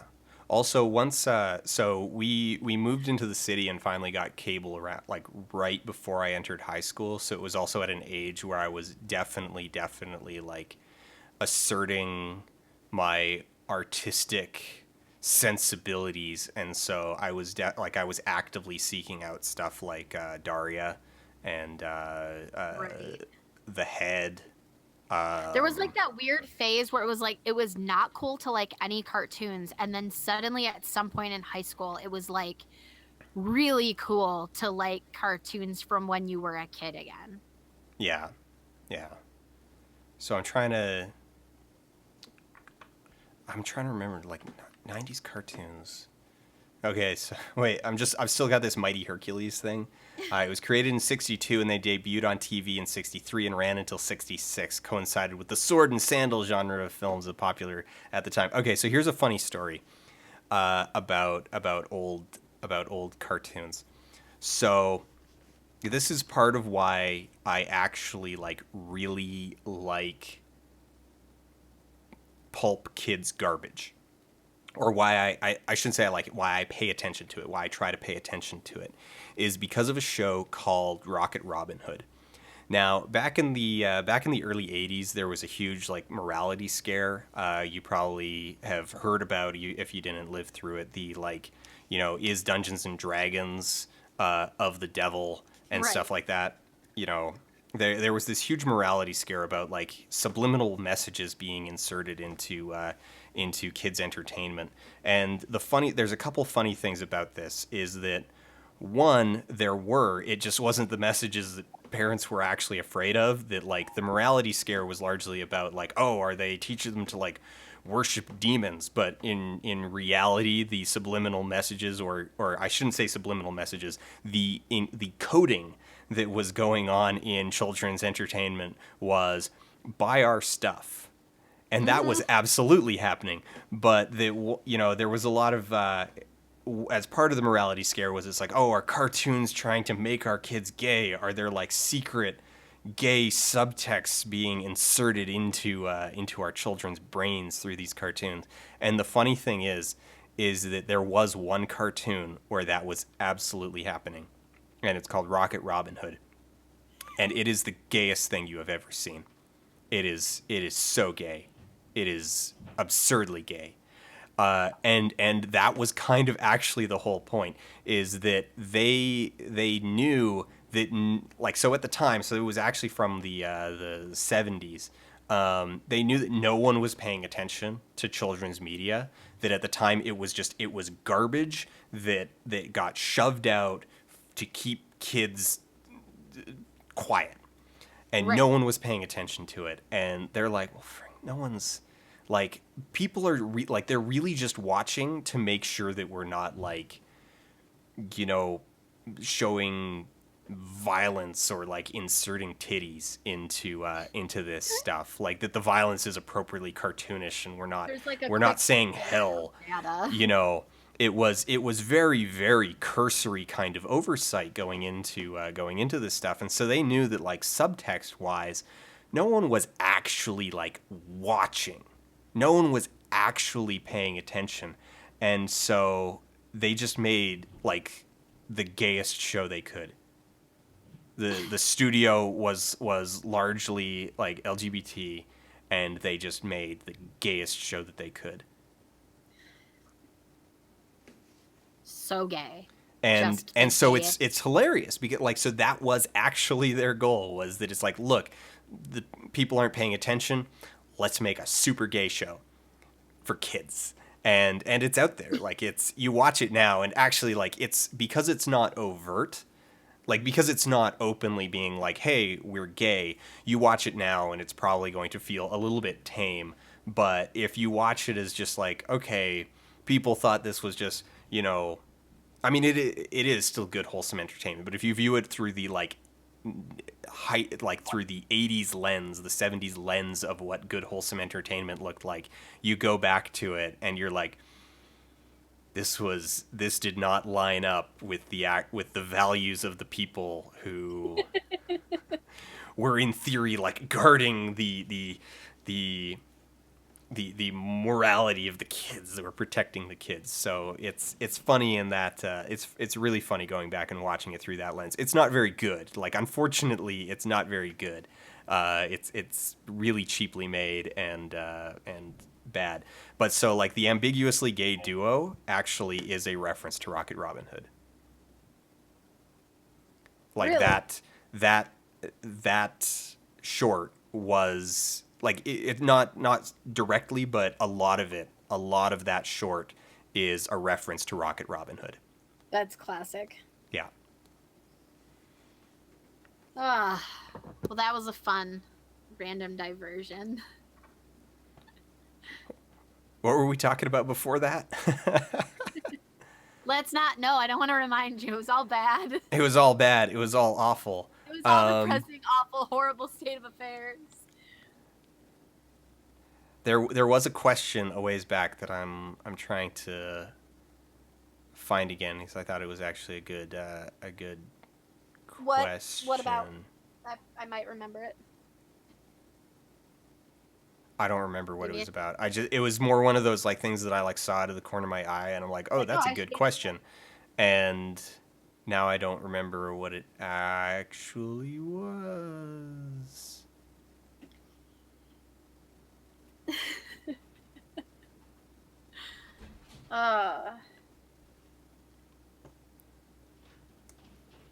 I'll just go back down to the bottom. Get on Yeah. down. So really what we've learned today is this game was really bad at differentiating between the aliens and your allies.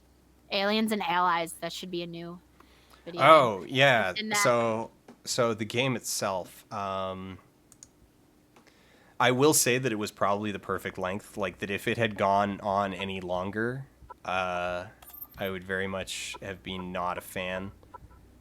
Pegs found. There's only 7 missions. Like, look at that. There's only... I was thinking this was going to scroll down. It doesn't. That's it. There's 7 missions. And the primary difference between them visually is time of day. You know, but like that's also part of why I was okay with the lack of scenery change, is that, like, if it had gone 7, like, past that and still been on the islands, that's when you're hitting the point of, like, okay, maybe Now we I'm can go bored. somewhere else. Like, maybe we can go to a different part of the island. We can go somewhere a little bit, I don't know, rockier, or, you know, just some... There's more than one type of terrain on these islands. Even though, yes, they are islands, and a lot of them are small, like, there's more to them than just beach and rocky cliffs. So, you know, it's like, hey, why don't we have maybe an indoor level or something? Like, an indoor level that's longer than just 30 seconds of walking through a short tunnel. Yeah. What are the... Oh, wait. No, not the options. People were asking about the extras. What have we got for extras? We have a profile on all of the different...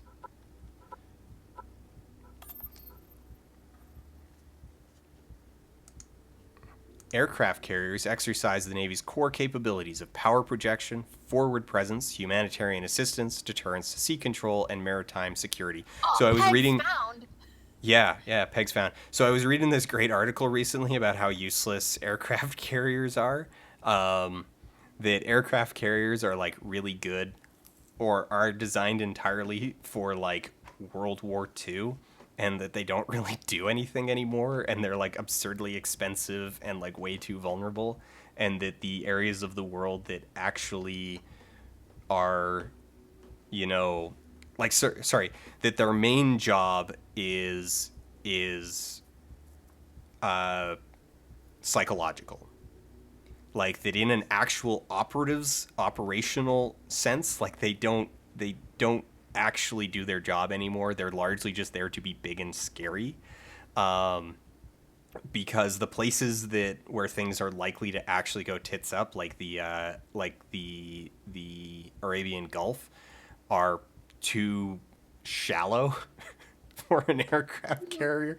Like, they're too shallow and busy for an aircraft carrier to actually do its job. So, yeah.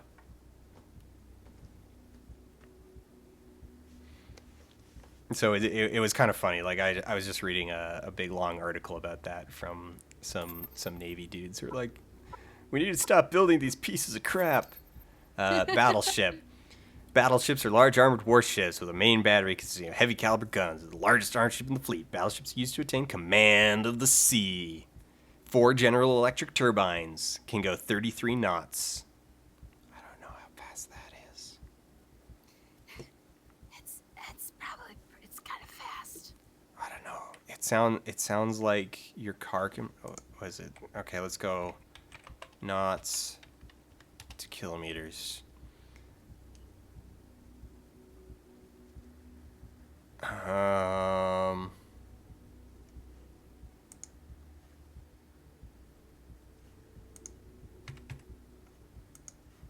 61 kilometers per hour.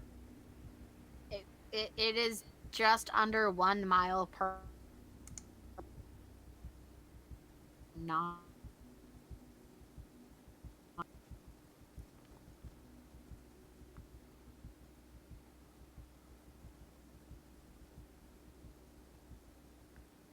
You cut out again. Oh, I was saying my Google says it's just under 1 mile per hour, approximately. Wait, just under... Oh, 1 knot is just under 1 mile per hour. Yeah, Yeah, it's wait. It is a unit of speed equal to 1 nautical mile per hour, 1.852 kilometers. That's what Wikipedia says.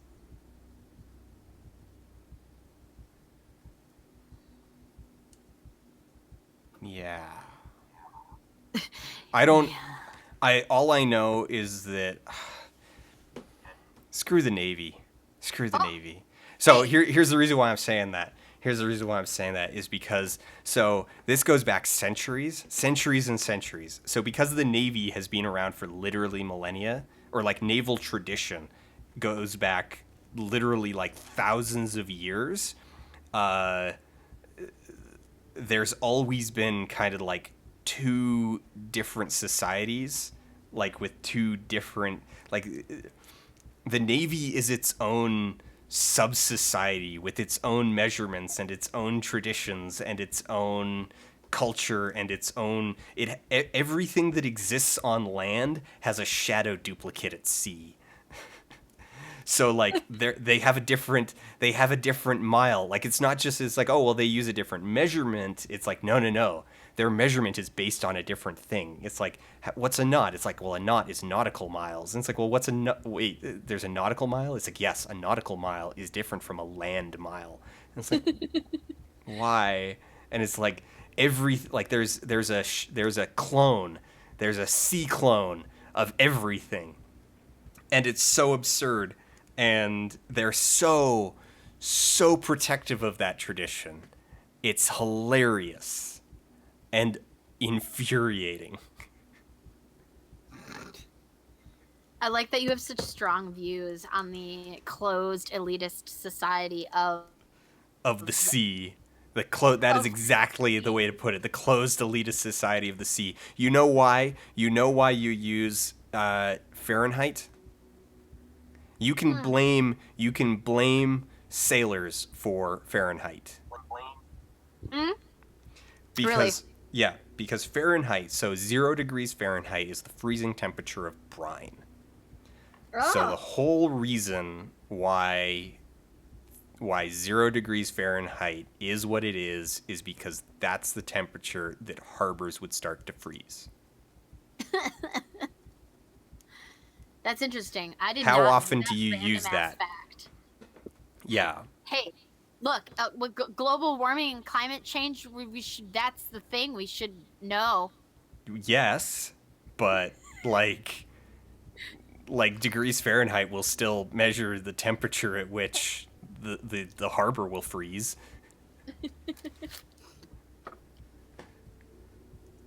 So there, like, yeah, no, like that's the reference point for it is 0 degrees Fahrenheit is the temperature at which brine freezes. Interesting. I did not know that. And so Monsieur Celsius, when he's like, let's use fresh water. Yeah, how about regular water? The sailors are like, oh, you. Oh, we didn't think of that. You bastard. I mean, I get it that it's like, okay, back in, way back when, shipping was, and in a lot of ways still is, like the single biggest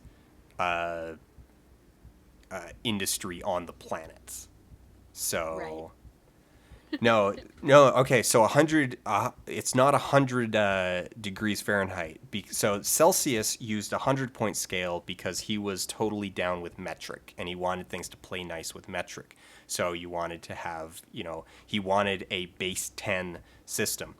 Fahrenheit wanted a system that played nice with trigonometry. Don't ask why. It made sense to him at the time, but so he wanted one that had good measuring points at he wanted 0 degrees and 180 degrees. Well, isn't trigonometry how you do like 3-point figuring out where you are when you're at sea with stars and shit? He wanted it to play nice with circles and he wanted it to play nice with angles. Interesting. And so I'm trying to remember what 180 was. Like, he actually spent a long time playing around with his system and like redoing the exact scale in order to try to get 180 to be like a good reference point, but he couldn't. And so he wound up with the freezing point. So he wound up with the boiling point at 212. Yeah, okay, so this was it. This was it. He wanted he did want it to be based off of good reference points, like practical reference points, but he couldn't get one to actually fall properly at 180 if his 0 point was the freezing point of brine. So he wound up making the boiling point, or he wound up making the reference endpoint 212, because the freezing point of fresh water is 32 and 180 degrees away from 32 is 212. Well then. So it's all messed up because he couldn't he wanted it to be nice and symmetrical, but he couldn't get it to be nice and symmetrical. He couldn't get it symmetrical because he wanted to go from a 0 to 180 scale. Yes. Oh.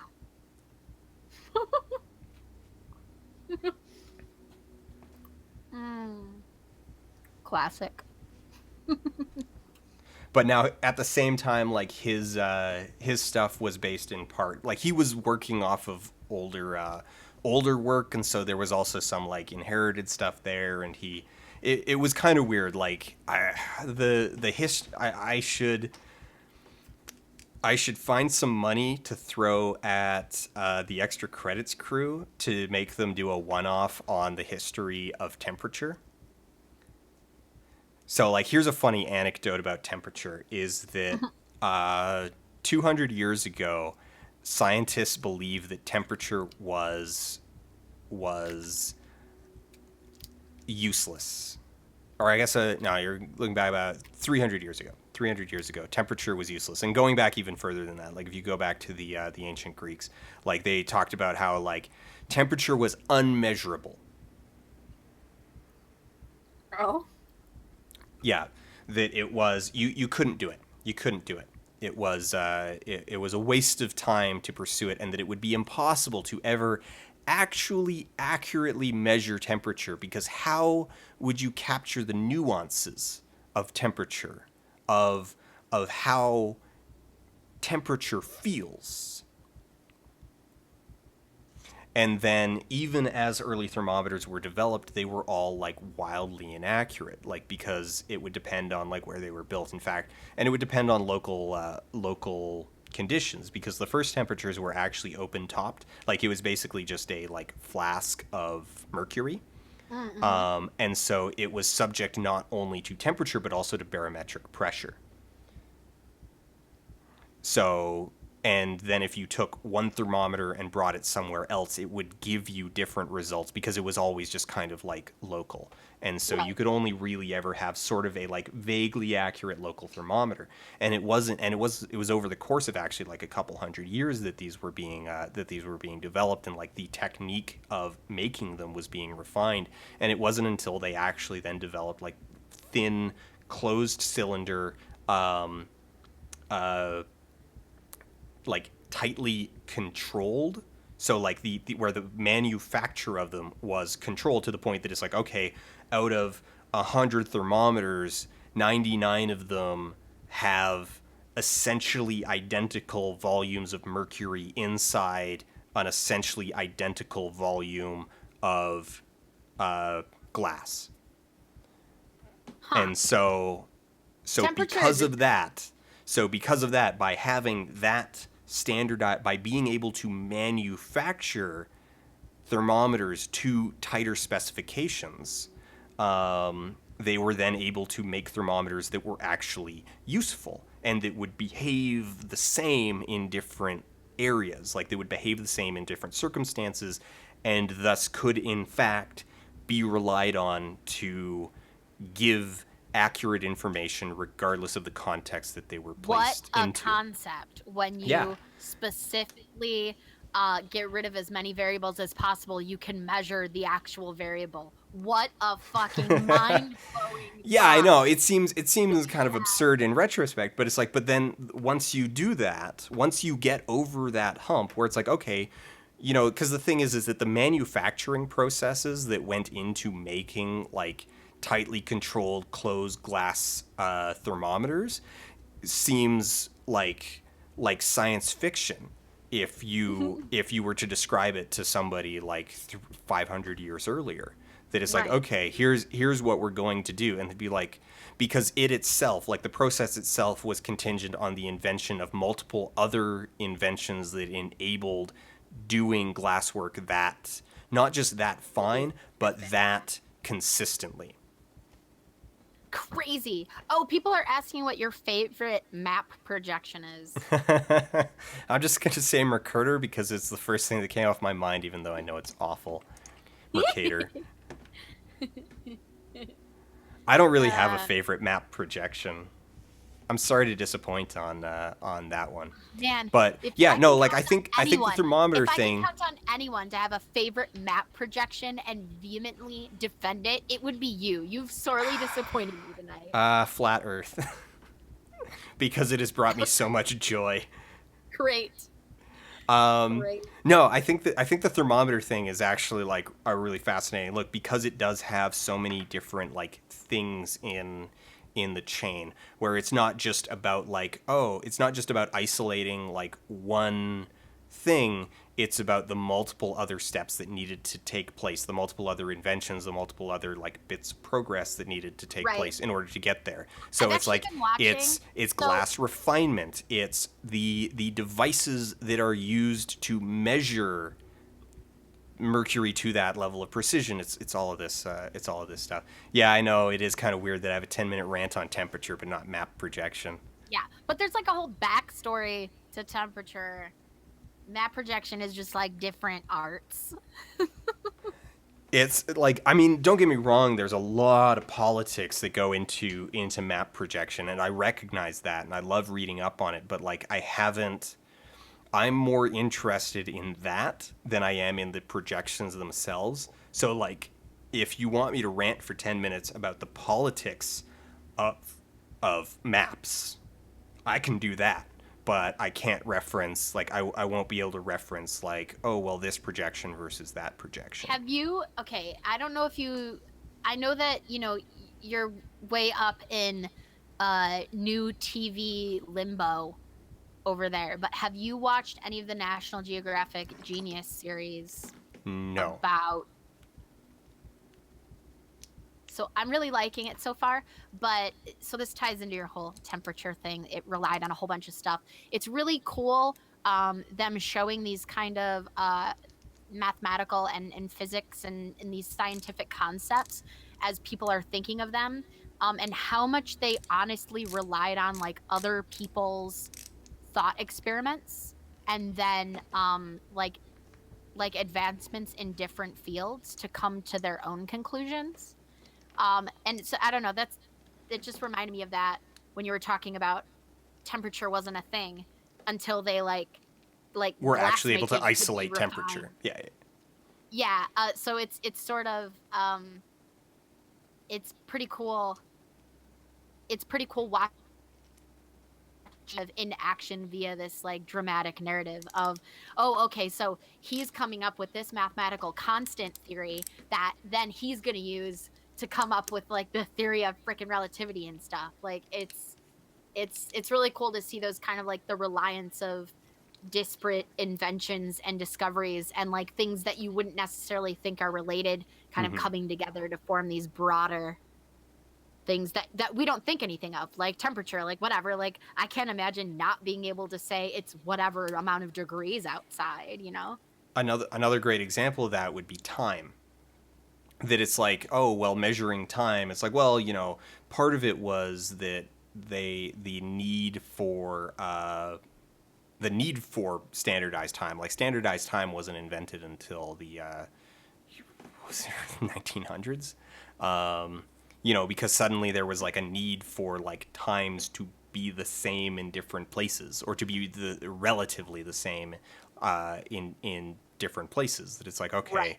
we need 1 o'clock on this side of the state to be 1 o'clock on this other side of the state, or we need to agree on what time it is on that side of the state, because people are now like trains are now able to get from there to there in less than a day, and they're like we need to know when it's going to arrive so that we can stay on schedule, and we need to know when things are happening, and we have telegraphs and we can talk to each other, and all of this stuff. But clockmaking is not just dependent, like it's not just dependent on like a need. Like time was not just dependent on a need, it was dependent on like not just making more accurate clocks, but making more accurate tools that enabled you to make the gears that enabled you to make more accurate clocks. This is why actually World War II, why infrastructure ends up becoming this like runaway thing. And if you want to talk about like colonialism, like a similar thing, like access to good tools ends up defining so much about the coming decades, because if you have really good machining tools, if you have really accurate machining bits, if you have access to the steel and the diamond dust and all of the things that goes into being able to make long-lasting, hard, precise machining tools, well then the things that you can make with precise machining tools enable you to do all of these other things. Right. So Everything is intertwined. Like everything you might say is one idea folding into another. yeah. I mean, and that's where actually, like, that's where the name of the show came from. Was specifically because I was like, I was thinking a lot about that stuff. I was actually reading a lot of like World War II stuff back in 2009, and a large part of it was talking about like the machining process. That it was like, okay, what ultimately gave countries a leg up in the war was things like, oh well, being able to make more bullets, like make more bullets, make more bullets that wouldn't misfire. Like that if you could actually, if your opponent was firing 1,000 rounds and 100 of them jammed, and you were firing 1,000 rounds and 10 of them jammed, well, you have a 90-round advantage. In fact, you don't just have a 90-round advantage, you have a 90-round advantage multiplied by the time it takes the operator to unjam the gun. Right. So, yeah. So that was the thing. That was one of the things that I was thinking about at the time, was this whole like process of how it's like, okay, well, one thing is contingent on another thing, and that's contingent on another thing, and that you end up with these runaway, you end up with these runaway processes. So yeah. Someone was asking earlier about flat Earth, if I've got any good takes on flat Earth theory. Oh man, just search my Twitter. I got so many good takes on flat Earth theory. The best, I still think the absolute best, and I'm gonna pull it up, is because this should be easy to find. I think I've got it on my hard drive here. Let's check under picture.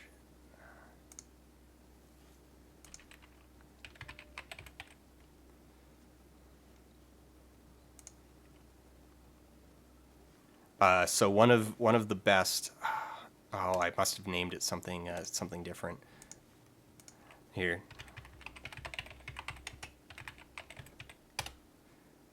Quick Google search for foldable human flirth. What? Nothing comes up. Did I misspell my own name? No. Here we go. Oh man. Have That's done another it one. before. You've ever written your name so many times that it looks like you spelled it wrong.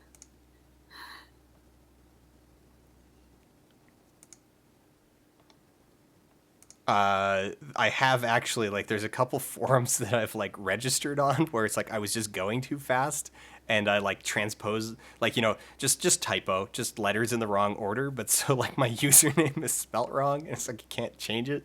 So then every time I go back to those forums, I have to remember, like, okay, Which wait, way what? did you misspell it? Which way is it misspelled? So I can actually like log in. But so one of the best flat Earth things I've run into is this photo of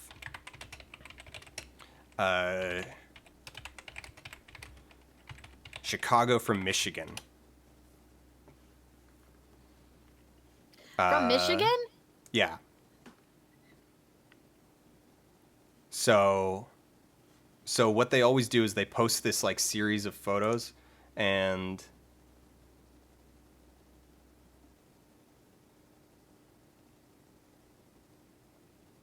oh, what is it? I really wish I could find I made a specific thing about this, like a comparative image. But so they've got these images of here's one of the ones that they always use is, if I can grab it properly and click on the right things, image.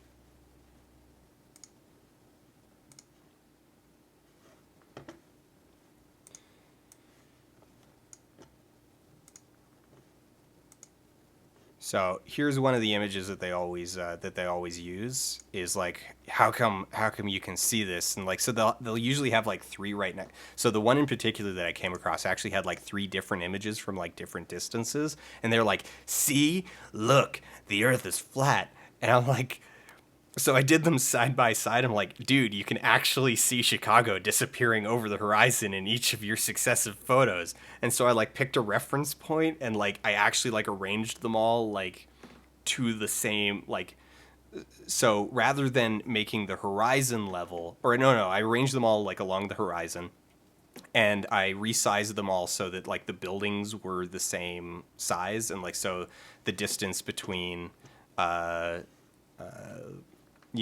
one tower and the other, like it was the same distance on the screen. And actually, wait, I saw one here that was relatively similar. So kind of like one sec here while I fiddle with all this. I really wish I could figure out where I put that image because I spent a lot of time making it. So essentially like this, except I actually like lined everything up properly. But it was basically like this image where it's like, okay, everything is the same size, or everything is to scale, and you can like clearly see. So I put them all side by side, and you can clearly see like the tower, like less and less and less of the towers visible above the horizon line. And it's like these were three side by side photos. Like, so these were the ones that the flat earther had themselves posted. That they were using to support their point. And I'm like, your photos, like you can see these buildings disappearing below the horizon in the photos that you are using to prove yourself with. Yeah. Like, these do not say what you think they say.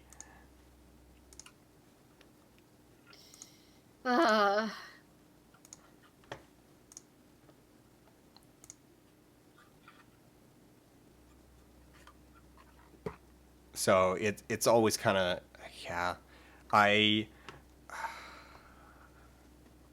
I've become mildly I don't know, I've become mildly disillusioned with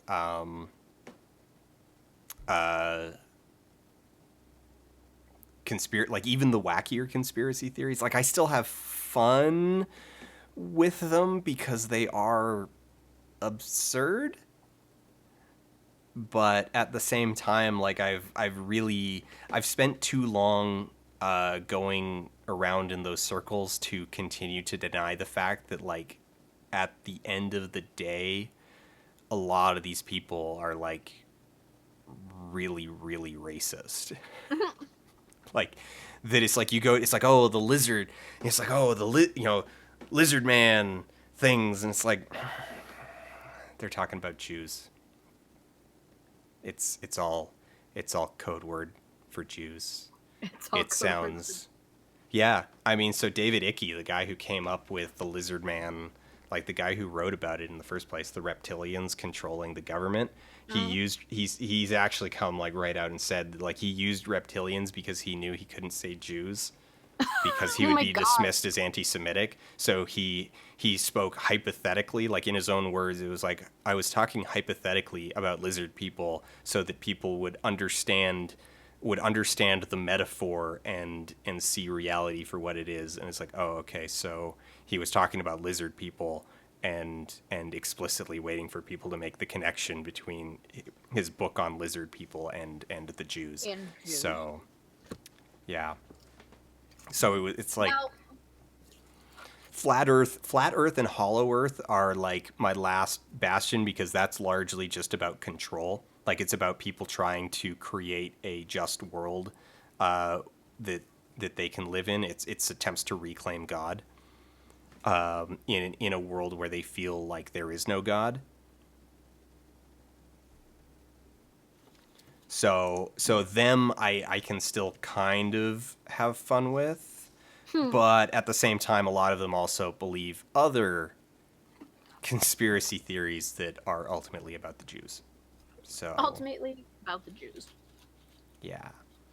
Have I heard a conspiracy theory that says they fabricated the events of 700 to 900 AD? Yes, I've heard that one. That one, I'm trying to remember the specifics of it, but I know that there's multiple strains of that conspiracy theory that say that there's like a couple hundred years that like don't exist.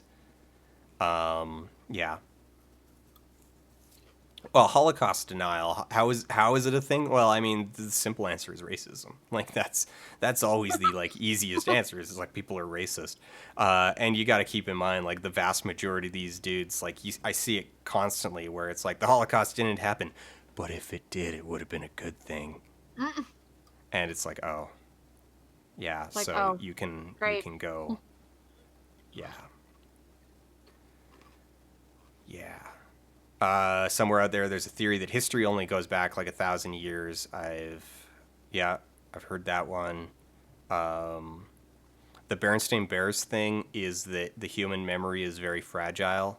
Like, and really, the whole Berenstain Bears thing would be like could very well just be lifted straight out of a David Lynch film. Because it's like, it was funny actually. I was talking with someone. I'm trying to remember what this was, and I was talking with someone, and they're like, what were we talking about? I'm trying to remember the context, but it kind of came up where they were saying that it's like they were talking about complex narratives and deep directors. I want to say it was probably, I mean, hypothetically and just predictably, it was probably an argument about Batman versus Superman and Suicide Squad. Like, almost certainly that was the actual like trigger for this conversation. But they were talking, it's like, oh, you know, like super complex themes like David Lynch's films. And I'm like, David Lynch's films don't have super complex themes. Like, they have really complicated plots and really like, they're obtuse. They're not necessarily sensical, but they're ultimately very simple, because they're like literally every single one of David Lynch's films is about the fragility of the human memory. Like, that's it. Like, they're not complicated. They're good. They're interesting. They're often quite challenging, but they're not like, I don't want to say they're not deep, but they're not complex. You know, like they're fairly straight. Like, if you once you get over the weirdness, the surface layer weirdness, like, his movies are about the fragility of human memory. You know, that we don't remember things the way that they happened, and we remember things differently, and we change our memories to like to fit our emotional state or our desired emotional state. And like, you know, these are what his movies are about. even if they're also then about other things like lust and longing and our relationship with our parents and you know, man versus society and all of these other things. Like they are within that all just kind of wrapped in this point where Dave's going back and going like, you know what? Human memory is like really fragile, and the things that you believe probably didn't happen. You know, that like that's his shtick. So fragile. Yeah, that's his thing, and like all of his movies kind of like they, That you know, reminds in the me same of- way, in the same way that that reminds me of Cronenberg that constantly Rocky comes movie. back to, in the same way that Cronenberg constantly comes back to like the self identity and the relationship with the body, even in his movies that aren't explicitly about that, like even in Eastern Promises and oh, the one with the limo, not Metropolis. That one with Edward Cullen that was written by Don DeLillo. Even in those, like it's still a running theme in his things is the relationship with the relationship with the human body. And I talked right over you, so say what you think. Something about Robin Williams. Oh, there's that one movie where he's like an editor for people's like memory chips. Final Cut. Oh, I never saw Final Cut. Oh my God, you have to see Final Cut. It's so up your weird folding ideas Dan alley. Shove it in your Dan alley. So someone said it's like Eastern Promises, you and the relationship to Viggo's naked body. Like, okay, I know that one probably sounds like it's like, oh well, how does that one fit like the relationship to the body? But if you look at Eastern Promises, like it's all about the tattoos and the human form and the fragility of it, and that changing your form changes your identity. It changes you in some way, because that's the entire reason why the tattoos take on significance, is that by getting these signifiers imprinted on your body, that confers real power. That changes not just who you are, but what you are.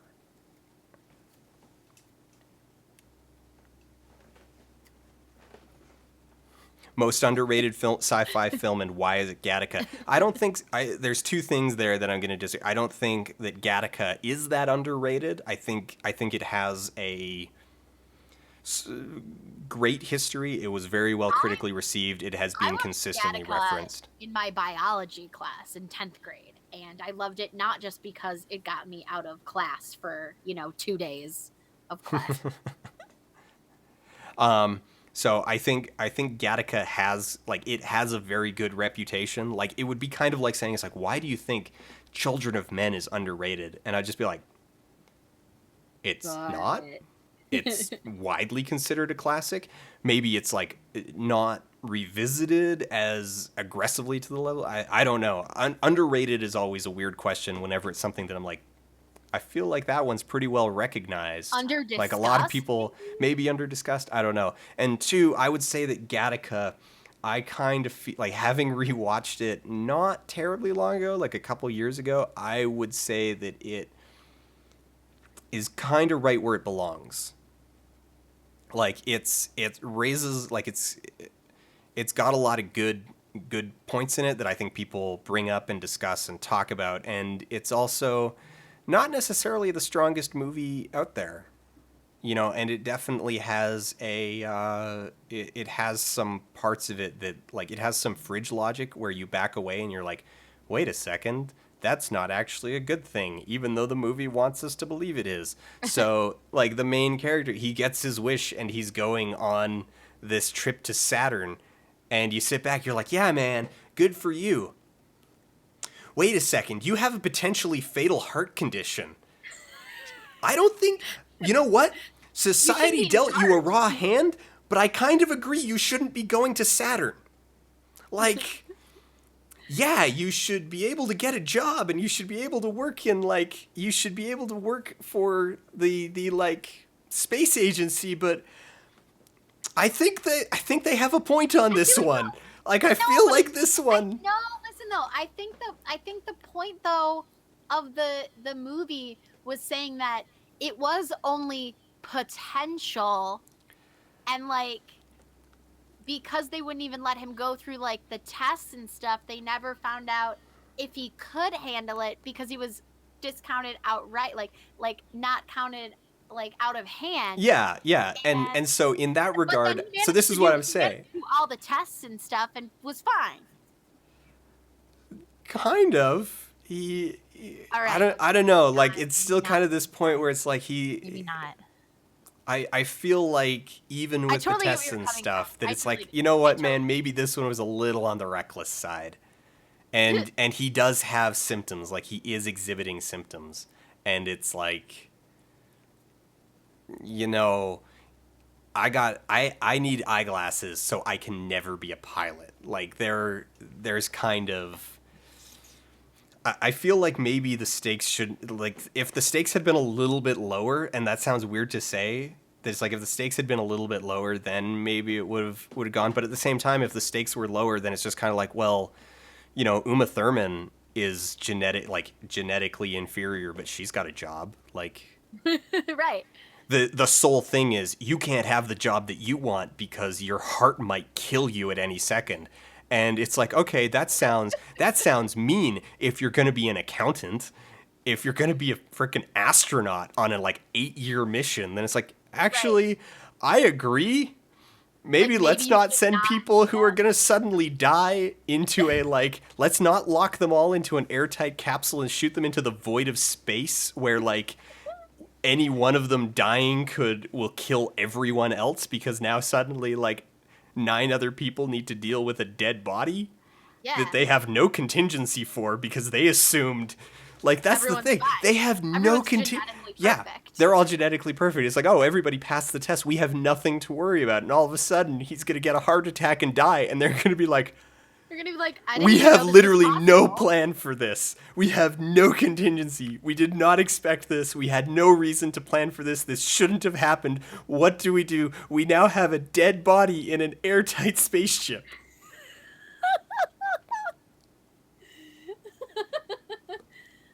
But we don't have to see that. That's a perfect example of if you stop the movie at the right time, it gives a different message. Yeah. So We so we see the achievement of a dream and a big middle finger to genetically geneticist society. And we don't have to see the part where he dies in space and proves that partly they may have been kind of right a little bit, just a little. Jonal, I don't know. So let's not send someone with kidney transplant into space. I don't know if that's sarcastic. I'm going to address it as though it was sarcastic, so forgive me if it wasn't. I think we can send, like, okay, low Earth orbit? Sure, why not? Saturn? Nah. I'm gonna say that Yeah. I'm gonna say that until things are a little bit more routine, then like let's play it literally as safe as possible. Like, yeah. It's kind of. No, he had a heart condition, completionist. He had he has. That's the thing. He had a heart condition, but the discussion was it severe enough? Like, were the odds and the severity of it enough to actually keep him from doing this job? Or was it all like, a precog of like, oh, well, you're gonna commit a crime, so we're gonna throw you in jail now? Yeah, and that's why I'm going, like, that's why I just kind of keep going back to, like, if the stakes had actually been lower, like, if it were something that it's like, oh, you can't be a cop because you might have a heart attack in a stressful situation. You can't be a politician. And it's like, come on, you're on Earth, like, you're in a situation where society will be able to cope and adapt. It's the very specific sci-fi situation of like, let's lock 10 people in a capsule and fire them into the void of space without Where they're all relying on each where other. they're all relying on each other, and they totally believe that like none of them has a problem, like that this is now hidden information. And it's like, and just given the like specific context, it's like, you know what, I'm gonna say that situation, I feel like that situation's one where it's probably okay to discriminate on like physical I ability. feel like, you know what though? Okay, so the whole reason we started talking about Gattaca was because I think it was Completionist said that is it underrated, that sort of thing. I think that this movie and others similar to it are going to get a huge revisit in the craziness that's going on with our American healthcare system, and just like we're getting a lot closer to being able to like genetically like maybe okay, we're not to the point where people can pick the color of their baby's eyes specifically and everything yet, but we are getting to a point where genetics are going to deny us or give us all kinds of things healthcare wise, and that other I think it's going to come back. This is going to become, my prediction is Gattaca is going to make a big Discoursian comeback. Yes, and I would absolutely agree, like to the point that I would actually not be surprised if they just did a remake. yeah, like someone's going to do it. Like they're maybe going to they look will at it and they're lower going to the be like, stakes. okay, it's been 15 years. Well, wait, what has it been? 12 years? 15 At years? least. At least No, 15. longer? It's at least 15. It probably longer. Because I watched it in 10th grade. God. I'm old. It's been 20 years. Oh my That god. was 97. It's so right. I was in high school. Holy crap.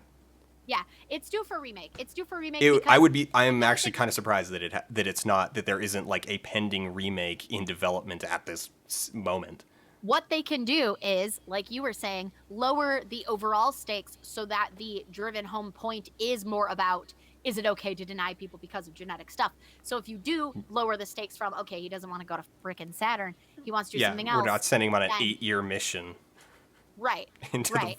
Yeah. So, hell yeah. So, I think so Gattaca. Underrated. I'm gonna say. Make sure I get this. No, that's. It's a movie. So this is actually like fantasy.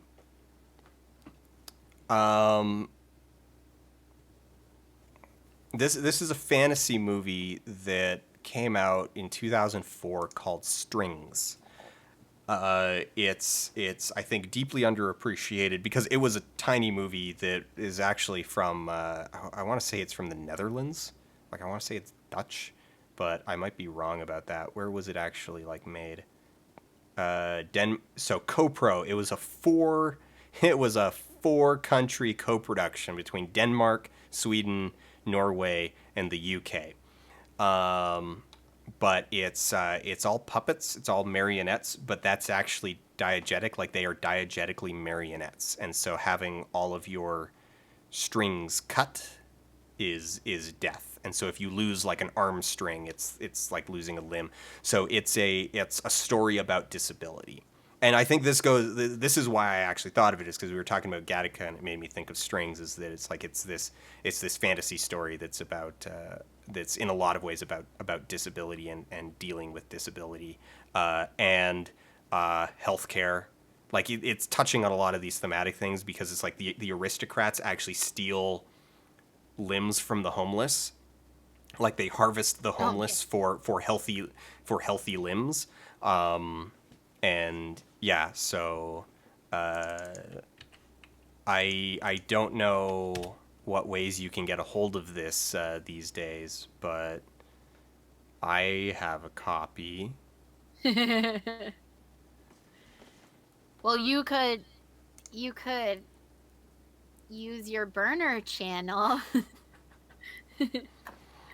So it's a tiny little movie. I think that one's an actually like underappreciated movie because nobody knows about it. Like to me, that's what underappreciated means. Is it doesn't mean like, well, sorry, it means two things to me. It means either a movie is getting a bad rap, like people say it's crap, like that it doesn't deserve. So I would say that. So here's an example. Oh, here's another episode that has been in the work for years. 50 Shades of Grey, I think, is underappreciated. I don't think it's Oh, good.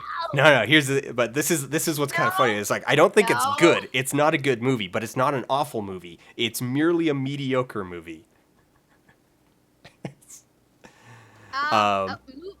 Movie wise, or the story of the movie, No, movie wise. like the I- actual like cinematography and like I think that the filmmakers, the screenwriters, so the screenwriter, the director, the actors, I think they put Okay, in alright. a lot of effort into it that often shows. I think there's actually, like, filmmaking wise, a lot of, like, well done, crafted, great moments Okay, that are then destroyed by the source material.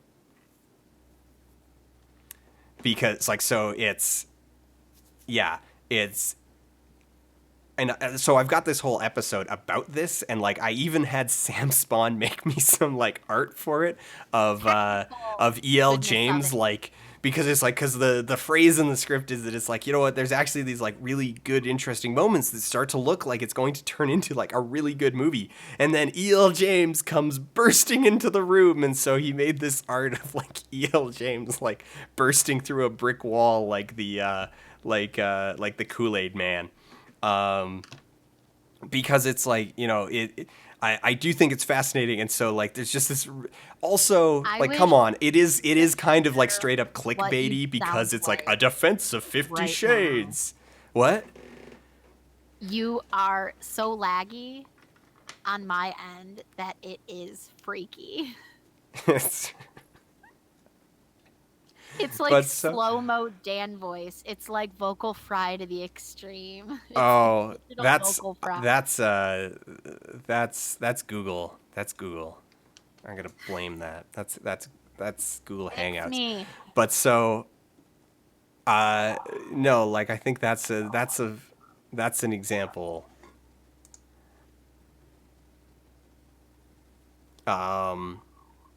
Of what I think, like, sort of qualifies as under, even the, like, that's intentionally a funny example because it is going to get people's attention. Like, if you say it's like, you know what's an underrated movie, 50 Shades of Grey, people can be like, what? And, you know, I still got to market myself. I still got to get eyeballs. I'm willing to say it. Even if it's like 50 Shades isn't terrible, it's merely bad. It's merely not good. So I think that's one kind of underappreciated, and then the other kind of underappreciated is just no one's heard of it. I mean, because ultimately it is about, like, traction. Underappreciated is ultimately kind of about traction. I fixed you. Am I here? Yeah, you're here again. Okay. I've I been- left you and I came back and I turned it off and on again. And now it seems to be working. Chero Jack is saying that my 50 Shades episode wouldn't need an alternate clickbait title. It wouldn't. It really wouldn't. It really wouldn't. I think what it's actually called, like, I don't think it's actually called A Defense of 50 Shades. I think but wait. I think I gave it it has one of my proper longer titles. So it's like, But back to what constitutes as underrated, underappreciated. I was telling chat so that it's either something that is not as bad as people say it is, or it's something that's, like, literally just kind of unheard of.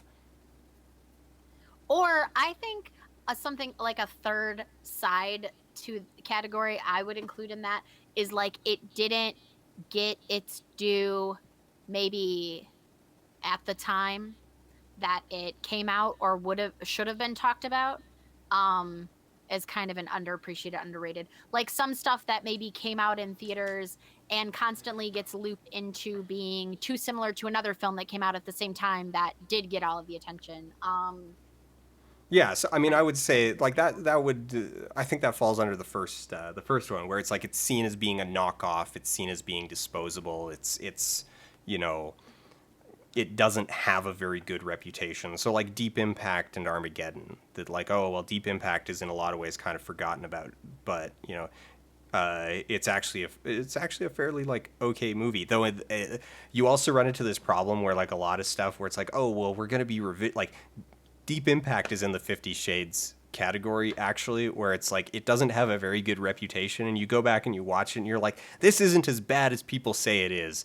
It's merely mediocre. It's just bland. It's just kind of okay. It's not bad. It's just kind of okay. You know, I mean, it's the same. I mean, hell, like Tonight is actually like a great example of that. Battleship is not a garbage knockoff awful video game. It's actually just kind of okay. Yeah, it's not like it goes on too long that it becomes really bad. Yeah. It's like if it had another, like you were saying, if it had another 7 missions, you'd have been like, I'm so over this game. I am so done with this.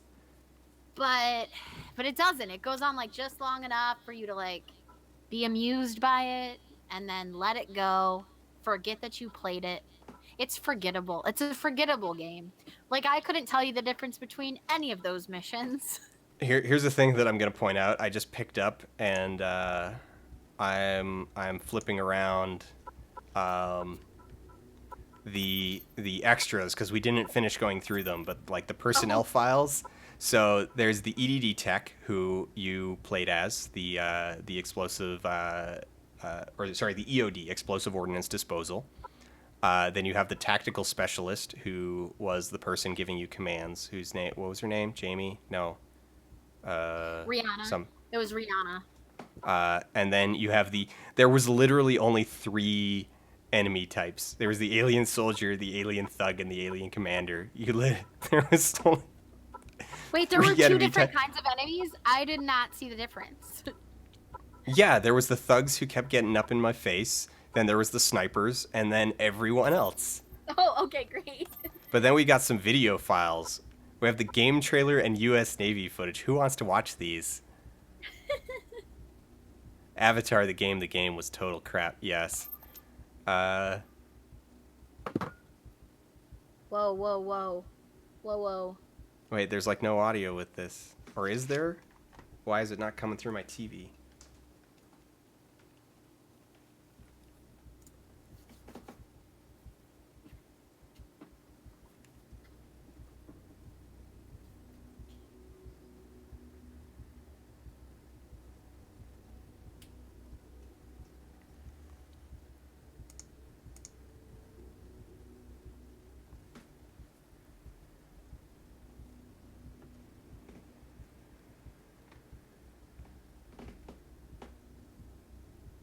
People are saying there's no audio, but as you know, I have only for audio, so I don't know.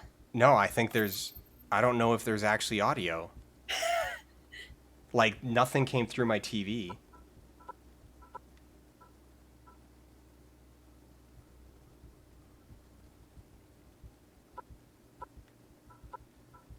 Here, I'll try it again.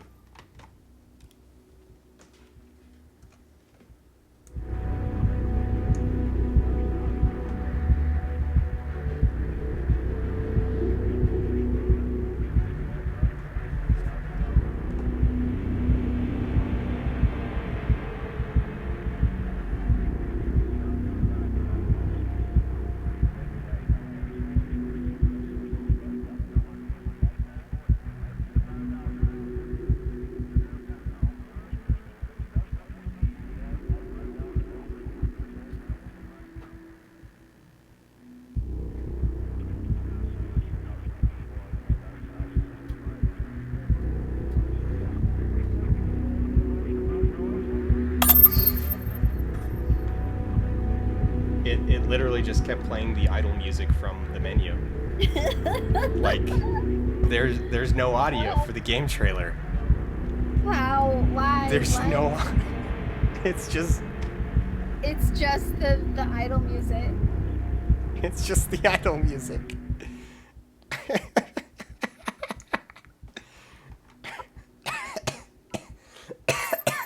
Alright, let's check out the U.S. Navy Are you footage. dying? Please don't choke to death. Oh, now here we go. Straight up propaganda. 5 oceans.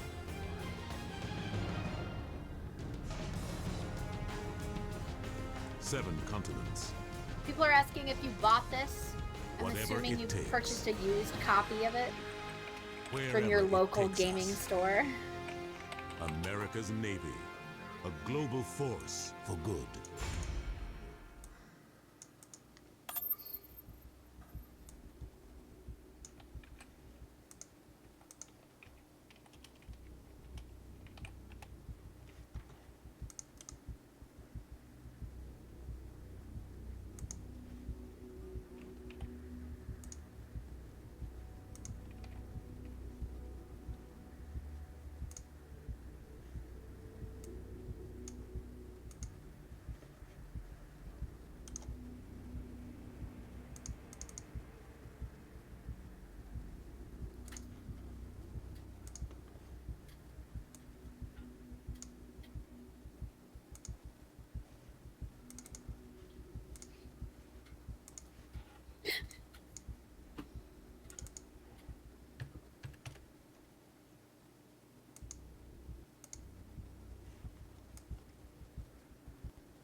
So much quick 5 spam. oceans.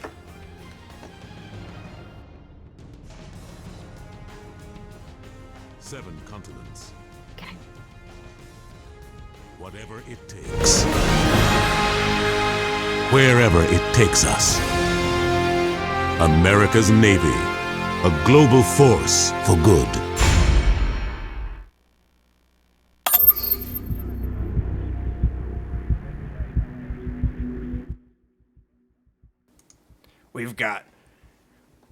We've got subliminal messaging, liminal messaging, and superliminal messaging. Superliminal? Hey, you! Join the Navy! Okay.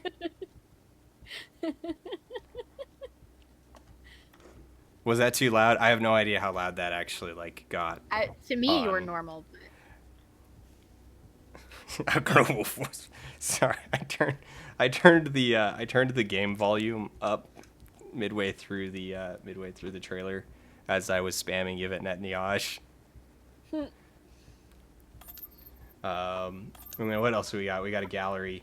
All of these images are locked because I didn't find enough pegs. We didn't peg nearly. Oh wait, no, we got a couple. You didn't get pegged enough? I didn't get pegged enough. We got 0 aircraft concept. Wait, there was a tiki head? Where the hell did we see that? What else did we unlock? Communication tablet, field laptop concept. Oh man, can you imagine 100%ing the game for hot content like this? Oh, I So- really want to know what's behind all of these other locked images that lives up to the quality of communications tablet concept and field laptop concept. I love it so many. Not gonna lie, I don't know, something. What? I gave myself a bit of a headache by spamming you at Netanyahu, join the Navy. Oh, my head suddenly. What are we talking about? I don't think we're talking about anything. I think we're just going in circles of this. Oh wait, Yeah, we do have something. We do have something we need to decide on.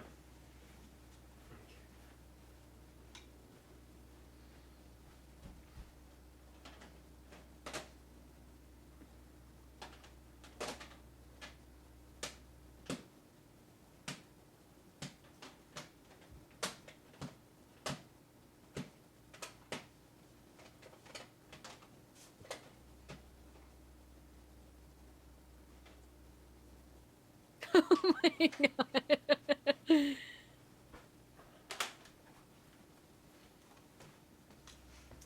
All right, so next up, putting my headphones back on. Oh man, guys, he was gone and we didn't answer any Dan questions. Next up, we have a choice between Men in Black, Alien Crisis. Okay, wait, though. All right. I'm gonna pause. What's the next one? What are you pausing?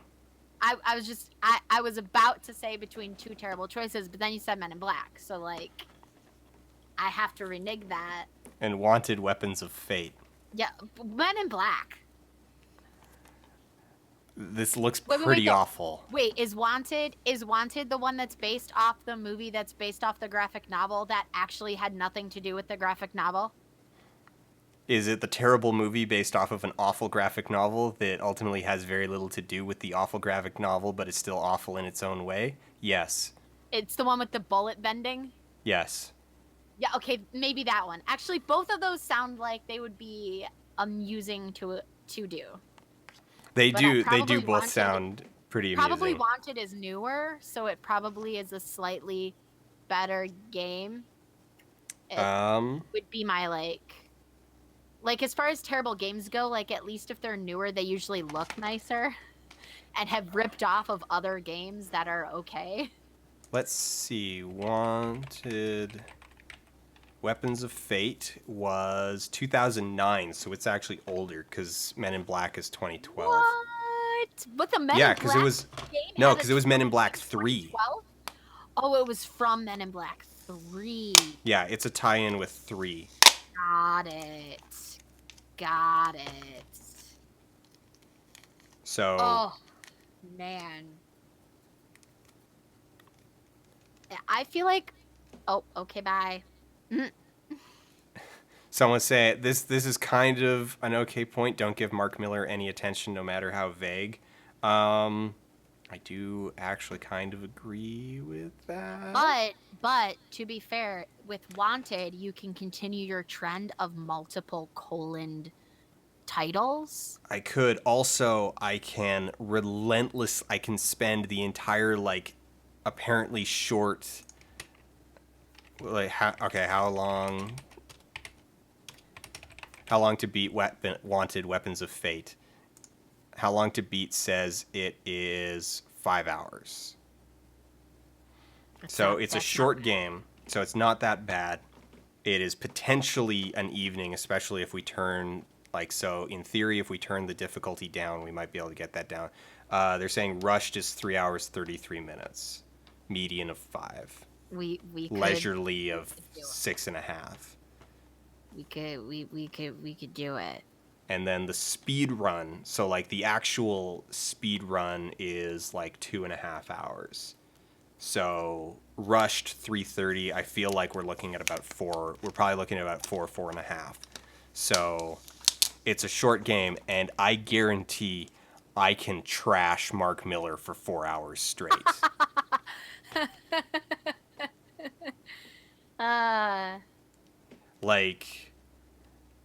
Yeah, I definitely feel like I have 4 hours of content. I'm gonna vote Wanted. If only because we just even though Men in Black would have better aliens, I feel like Wanted is I think it's gonna be more fodder for making fun of things. And at the same time, this is talking apparently about just serious awful. shit.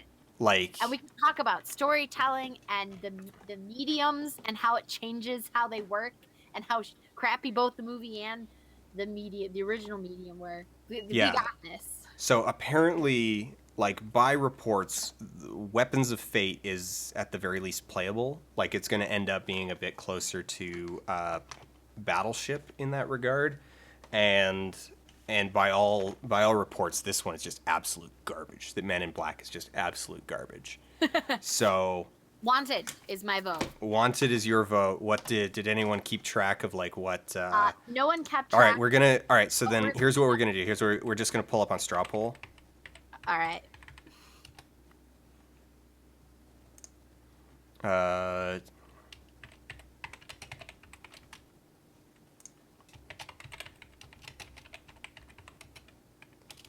I should spell weapons right. Somebody is also agreeing that Alien Crisis is absolute trash. Men in Black, Alien Crisis. Someone saying that they do believe Wanted is in chat a lot more. I am going to agree with that, but obviously I didn't keep an official count. All right, creating the poll. Share the link. All right, and I'm also going to post this on Twitter as well. We might as well. Do it. So give me a sec to...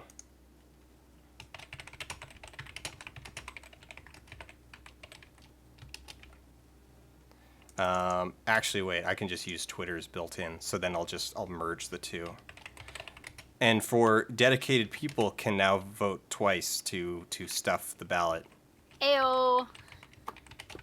If you're dedicated enough to this like totally pointless thing, then go ahead and do it. Men in Black, Enough that Twitter Alien ad. Crisis. Alien Crisis. Oh wait, no. I guess I'll just delete the colon instead of making it crisis. Poll length. Let's make that just like, I don't know, 15 minutes.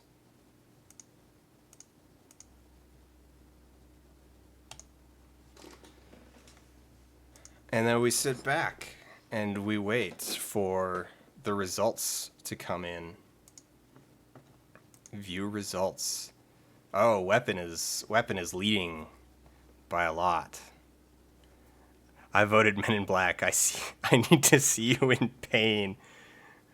Voter fraud.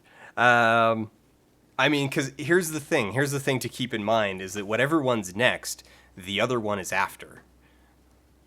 Oh God. Like, so this is purely a Wanted- matter of order. Wanted is already 67% on Twitter. It is, but there's only 8 votes on Hey, Twitter. Look. It's matching. It is matching the results. 76-24, 78-21 Of straw on. poll. It's 80-20 on straw poll right now. So I think think- it's definitely Wanted. I think Wanted ran away with this. I have carefully canceled out my own vote with the double volt vote.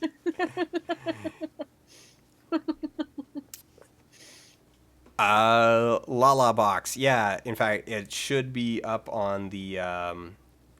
It goes into it's a supposed to hidden playlist on automatically his get channel. added to a hidden playlist, or not a hidden playlist, a public playlist. But then it goes to unlisted just to kind of keep the main channel thing from flooding with streams, especially in times like this where it's like, okay, I can set aside an evening to just kind of stream and have some fun, but it takes a long time to write and edit a script, especially since I'm trying to get Expo done, even though I'm now probably going to miss my soft goal of having it done by the end of this week. Yeah, but yeah. So refreshing the results. All right, it looks like that's slowed down and is definitely Weapons of Fate. Twitter is actually a little bit closer to a contest, but I think with the straw poll, Wanted has won by such an overwhelming margin that I'm going to spend a little bit of time beefing up on all of the reasons why I hate Mark Miller and why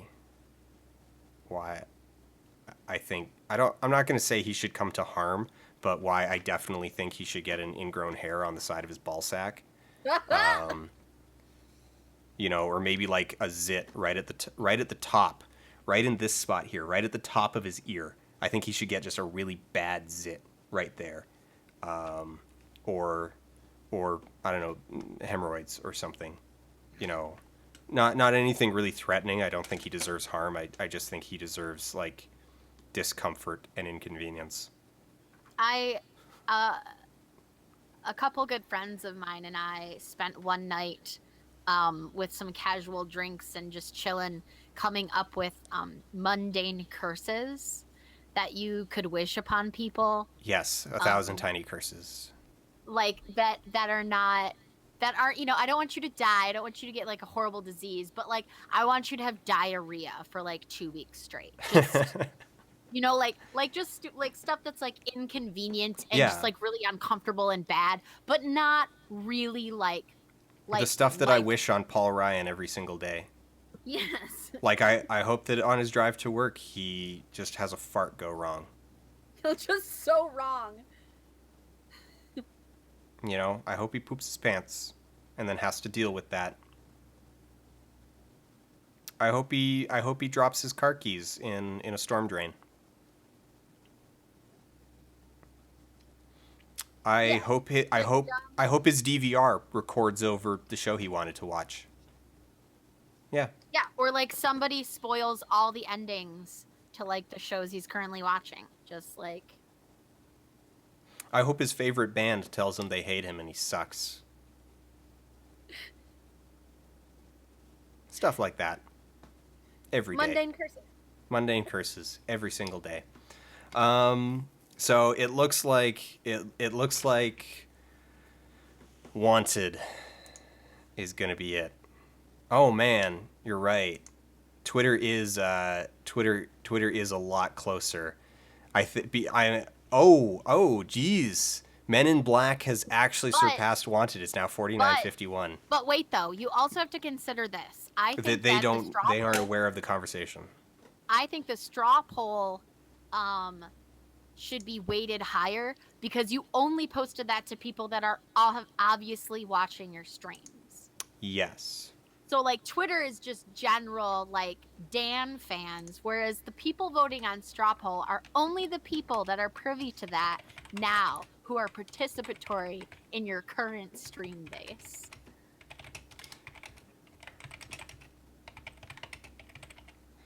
All right. I'm gonna also post on Twitter. Here's the straw poll if you want to double vote.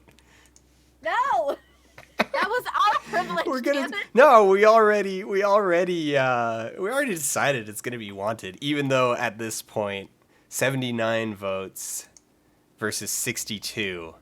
But Wanted, I mean that 80%. So 49 votes for Wanted versus 40. So it's basically double. Even once you factor them together, so 86 votes.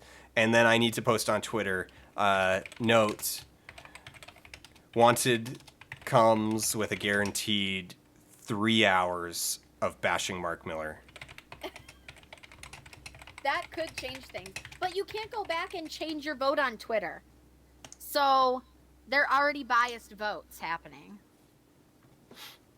There is, yeah. You're super scientifically good at polls. I feel like you could run polls for like a news station or like the government or something. I could if I thought about them like faster than extemporaneously.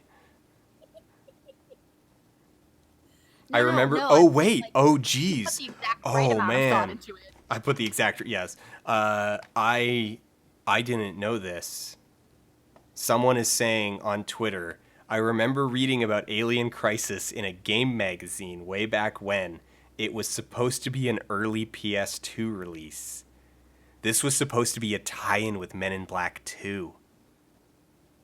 And then it wasn't. Probably for good reason. And then I'll bet It's gonna it be anyway. so bad. Oh.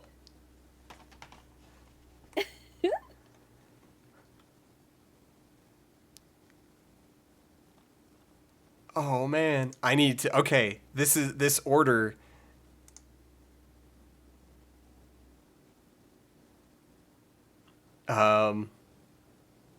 Oh, I misspelled Mark Miller's name.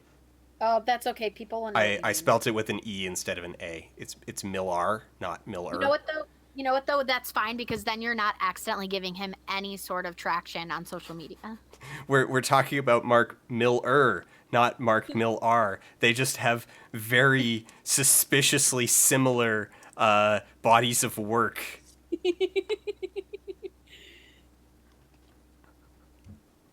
Oh man. So I apparently need to do. Okay, so this is a good order because I'm already well prepared, or I'm not immediately well prepared, but I have a decent backlog of stuff to trash Mark Miller about.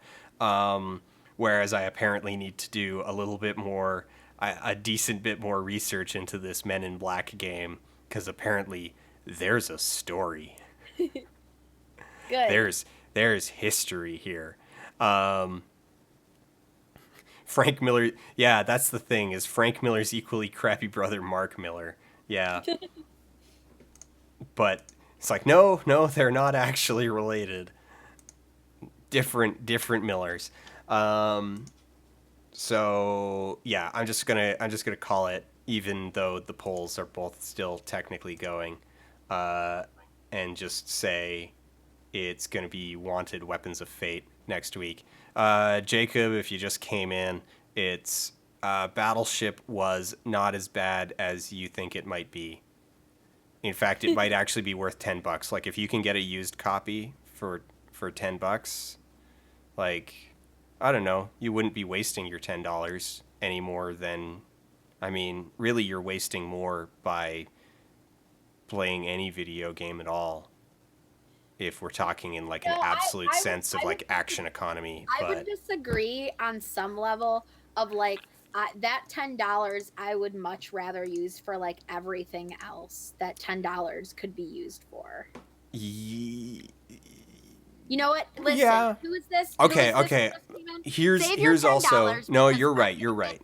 No, save your $10 because I'm gonna get Dan to set up a Patreon, and you're gonna just donate that $10 you would have used buying this game to Dan. Yeah, and now here's also, there's a couple factors that are correctly influencing this. So Full Metal Bitch says, "Careful, Dan, you did come off of Avatar and went right into Battleship," and that is absolutely accurate as a like attenuating factor, that I did come right out of the like bore fest, the absolute slog that was Avatar into the like actually playable Battleship. So that's a factor. And two is that my value is also run through the process of, was it entertaining to stream? You know, was it entertaining for social play? And for me and the stream, yes, absolutely. For you at home? I disagree. I think it was only entertaining in that it took so little of your mental energy to actually play that it allowed us to talk about cooler shit. So I think the only reason that it was entertaining to stream was because of the discussion. We didn't even spend that much time making fun of the game, which is generally what the game adds to the stream. That's true. So I disagree largely on that. We did, however, have the whole problem. We had the brief Nazi infestation. We did. There was that.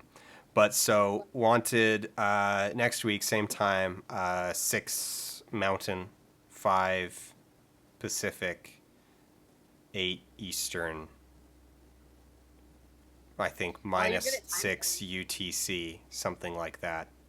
Minus 7 UTC? Yeah. Also, that is a good point. We didn't actually spend a whole lot of time dragging the military-industrial complex during Battleship, which does seem like the kind of thing that we would have spent a lot of time doing. But yeah. To be fair, we did have that really great gamification of military armed forces when we were doing Avatar. So maybe we used up our good military stuff. Yeah, that was a good discussion. So I'm gonna wrap this up here. We're at 11:30 local time. I've been talking more or less nonstop for 5.5 hours. I will probably have a couple more casual strafe streams on Twitch this week because I'm really enjoying that game and I'm having a lot of fun. And there's like more. There's been more patches that have fixed several of the bugs that we have run into on stream. Yeah. And what? Oh, Zafaro is saying that Sultan Sanctuary is like $10 right now. Grab it. It's a good load of fun, and the devs are pretty cool people. So help them buy groceries. Yeah. And the Twitch. Oh, that's a good point. Let me pull up the Twitch link. The Twitch link is going in chat once I get back to the now, which is the past for you. Also, we haven't had. Oh, here's another thing. We haven't had a watch along of Bloodmania yet, or a big tweet storm about Bloodmania, because it's not actually out yet. It was supposed to be out on the 5th, but then they screwed up their deliverables, and they screwed up their deliverables, and Amazon pulled them after like 2 hours. Oh no. Yeah. So, yeah, so I'm still waiting for them to actually like release the movie before I can talk about it, because I haven't seen it yet, because it's hilarious. So, yeah, but that's that for the evening. Thanks for coming out, everybody. Have a good night and have a good week.